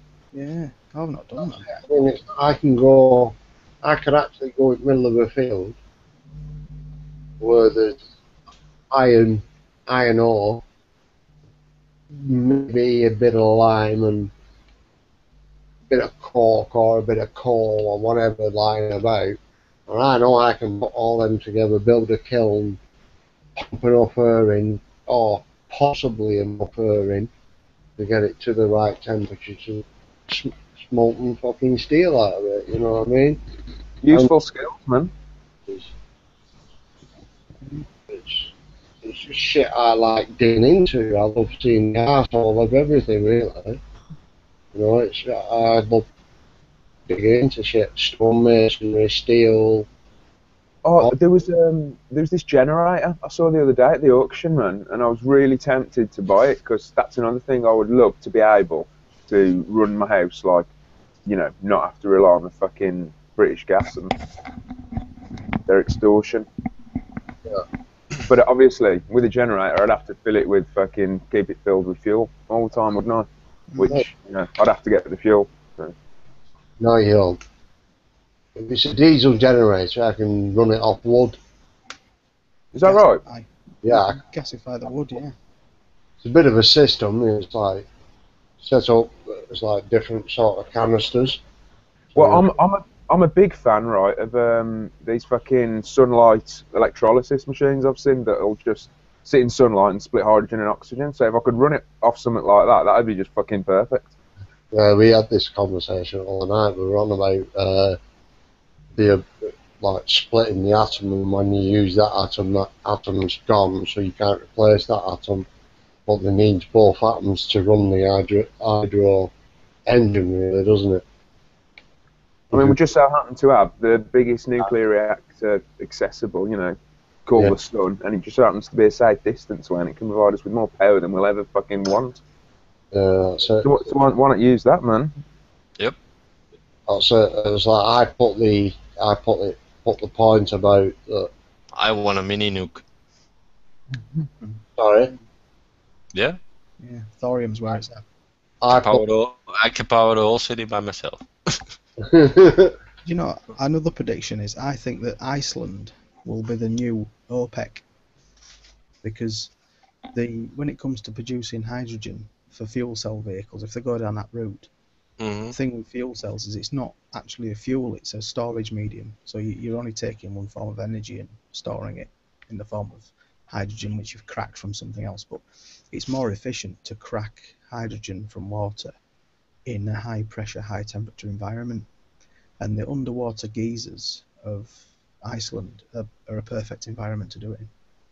So it would turn Iceland out. When these banks went independent over there and they kicked all the bankers out, I thought straight away, aha, that's the beginning of the new. Because if you have a financial system outside of our current financial system, then you've got a medium of trade. If everybody's got the same, how can I put it? If everyone's got the same money, how can you trade with yourself? But if you have people outside of your monetary system that you can trade with, i.e. Iceland producing hydrogen, then you've got a money pump between the pair of you, an exchange rate you can fiddle. Yeah. And that. Oh, yeah. You see what I mean? So their natural resource is the geothermal energy to get the initial energy to crack the hydrogen in the first place, the electricity from the geothermals, and also the geothermal heat and pressure to crack the water underground, export the hydrogen, turn it, liquefy it, whatever you need to do, and then sell it to the rest of the world through a different currency. Yeah, yeah. Well, Maybe. I think you still have to fight Big Brother and America. They're not going to hand over the world business of hydrogen to Iceland. I think for an independent country, and Iceland is a unique country because they're totally off the grid. They can fucking create their heating, electricity, all that stuff. So they don't have to import fucking gas and oil and all that stuff. They can create the hydrogen to run the cars, and they got that. They got a network running there. Yeah. So as an individual country, they're at the right place. It's just shitty cold there. Yeah, that's true. And very dead. Yeah. It's not a nice place to be. I'm not saying that they're outside of that's even the future. I'm saying that it's part of the plan, is what I'm trying to say. Mm-hmm. That they will be the production centre for this stuff. Yeah. And we're already seeing if you look at the usage of oil, which I'm sure you have, the fuel economy of cars has increased, and the actual fuel production of petrol and diesel has dropped. So we're getting to a situation where we're producing less and less oil, but there are more vehicles, but they're becoming more efficient. And we get to the wedge where we can't do that anymore. And now we're allowing electric cars to be, like we said before. And why are we getting to that? Why are we allowed electric cars? Well, it's because we're getting away from the big oil conspiracy.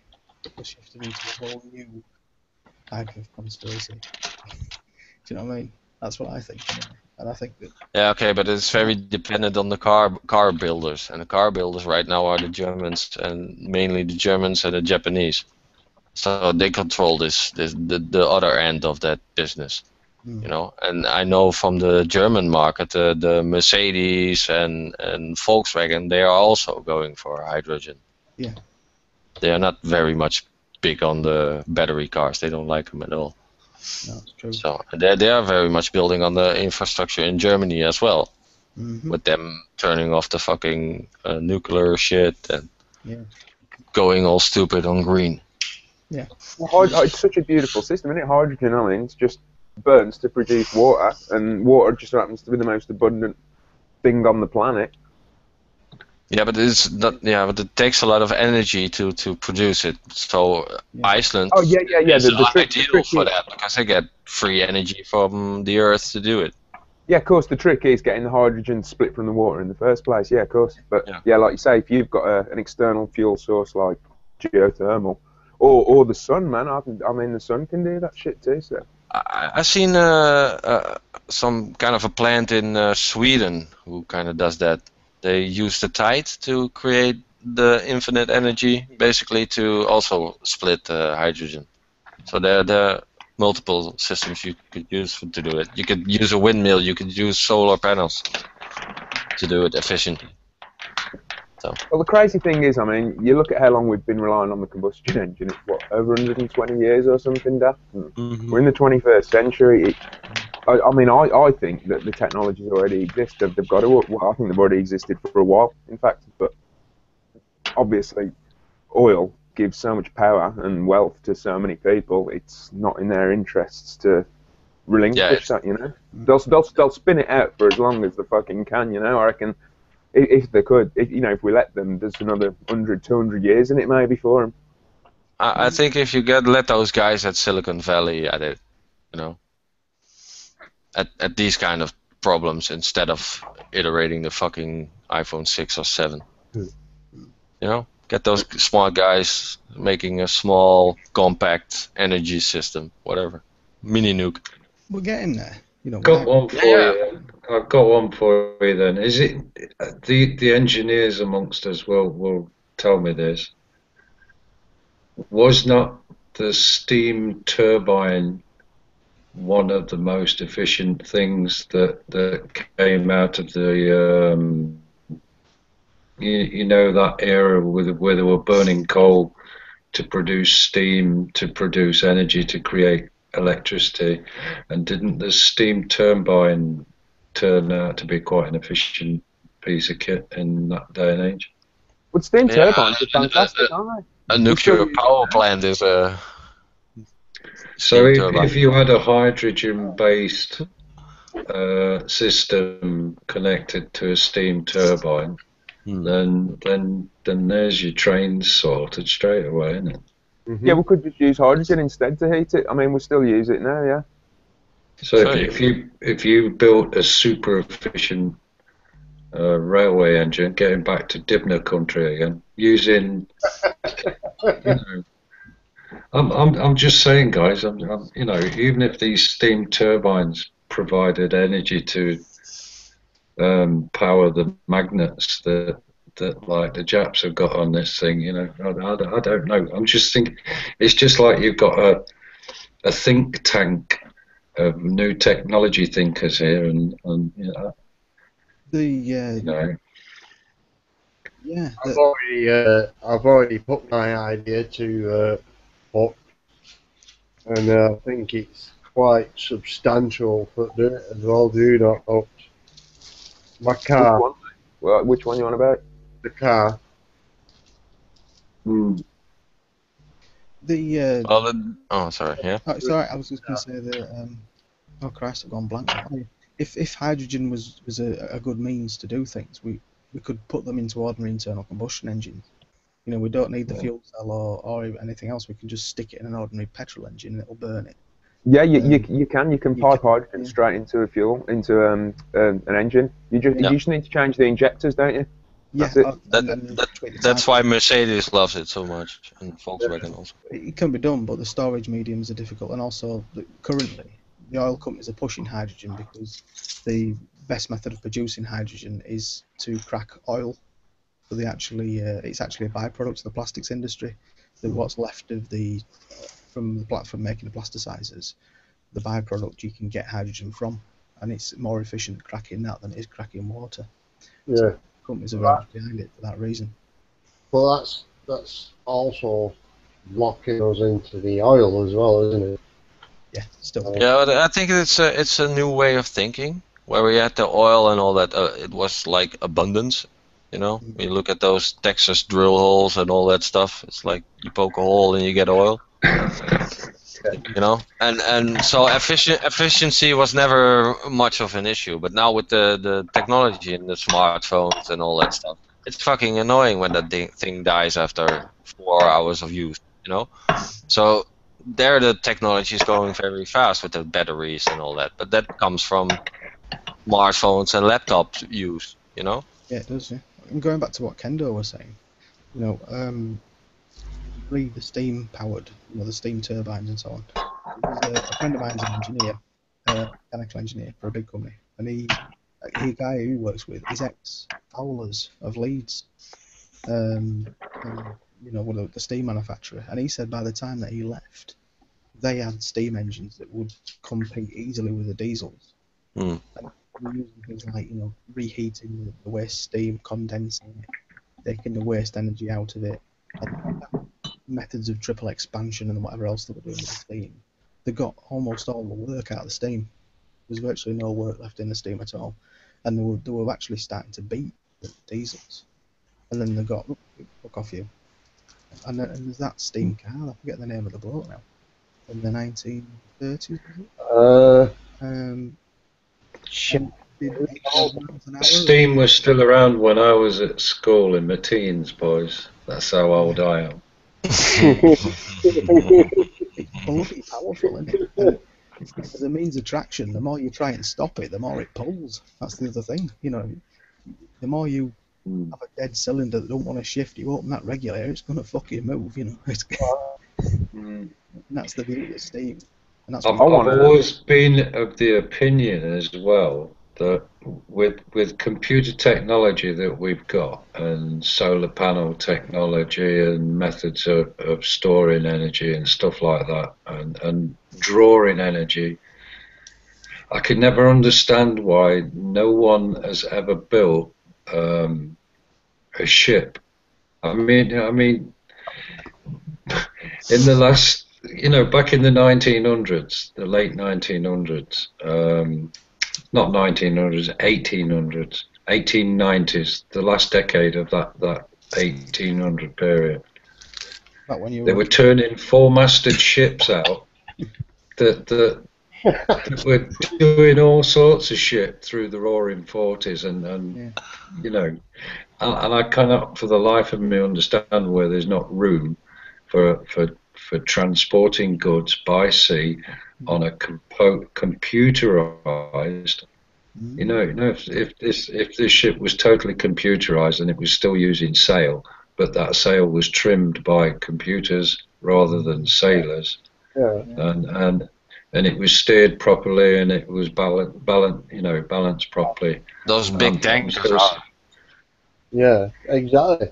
I mean, the captain only sails them into the port, I think, and docks them. That's the only. And the rest is hands off. He doesn't even sail them into port, does he? I mean, you got a fucking. Yeah, that's where he can actually jump in, maybe. Yeah. You got some track on the port. But I'm saying chuck the diesel engine away in a ship. You mean?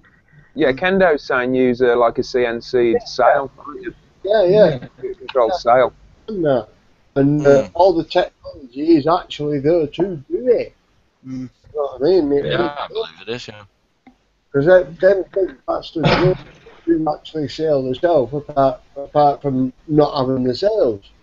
They've got the fucking engine. I mean, those ships were shipping like thousands of anything up to 5,000 tons of grain at a time in a four-masted schooner with a crew of about 90 blokes, and that's how we relied on getting our grain for almost 200 or 300 years. Exactly. And other imports and stuff like that. And yet the sailing ship has never, because of engines and because of our desire for oil, the sailing ship has never gone up to this computerized level where we've got this thing where a small group of people can shift thousands of tons worth of cargo purely by balancing a few solar panels and some computerized technology and trimming sails. Fucking hell, man. You wouldn't need Jack Sparrow. All you need is some guy with a fucking laptop, and you're around the world. It's like technology is there, but not, as far as I know, no fuckers tried that, have they? Yeah, no, nobody wants to use it just for the good of it, What about the canals? I mean, we've got them. We don't use them.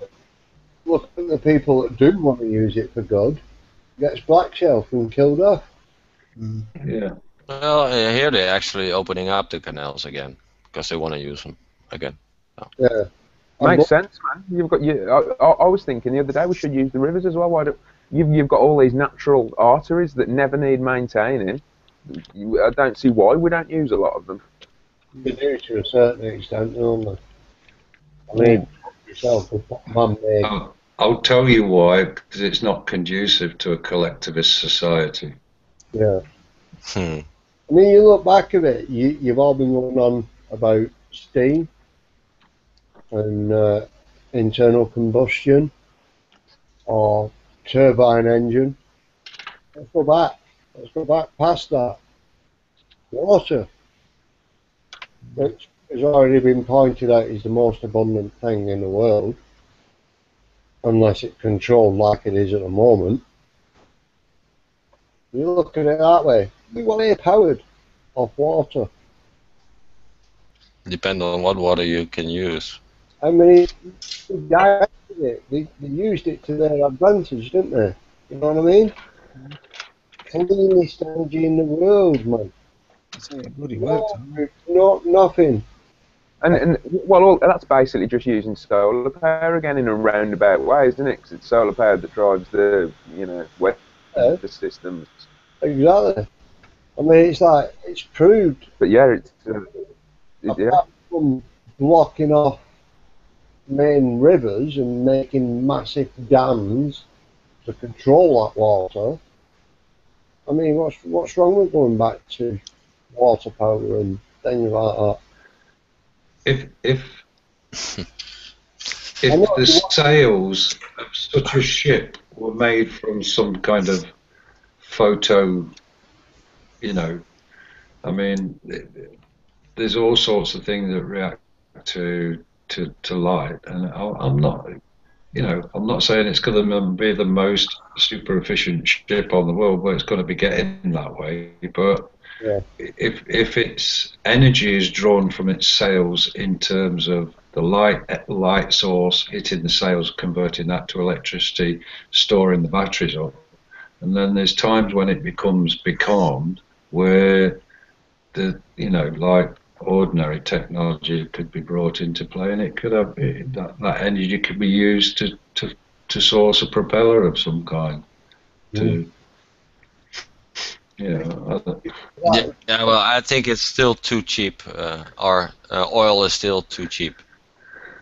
Yeah, I agree, but and just imagine, them inventing a 100% efficient solar cell, and you have like a little panel of like a square meter, and you can run your house off it. I don't think there's an energy company out there that would like that. Because, or a government, or whatever, because these are control systems, Yeah, I was just going to say that. You got to pay your bills. You got to slave to pay your bills and all that stuff. So, I mean, look at traffic lights in cities. I don't know what it's like where you are, but I have noticed that the traffic lights, into the city here, the speed. The speed limit is 40 miles an hour, but the actual road speed is 25. And all the rest of the normal idiots on the road don't know this, because they all go turn ass in. But I don't do 25 mile an hour down the road neither, but you can tell that the average speed down the road is 25. Because if you do any more than that, you're hitting every light at red, or you're hitting every other light at red. And it's designed to slow you down. And I actually looked it up, and there is the specification on the Royal Town Planning Association's website. They call them green zones. That's why you hit the one street, then you hit a streak of green lights and that's they create a green zone. It's very rarely like that here. It's very. You have to keep a constant tempo. You have to, and that's what you said. It's a little below the speed. Yeah. I mean, the thing, I would gladly do that if I knew what the speed was. But if I started trying to do 25 mile an hour down the road here, I'd get lynched. Can't do it. I would do it because I know that ultimately that's the speed I'm doing anyway. And, with my car, I've got a 5-minute MPG readout on the display, so I can see in 5-minute intervals what my miles per gallon is. And if I ever get the chance to do that, which is rare, but if the roads are quiet enough, I can get 75 and, to the gallon by just pulling along at 25 mile an hour and timing the lights properly. But when you're with all the idiots in rush hour traffic, you're lucky if you're getting sort of 40s, 50s to the gallon. But they're all their own slave masters. They're all. Yeah, that's why you need a Google car. I don't know why we don't have curse systems on cars. On cars, we have them on Formula One cars. I'd love one on my car. So something that stored when you brake. I mean, you lose so much energy when you brake. It takes so much energy to get that car moving in the first place. You know what I mean? It's such a shame. Toyota Prius. Yeah, it's the Mark. I've got the Mark 1 Prius. Well, that got a curse system in it. But very similar. Basically, yeah. Yeah, it has. Yeah. But fantastic. I didn't know that. Yeah. Well, I've also. Is that used to charge the battery though, so it relieves the alternator, or does it store it in like a flywheel? No, it stores it in the batteries in the back. Right. So it's used to charge the batteries, like big dynamos type things. Well, kind of. It's got a motor generator, which is capable of moving the car, but it's also capable of slowing the car down. And it doesn't actually have an ordinary alternator for 12 volts. It uses an inverter for that. So it's got a 300-volt battery pack in the back that can push the car along. And when you brake, it also uses that motor as a generator to charge the battery up.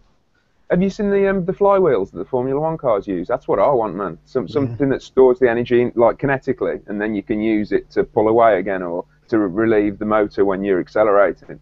Nice little project for you, Huxley. Why don't you, if you've got a diesel car or something, build yourself a trailer with a series, like batteries, 48 volts worth of go-kart batteries or something, golf cart batteries, and you make a push trailer, so the trailer pushes your car along. Would that work? It should do. I mean, if you could get away without using first and second gear, for example, just up to 25 miles an hour or even 30 miles an hour, that's most of your city driving sorted out. Alright. Stop starting between traffic lights, that kind of thing. So you're looking at getting hundreds to the gallon just by using the trailer to push you along, aren't you? Yeah, but you've got the cost of the batteries, though, haven't you? You have, yeah. You'd have to factor that in. I mean, I've got out of that. I did that. I charged the batteries up on the Prius with an inverter, and I got 100 plus to the gallon out of it while I was doing that. But I obviously had to pay for the batteries and the electric as well. But it can be done. It can be done. But the batteries died, and I had to pay for them, and they're dead now. And that's it. Useless now. Yeah, exactly. Yeah. So I mean that as you say is the fact of the matter. You're paying for it one way or another. That's part of the manufacturing problem on the battery. Yeah. Yeah. Yeah, so that's still the biggest problem, I think. Yeah. Batteries. Why don't you look at now? You've got that side sort of it. Why don't you now look at a better battery? No. Yeah. It is just the money. Because I did do a spreadsheet once I worked out. I'd have to do twice the miles I do. Paper doesn't cost, does it? No, it doesn't. I want a nuclear battery. That's right. That was suggested, wasn't it? Like, when the first nuclear-powered subs started. It works for our subs, yeah, exactly. They work the same. They also store that shit in batteries and. Yeah. I'd rather a nuclear-powered car was suggested, wasn't it, at the time? Mm-hmm. Yeah. Looked at. I'd rather have a cold fusion battery. And gas turbines as well. They've been discussed and done. Rover were working on turbine-powered cars. Yep. But have you ever seen thermoelectric generators? They're starting to sell them in Maplin and stuff now, where you make a little fire. And it will actually generate electricity to charge your phone from a tiny little fire. Yeah. Yeah. No, I've not seen them. So what, do they convert heat into electricity? Yeah. Yeah, it's the Peltier effect. Yeah. I've seen it. Have you seen that little light that Japanese girls made that does the same thing? It's powered from your hand, basically. And so it's like a torch that gets its power from the heat in your hand. Right. The only thing is you've got to get rid of the heat. That's the hard part, a heat sink of some kind. Yeah. It's the difference in temperature, so the hotter at one side the better, but also the cooler at the other side. So you've got to give us a big temperature differential between the two. Yeah, that it's the differential. Yeah, it's not the heat itself; it's the difference in heat, isn't it, that causes the effect. Yeah, but I mean that's something that's neglected. I mean, different kind of metals. Yeah, that's one with thermocouples. Using the sun and the big mirror, a big parabolic dish or something, would do the same. thing if you focused it. I've got a thermocouple. I think it's magic. How do thermocouples work? How magic is that? Brilliant. Isn't it? Yeah. You know when you guys eventually invent a teleporter? Well, I can just make sure there's no flies around you. Will do, kind of. There's not much technology.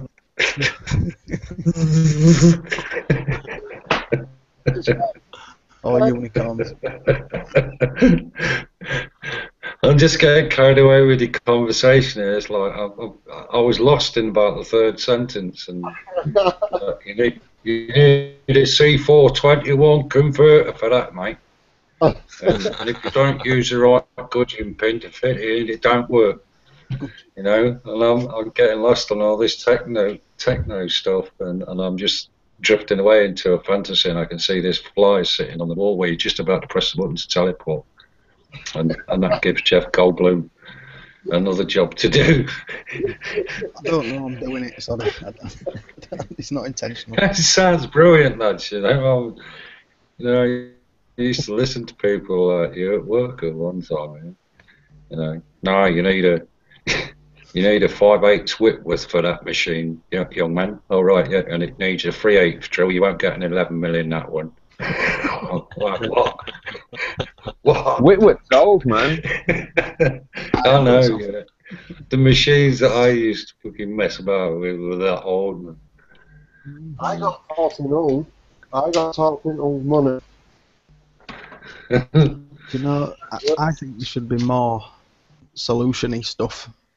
You know, literally people just chiming in on talks like this and going, look, I've got aquaponics, look, I've got reverse osmosis, look, I've done this, I'm gasifying wood and I'm not using oil anymore. Or I'm doing this. That's what I wanted to ask you. How much power do you get out of that biofuels thing? What, gas? Gas out of wood, it depends. It depends on your wood, it depends where it's grown and... No, not that. I mean the biofuels thing that you said they're selling in Halfords or wherever. Oh, it's like 5 watts or something to charge your phone. You know, it's like USB charger type tackle. They sell it in Maplin. I can't remember what it's called, but it's just like a little pyro, like a little tin can with holes in. Stick some twigs in it, light it on fire, and 5 volts comes out. Nice. I want one. About 100 quid, yeah. But, no, there should be more. So this is what I've done, even if it's just, you know, replying to a letter or telling a bank to fuck off or whatever. There's so little solutions out there, I think. A lot of people saying, "Oh, this is shit and that's shit," and people are dying. Well, we know that, but what we're gonna do? Quit your job and go make stuff, whatever. And just do it. Yeah. No, that's what there is. The resolutions on this, we're just getting hung up on what's going on. I mean, if everybody actually comes to that conclusion and say, right, it's time to sort this, it can be sorted. You know what I mean? Instead of us all getting hung up on videos that's happened and fucking 20, well, not 20 years ago, but 11 years ago, when 13 years ago even, when fucking Twin Towers happened, people are still hung on that. Yeah, they are, yeah. Oh, they fucking got you know, I mean, they got blown up. Let's fucking face the facts. Why did we get blown up? Who did it? You know what I mean? Yeah, they did that. What went on the other day with that bloody Steve-O and that, what's it called? 5 dinners or whatever it's called? There's been 5 dinners. 5 dinners, yeah. What would happen? Bloody kicking off and creating with each other over fuck all, and something about a bloody BMP or something. I mean, what? I mean, there were 2 lads that go on Kip's channel, and I thought, oh, I found a nice, intelligent base of people here, you know. They all get along and discuss things, and me, my naivety, I thought, oh, naivete, excellent. Yeah, we've cracked it. And now there's 2 lads fighting over politics, and we need to just go, well, okay, you're doing that, I'm doing this, fair enough, let's carry on. Yeah. I don't want to say too much because we're live, but You already said enough now. I don't care. That's great, man. Stop fighting. Stop messing about. Let's get on with it. I had a feeling that heading that way, so I was actually stuck between 3 live shows at that time. I had Linda. You know what? I think I was falling asleep or something, man. That rings a bell. I'm sure, I'm sure I was half asleep when it was happening. Seems to have split into Sure, factions now. Well, that night Linda was on. Pete, Cookie, and Pete were on, and then 5 Dinos were on. So it was like I was trying to between all 3 and keep up with all 3, and I just thought, fuck it. I stayed on Pete and Cookie and watched that, and then after that I just jump in between other 2. But I seen it heading in that direction. I mean, it's where it started off and everything, so it was like there's something not right and something's gonna like end up arguing and shit like that. So I just thought I'll leave that. So I started watching videos. Well, can't be all gold. Huh? No, it's like it's happened to us, Peter, hasn't it? You know what I mean? It's ended up where we've been having conversations and then it's blown up on ours. Yeah, well. It was right at the beginning, you know what I mean? And I think people have got just that will put up with it on ours, and you've got a chance. If you want to make an idiot of yourself, you just get kicked. Simple as, isn't it? It's all free speech. We'll sit here, we'll listen to each other. It won't be a dick. That's all we are. They are not hiding anything either, so it's pretty obvious what's happening. So you can see if you like it or not. Yeah.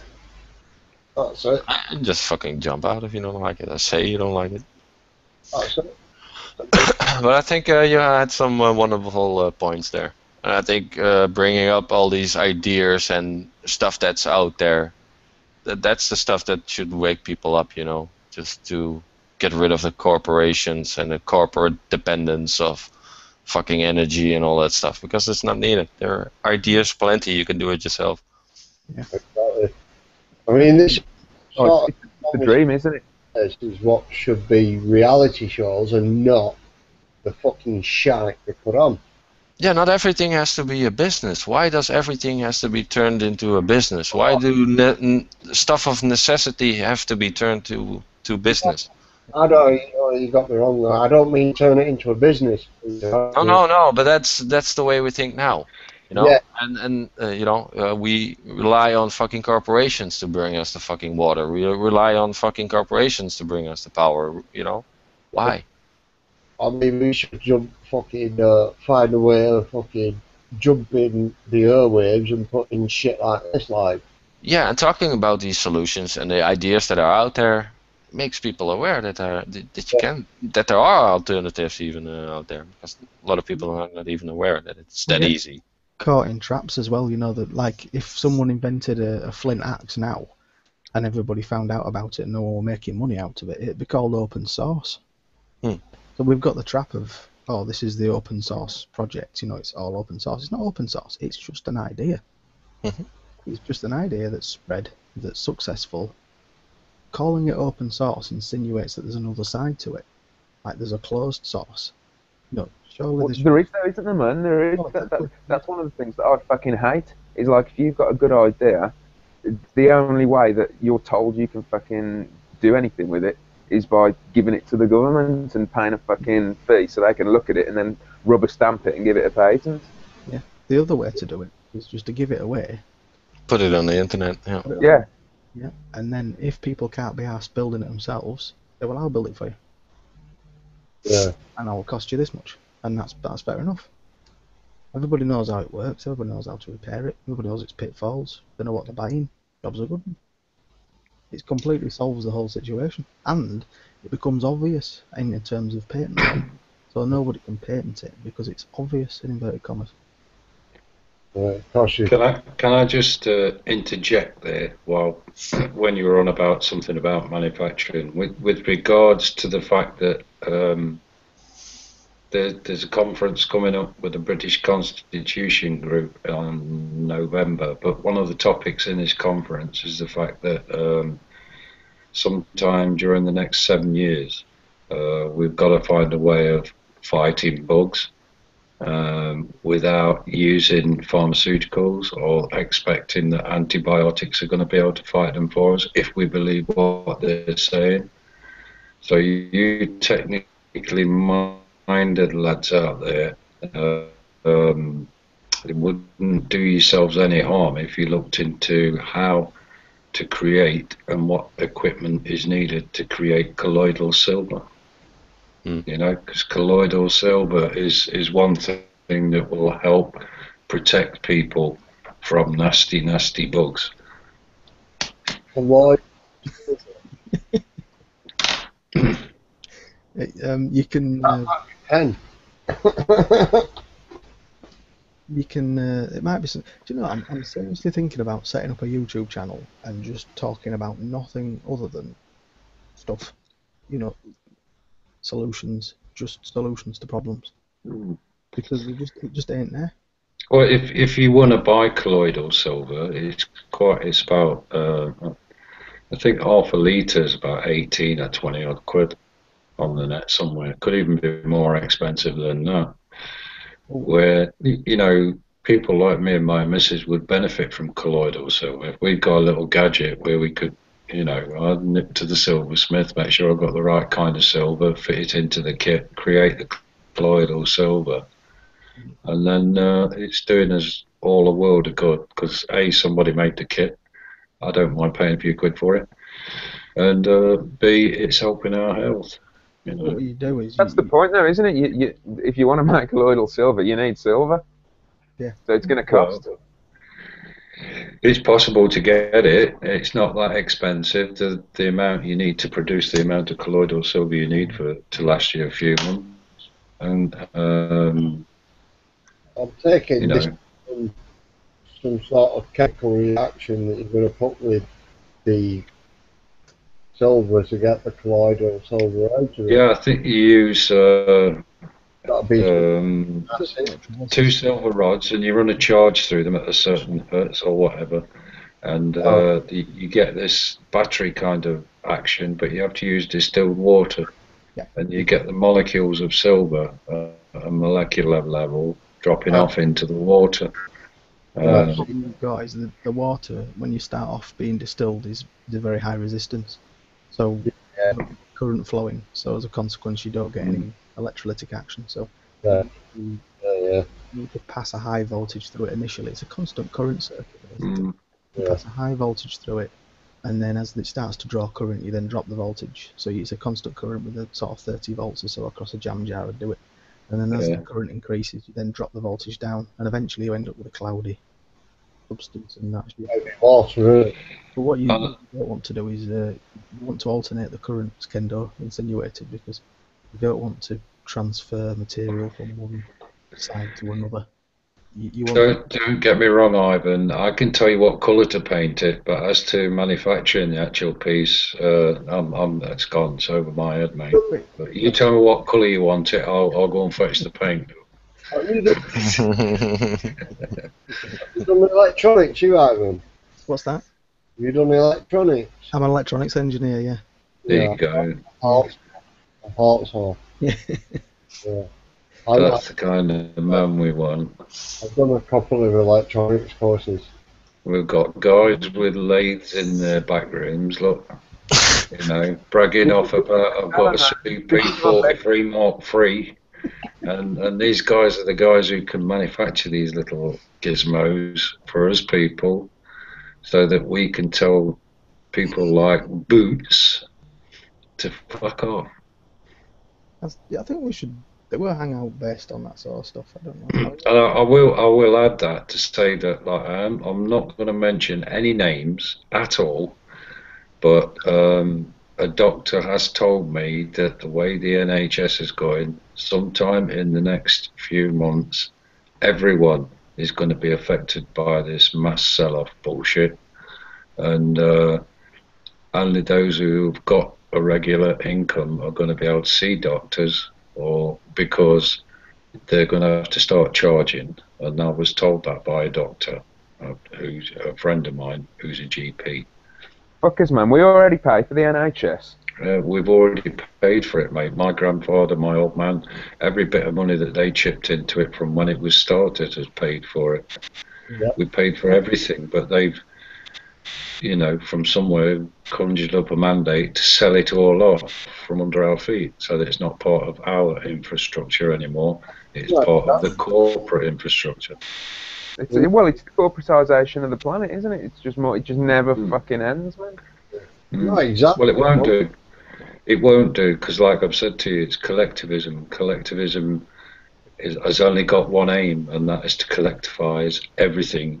You know, it's the Star Trek, Voyager, Borg situation. You know, It's all consumed. we are Borg. You will be assimilated. Resistance is futile, and that's it.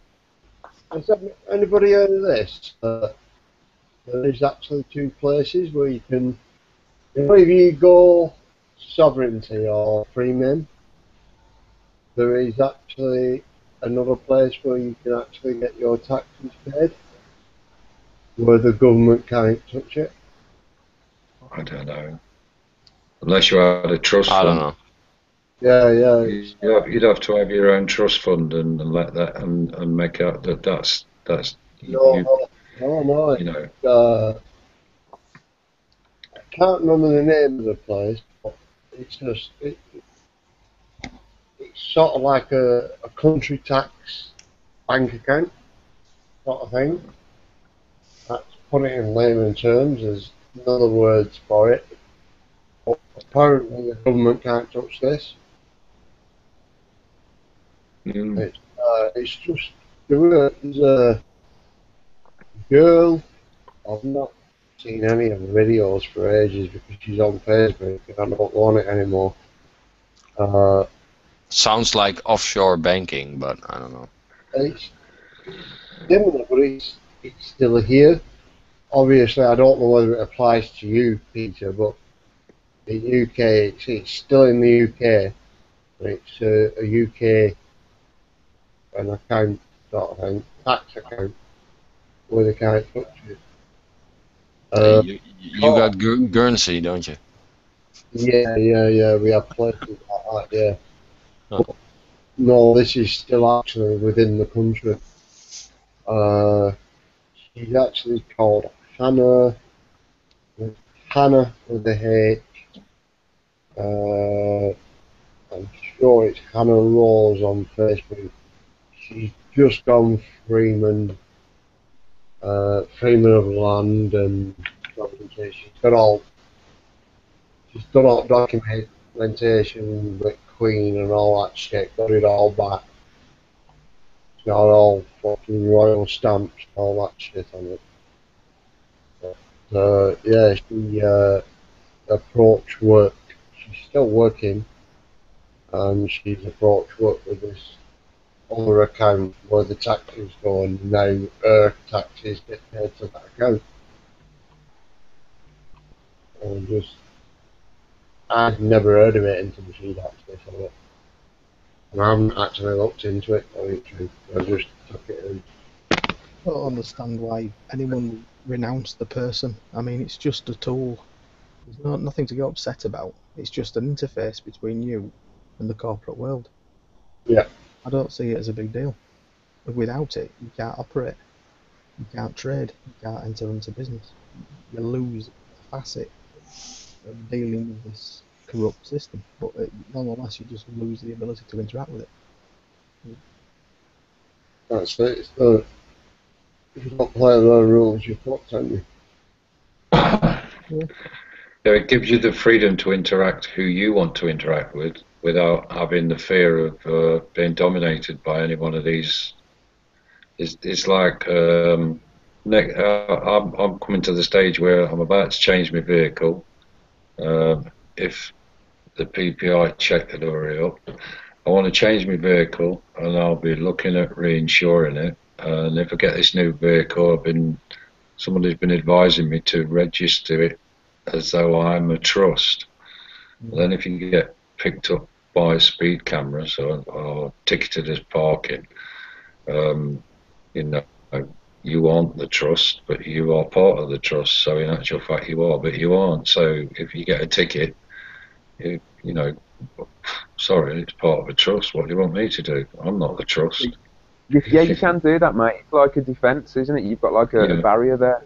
Yeah, you just sorry, could you apply within such a time because we don't have our annual meeting till then, and it's a trust. And we'll discuss it at our annual meeting if you're lucky. Play the trust game with them. I don't know, but that's what I'm intending to do. If I get another vehicle, I'm going to play the trust game. Just, you know, I'm not going to go down the road of like, but where the insurance comes is on the declaration at the bottom where they want you to give your data away, where it says you must sign this declaration. Well, that's in legalese, and must is synonymous with may and requires no mandatory action. So stick your declaration up your arse. Yeah, the best way there, Kendall, is open a trust within a trust within a trust. Yeah. Yeah. So it's like the chasing paperwork within paperwork within paperwork within paperwork. So they're forever chasing the tail. So they'll never come to an end. You know what I mean? Because I'm sorry, March annual meetings are such a day, but I can't open my annual meeting till that trust has had their annual meeting, and they can't open it till they've had their annual meeting, and then they've got to have their annual meeting. So I'm sorry, it's. But I have been told that if you haven't got a trust and you want to set up a trust, this is possibly the easiest way to set up a trust is by stating that you've got one on a VO5. Yeah. And, I was going to say, when you get the VO5 back in the trust name, you've got some proof to say that you've got a trust, and then they'll set one up, you know. Yeah, It's well, like that's it. It can chicken exist egg. anyway. You can say that it exists, like without having to write it down. But yeah, like you say, if you've got that back as some sort of proof, other than like maybe some paperwork that you've created yourself, if that's proof of anything. And then what you do is open another trust and put that trust into that trust and then do it again and again. Yeah. Like you're the chairman of the trusts, but it's up to you when you hold the meetings to look at that case. So you're playing their game. Yeah. You know what I'm saying? Yeah. But normally, if they say it belongs to a trust, they don't even, they're like, forget it, man, you know. Yeah. They don't pursue it. Well, exactly. Look at it and they'll say, well, they're playing our game, you know what I mean? Hey, there was a good one on response the other day on the Facebook page. There was this loophole that apparently it's not been closed, where if you get like done by the police for speed camera offence or whatever, and they say to you, you've got to name the driver. Yeah, you have, but if you name the driver, you can put whatever you want on there. But if you don't have to sign it, you're obliged to name the driver, but you're not obliged to sign it. And the only way it can be used as evidence in court is if it's been signed. And so they can't. So that therefore, if they take you to court, they're not going to have the evidence to say it was you driving, because that little bit of paper is inadmissible. And they were saying, the police were saying, oh, you know, we were surprised it's taken this long for the loophole to be spotted. And we're surprised more motorists haven't been using it. And that was from fucking 1992. That was in the Welsh some newspaper from Wales. And as far as I'm aware, that still stands. Wish I'd have realised that. I got 6 points for speeding. And what, did the major fucking tell them who was driving, yeah? Yeah, like a fool, yeah. And I got the first one, I got 3 points. The first one I got away with because I went on that stupid course for a 1 but I wasn't really awake. Oh, fucking the 70 quid come on our bullshit course. Yeah, the drivers, you will behave yourself, NLP special. with, well, in my case, it was a female, possibly a lesbian presenter. I'm only judging that by the size of her trousers and the shoes she wore. The one I went on actually was quite useful, I've got to say. The one I went on was pretty good, man. They taught us how to drive around country lanes fast. And safe. It was actually quite good. I know all that came out of it from me was they wanted £2 for a cup of coffee at half time, which I thought was a fucking rip-off. Well, that's all the whole thing is. It's just another money-making venture anyway, isn't it? Yeah. It's the fine or that. Yeah. So what they do is employ all these people with fancy ID cards on to talk to you and show you slides about bullshit for a morning, just to avoid 3 points. And no one wants to be there. No. And the question and answer sessions, it was just so sad. It reminded me of the old years ago when the shit hit the fan, work-wise. I was on the dole for a little while and I had to go to a restart interview. And it was hilarious because I was the next to oldest and I was in me sort of early 40s. The eldest guy there was an ex-millionaire builder who is now living in a hotel, expense of the social services. And there was a couple of young lads there who were out of work, and the course was being taken by an ex-miner who'd obviously been put out of work by Margaret Thatcher, but all the miners who played the game got like a frigging huge payout. So this guy got a huge pile of money in the bank, and he got a guaranteed job for so long, so he was taking restart interviews and wondering why we weren't fucking interested in what it takes to make a CV. Come on, you should all be interested. And there's an ex-millionaire fucking builder sat at the end of the table. Well, I've seen the iStyle, mate. I've had a fucking Rolls Royce, and believe you me, it's not about the CV. And this guy gave up in the end, and he says, I'll put you down as though you all attended and everything went well. And we're all pissed off. It was a joke, man. Last time I was offered one of them courses, I actually went to court and fucking got not guilty, man. Beat the charge. Well, we've got my picture taken outside of the courtroom and everything. Yeah. When my house got repossessed, when my house got repossessed, because my ex-wife had got a proper illness. She had cancer for a while, and we got a council house straight away. And I didn't know, but they'd been following me for a fortnight to this mysterious house local where I'd been working at least 12 hours a day, decorating, and van loads of stuff was appearing, which was my mate who was clearing his garage and his stock room out of all the crap he didn't want and loading it at my house. And I was using old lining paper, all sorts of shit, to decorate this house out because we hadn't got any money.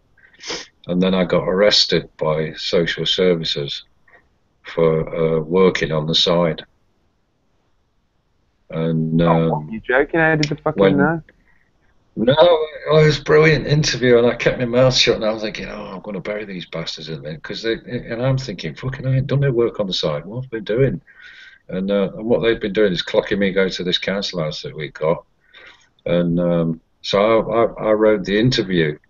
And like, so what proof you got then? What proof you got there? Oh, we've got photographs, we've got this evidence, we've got that evidence. And I went, oh, well, so what you got to say for yourself, Mr. Taylor?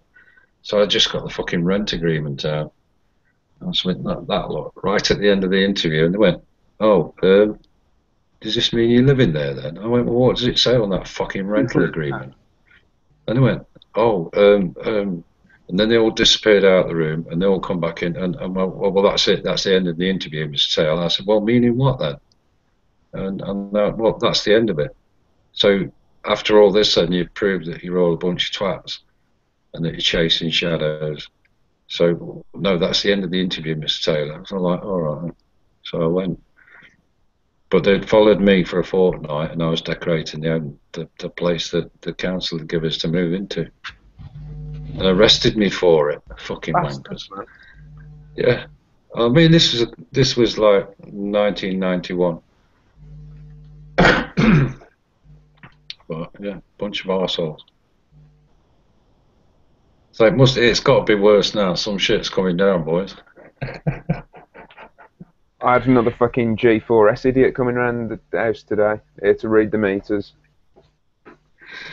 While I was fixing the car outside, man, he just fucking turned up and was like, do you live here? And I was like, oh, what business is that of yours? Fucking Gunn. And I told him he couldn't come down here, man. Fuck him. I don't want him in my house.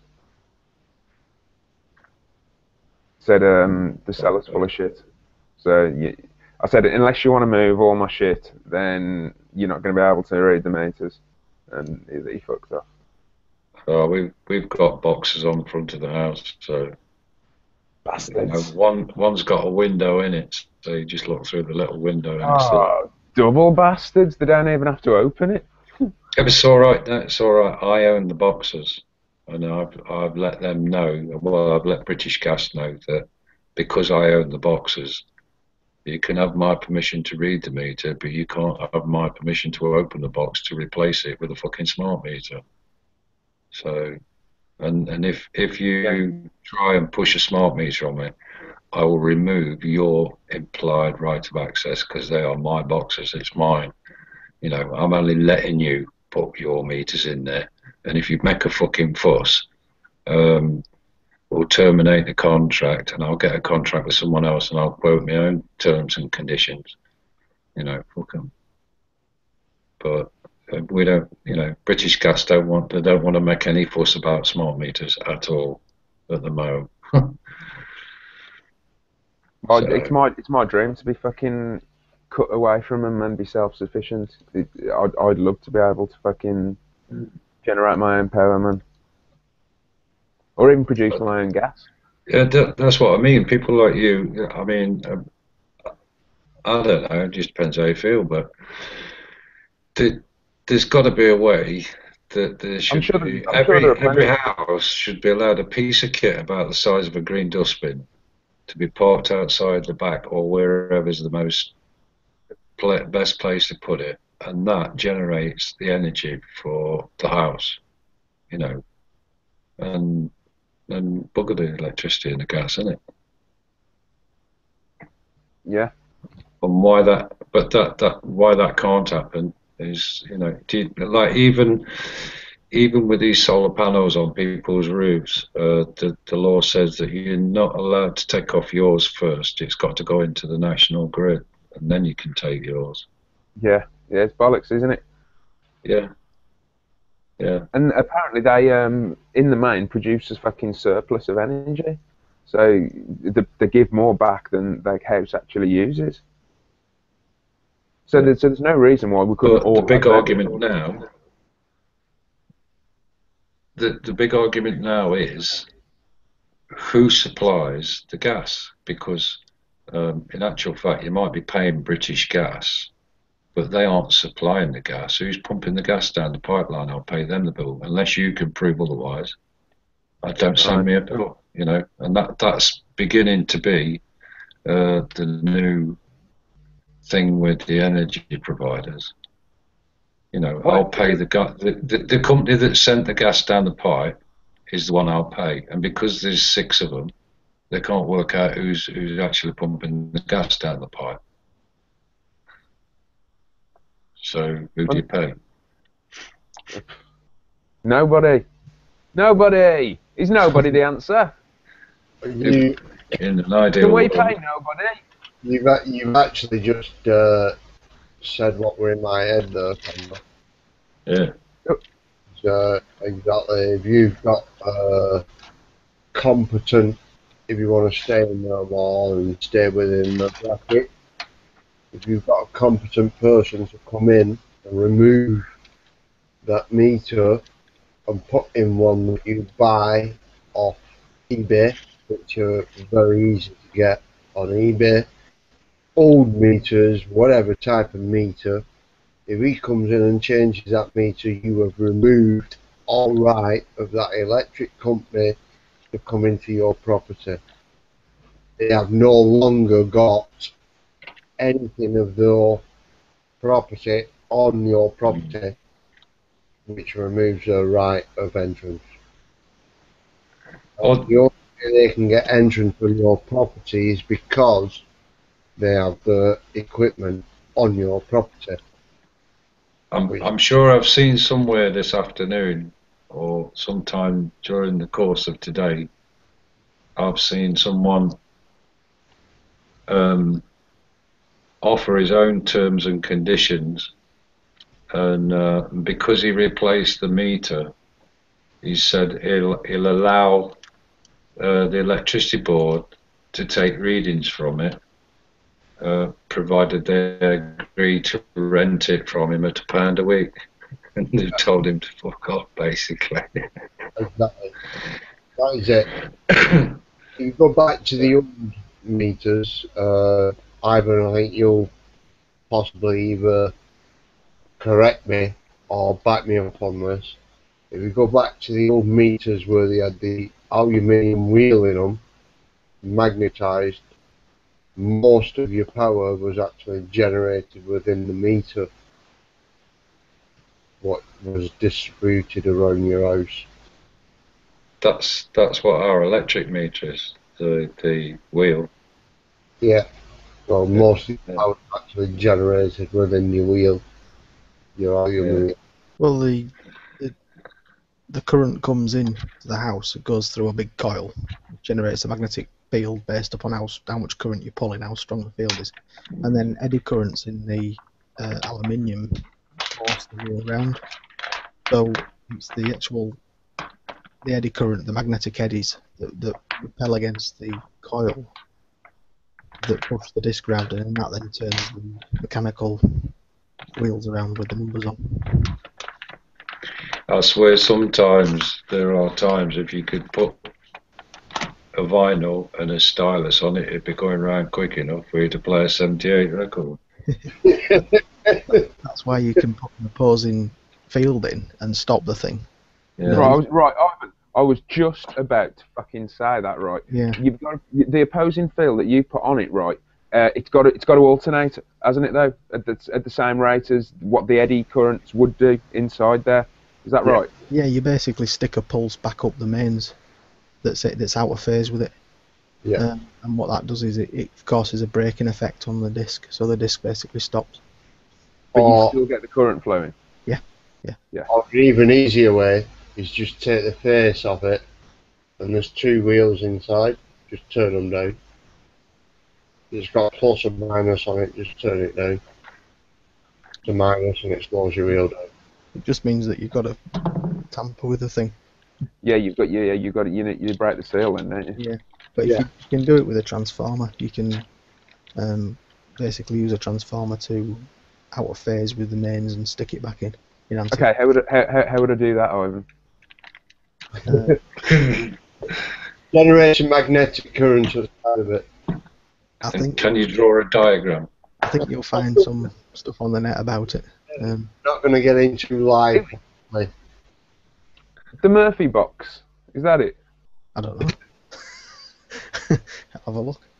Yeah, I'm sure I've seen something about that, man. Yeah, that should work. It's just an out of phase pulse, basically. In it, Ivan. It's one of them that you don't get into on a live stream. Well, exactly. I'm trying not to say too much. And you should know better anyway, Oxley. That's nothing, man. We can say that. That's nothing. Yeah, well, that's what we talk about when we're on Skype and that. Not on live air, you dickhead. I've not fucking done it, you know what I mean? I've got no plans to do it. Yeah, but we're education and research purposes only, mate. We're incriminating ourselves for legalities. Well, yeah, well, I'm not incriminating. I've not done fuck all. This is where I can withdraw myself from the argument, being a bearer of only 2 brain cells, and one of those was for the radio.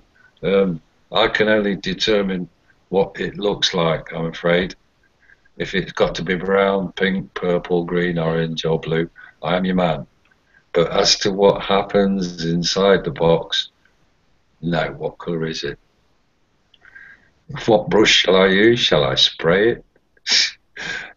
Does it need any little stickers on it when I'm done? Do I have to get any special kit to put a label on? Well, I'll tell you what. Are you an artist then? Stickers, Kendo. That's how I Yeah. learned.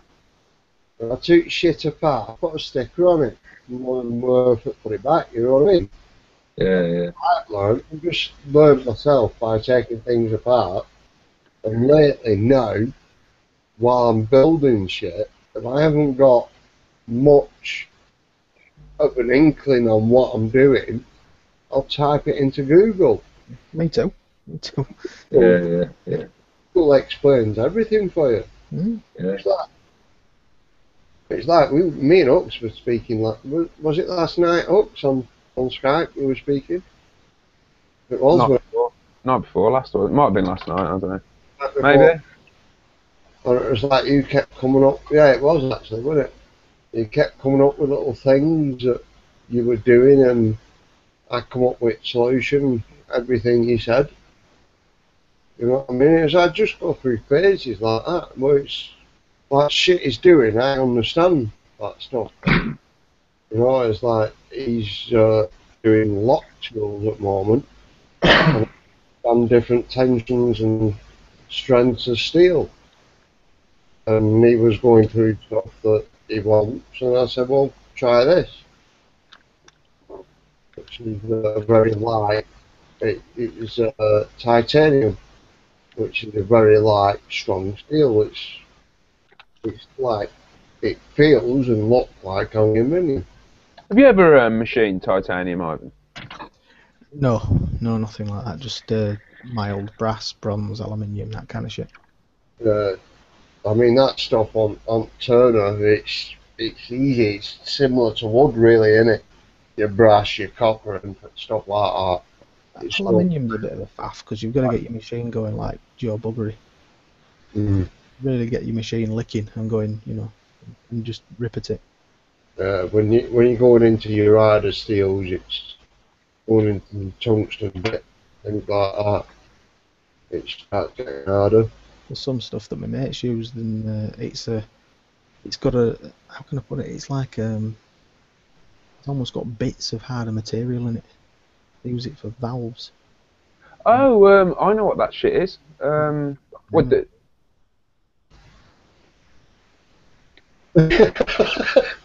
I forgot. Kryptonite, isn't it? Apparently, green kryptonite. It's absolutely horrible because it guides your machine off. You know, it pushes your machine away from the hard bits and breaks tools and tips, and it's horrible. That sounds like a nightmare. So that sounds like the sort of thing that you'd put inside of a safe to stop drills from penetrating it. It'd probably do it, yeah, because it, you know, parts of it are harder than your tips, so it's like breaking bits of your tips off and throwing them at you, and you know, that kind of. That's got to be a carbon-based steel, and a very high carbon-based steel. Yeah, I've forgotten the bloody name of it now. Because I mean, it's like your carbons are getting into your really hard stuff, aren't they? I mean, it's like you look at a diamond. The diamonds are carbon.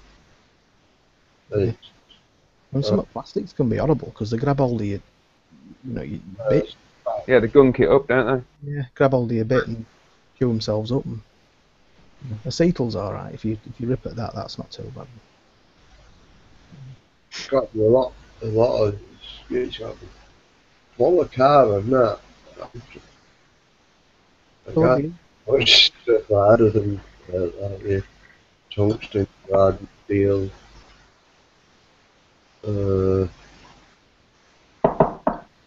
Are you an artist then, Kendo? Your parents? No. Well, not professionally as such, but I started out life as a painter and decorator. Time served, proper one, you know, like old-fashioned style. Oh, wow. Bits of brush grading, bits of marbling.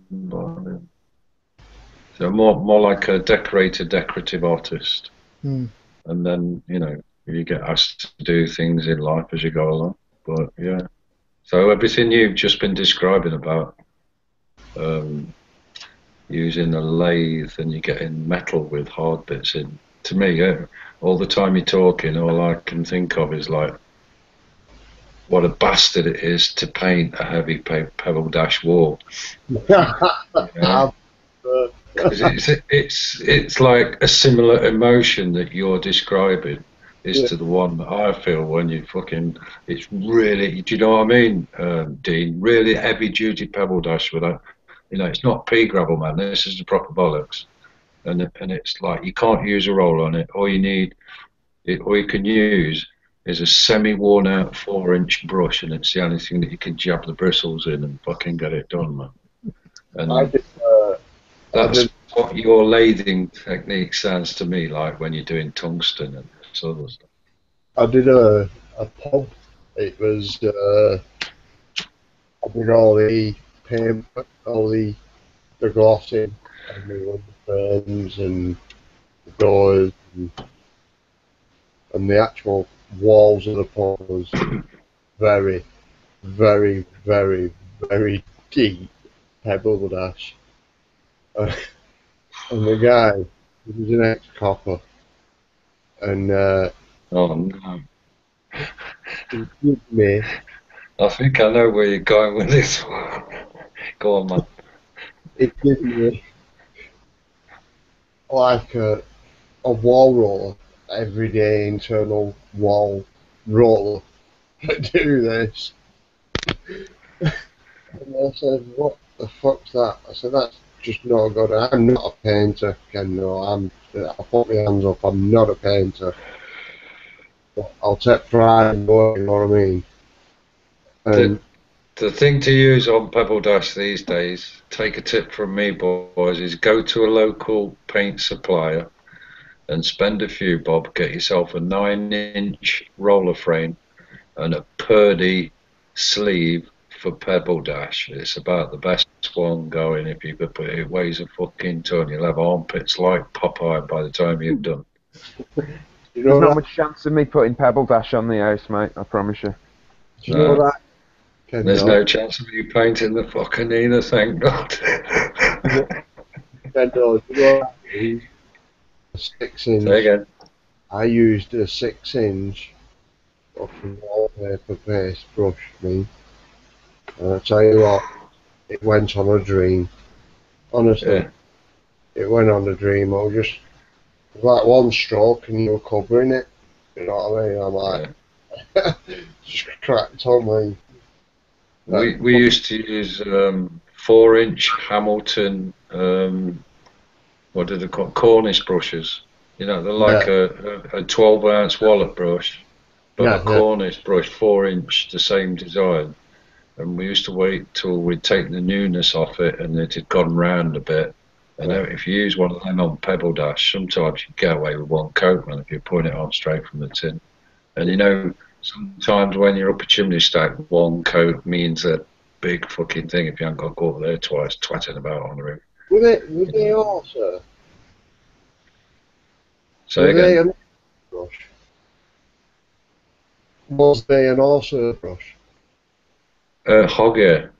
Hogger. With a bit of some, not really horse. It's mainly hog. Yeah, it's coarser, isn't it?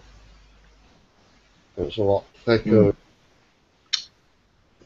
Yeah, I can actually. Yeah, it's a lighter coloured bristle, sort of whitish colour. Yeah. But it's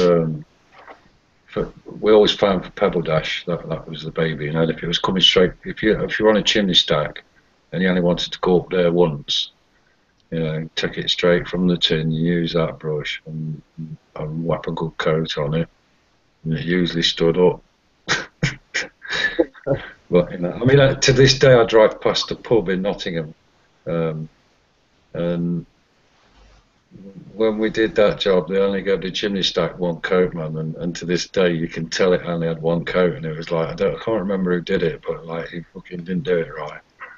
He put a bit of water, pissed it down, cheeky bleed, so he could get it done quick. And you can see it's not stood up, it's gone grey when the rest of it's still white. And this we've done, we did it years and years ago, man. but you know. What was that with lime wash or just all mason paint? Johnston's Storm Shield, acrylic-based masonry paint. Oh, right. Seals. And Yeah, is that yeah. a source of constant shame now every time you drive past and you see it? No, it's a source of constant giggles, actually. Oh, dear. I think I'm going to turn in, fellas. No worries, Ivan. Cheers for meeting. Cheers for meeting. It's been fun watching you get drunk and then get sober again, Dean. Yeah. It's been nice chatting, Ivan, first time, so yeah, it's been good, mate. That's it. It's been good. I'll be on next time. We need to get Kip Is out. that a Manchester-ish way accent? It's a Leeds accent. A Leeds accent, yeah, cool. I'm hoping. I've had a chat with Kit. Yeah. I'm hoping it was back with us around middle of September, maybe at the end of it. Just needs a good break. Is that what it is? Yeah, he's been in it for a long time now, Ivan. And he's still got the enthusiasm of a new starter, and he burns himself out. He burns himself out a lot, and he forgets family, and he forgets things like that. So it's took us a while to get into him that he needs personal time and he sort things out. You know, spend time with family and things like that. You can see the passion in him, can't you, when he's doing his stuff. Oh yeah. That's why I enjoy spending the day with him in. It sounds weird, but in like places like cemeteries and old town halls and things like that, because me and Kit are similar wave levels. Whereas he knows more into the Masonic part, and I know Masonic trades, sort of thing, like into the masonry and things like that. Yeah. So it's like we bounce off each other. Ivan, I've added you on Google Plus, mate. So yeah, shoot us a message or something, man. All right, I'll do that if I can find out how. I've literally only set this account up to do this. Well, I have been thinking about setting up a channel, but I don't know if I can be asked with trolls, is what I'm saying. Google out to Google Plus, message it.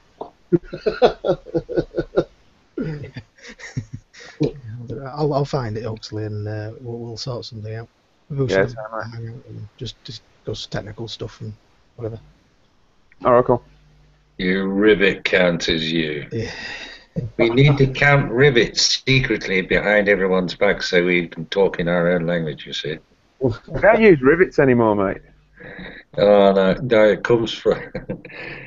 what it comes from is I used to be in the modelling fraternity. I was a modeller in a proper society for 14 years. And when you get blokes on a competition walking up to a model of a tiger tank, somebody just burned his heart out, and they go, no, that's all fucking wrong, that is. They didn't have 43 rivets down the left-hand side on that particular piece of fucking armour plating. They had 37 rivets. If they had 43 rivets, it was a Mark so-and-so, and that's not sort of a Mark so. You know, and you get these people are really, you know, like train enthusiasts, you know, train modders. You mean like fucking lance corporals, sergeants. Yeah. You come across lads like that in military, honestly. Yeah. Do every part that a tank could fart from. Yeah. You know, I'll bet you any money that there's an advert on television of this where you can, you know, buy all these stupid magazines and pay out a fortune and end up with a model of the Mallard. Yeah. And I bet you any money, anybody who knows that train down to how many rivets are where have already ripped that apart and worked out whether it's authentic or not. Green, wasn't it? Mallard were green. No, it were blue. Oh, yeah. It were blue. It were blue. Flying Scotsman was green. Side. Yeah, I remember Mallard clear. Well, Mallard, duck egg blue. Yeah. Yeah. But with red wheels. It used to go past the. It used to be the Bolton and Charlie line, and it used to drive past my house. Yeah, I remember. Alright, fellas, I'm going. See you all later. Okay, Ivan. Yeah. Yeah. Bye. Thank you very much, mate. Are you far from Chorley then, Dean? Sorry. Are you far from Chorley? No, I'm. Well, no, I've moved away from the railway. I'm on like the other side of Bolton now. But So how far from Chorley is that? I'm very, very close to Charlie now. Shit, man. I can. That's where I recognise your accent from now. You know the bingo hall that was in the middle of Chorley? Are you on the Coral. There was a Coral bingo hall on the main drag in the middle of Chorley. Are you on about where it was like a Y junction? It was on the corner. It could have been, yeah. It could have been. Yeah, because that was my only appearance in your part of the world. Is we did a Coral bingo hall in Chorley. I think it's the 577 A577. I don't know. It ran through the middle of Chorley anyway. I know what you mean. I did a bit of doors in Charlie. I worked up doors for a while, but mainly I did a lot of work on scaffolding in Charlie. Yeah, it's I can literally walk. We lost the tower on that one. A 40-foot tower to the ceiling, man. And they didn't take the seats out, did they? So we were jigging it in between seats. Four of us moved. Well, between 4 and 6, you've got 6 guys actually. There's 4 of you controlling the tower, and 2 are just lowering and raising wheels all the time, running round, up and low, setting the wheel so you can move it another foot sideways so it can come out of another row of seats. And somehow the sequence got fucked up and this 40-foot tower went. It was brilliant to watch it go. Made a lot of mess. And when we rang the scaffold company up, because we had 2 of them, and we were supposed to connect them with it was a huge young one and 2 scaffold poles. But the young one they sent, there was 2 of them. We were supposed to put them side by side and work off that between the towers. But one of the young ones, the wire had snapped on it. So as soon as you put your foot on it, it was like, whoa, whoa, So it took a brave man to go up there and work off the young ones. So we were working off 2 towers, but separately. And it was doing the jigging of one of the towers. It fucking went, mate, all 40 foot of it. It was like there was roller trays and all fucking sorts up top as well. No butchers. No butchers on towers. No. No. Well, it's not your fault, is it? No. Oh no, it wasn't our fault. We did. They brought another tower, and in the end, one of us worked off the tower doing the walls, while the other one finished the ceiling bit off. So we used 2 towers independent still. And we were spraying that.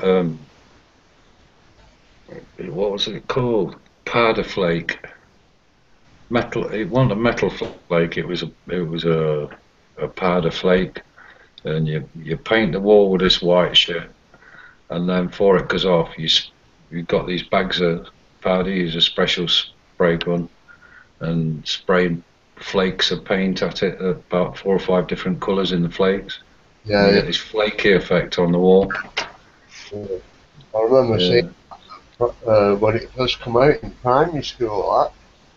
I remember spraying a magnolia base on the wall, and then backing with like a powder, sort of like a glittery sort of shade. Oh yeah. Fucking hell, that was back in. What thing? That's back in. I've done fucking shitloads of that, man. Poured flecking in shitters and canteens in supermarkets, and you know, like the corridors they used to have in supermarkets. Everywhere would be like this port fleck shit on the walls. Yeah. Yeah. Oh, well, do to people like me. Leave me alone for an hour with a fucking spray gun and a pot and a few gallon of port fleck, and that's what comes out the other end, mate. I'm just gonna be. There's only 7 wheels now. I'm just gonna have a jump into the chat room and see who's coming. Rawborn, cheers for staying with us. Bright, I've had a personal chat with Bright. Nice boy, nice guy, should say. Nice boy. Where did that come from? Well, hey, I'm not that way inclined, but nice guy there. Tony B. Tony, what happened to you? I thought you were going to join us tonight, mate. Sad. Come on. Get that Dutch courage in you. Come in and join us. You're always welcome, buddy. You've been there from start in that chat room. Time you joined us. You should have jumped in, Tony. I told you to earlier. Yeah. That's it. It's just getting over that initial bit. You were saying, weren't you? Just get over that initial, like, joining, and then you forget after a bit. That's right. It's like lately I'm forgetting chat room. Usually I rock forward chat room. Lately I just forget about it. I was I got like Tony B was saying about like we know more stuff than him, and it's not that. It's not about that. It's where it comes from. It comes from, if it's coming from the heart, it don't matter what you know. It's where it comes from. exactly. It's absolutely nothing to do. It's like I sit here sometimes, nothing really. You know what I mean? I just sit and listen. And it's the other one as well. What I does me head in. People say it's your show, it's your show. It's not my show. It's ours. You know what I mean? It's our show. It's, come on, mates. Say what you want. Do what you want. You know what I mean? As long as you don't go over the top and start taking piss. That's when we'll kick you I'm back. surprised Cookie hasn't made an appearance actually. Yeah, I sent Cookie a link earlier. He's not come online actually tonight. I'm gutted I missed the fucking big argument the other night on Cookie's hangout. What argument? What have I missed? It sounded entertaining. Can you elaborate on this? No, I didn't notice that. I listened to the replay on Dean Yates, but I didn't notice there was a fracas. Maybe I've got the wrong hangout. So you was going on about it earlier. We were talking about it earlier. Oh, that was 5 dinners. Oh, that was 5 dinners hangout, was it? Yeah, that was I don't know whether that was 1 or 2. It's just, I just felt that it was going to end up that way. So, but it seemed, I dropped in again and I'm on here and I don't want to elaborate. It's a backroom chat. Talking about backroom chats, actually, it's 4 bells. So yeah, man, I've got a busy day tomorrow. What I'm gonna do is I'll say thanks to everybody in chat room for joining us, and thanks for staying with us for so long. And I'm gonna call it at night at that. Anybody want to say out before it stops? No, till the next time, folks. Okay. Thanks, guys. Thanks a lot. Good night.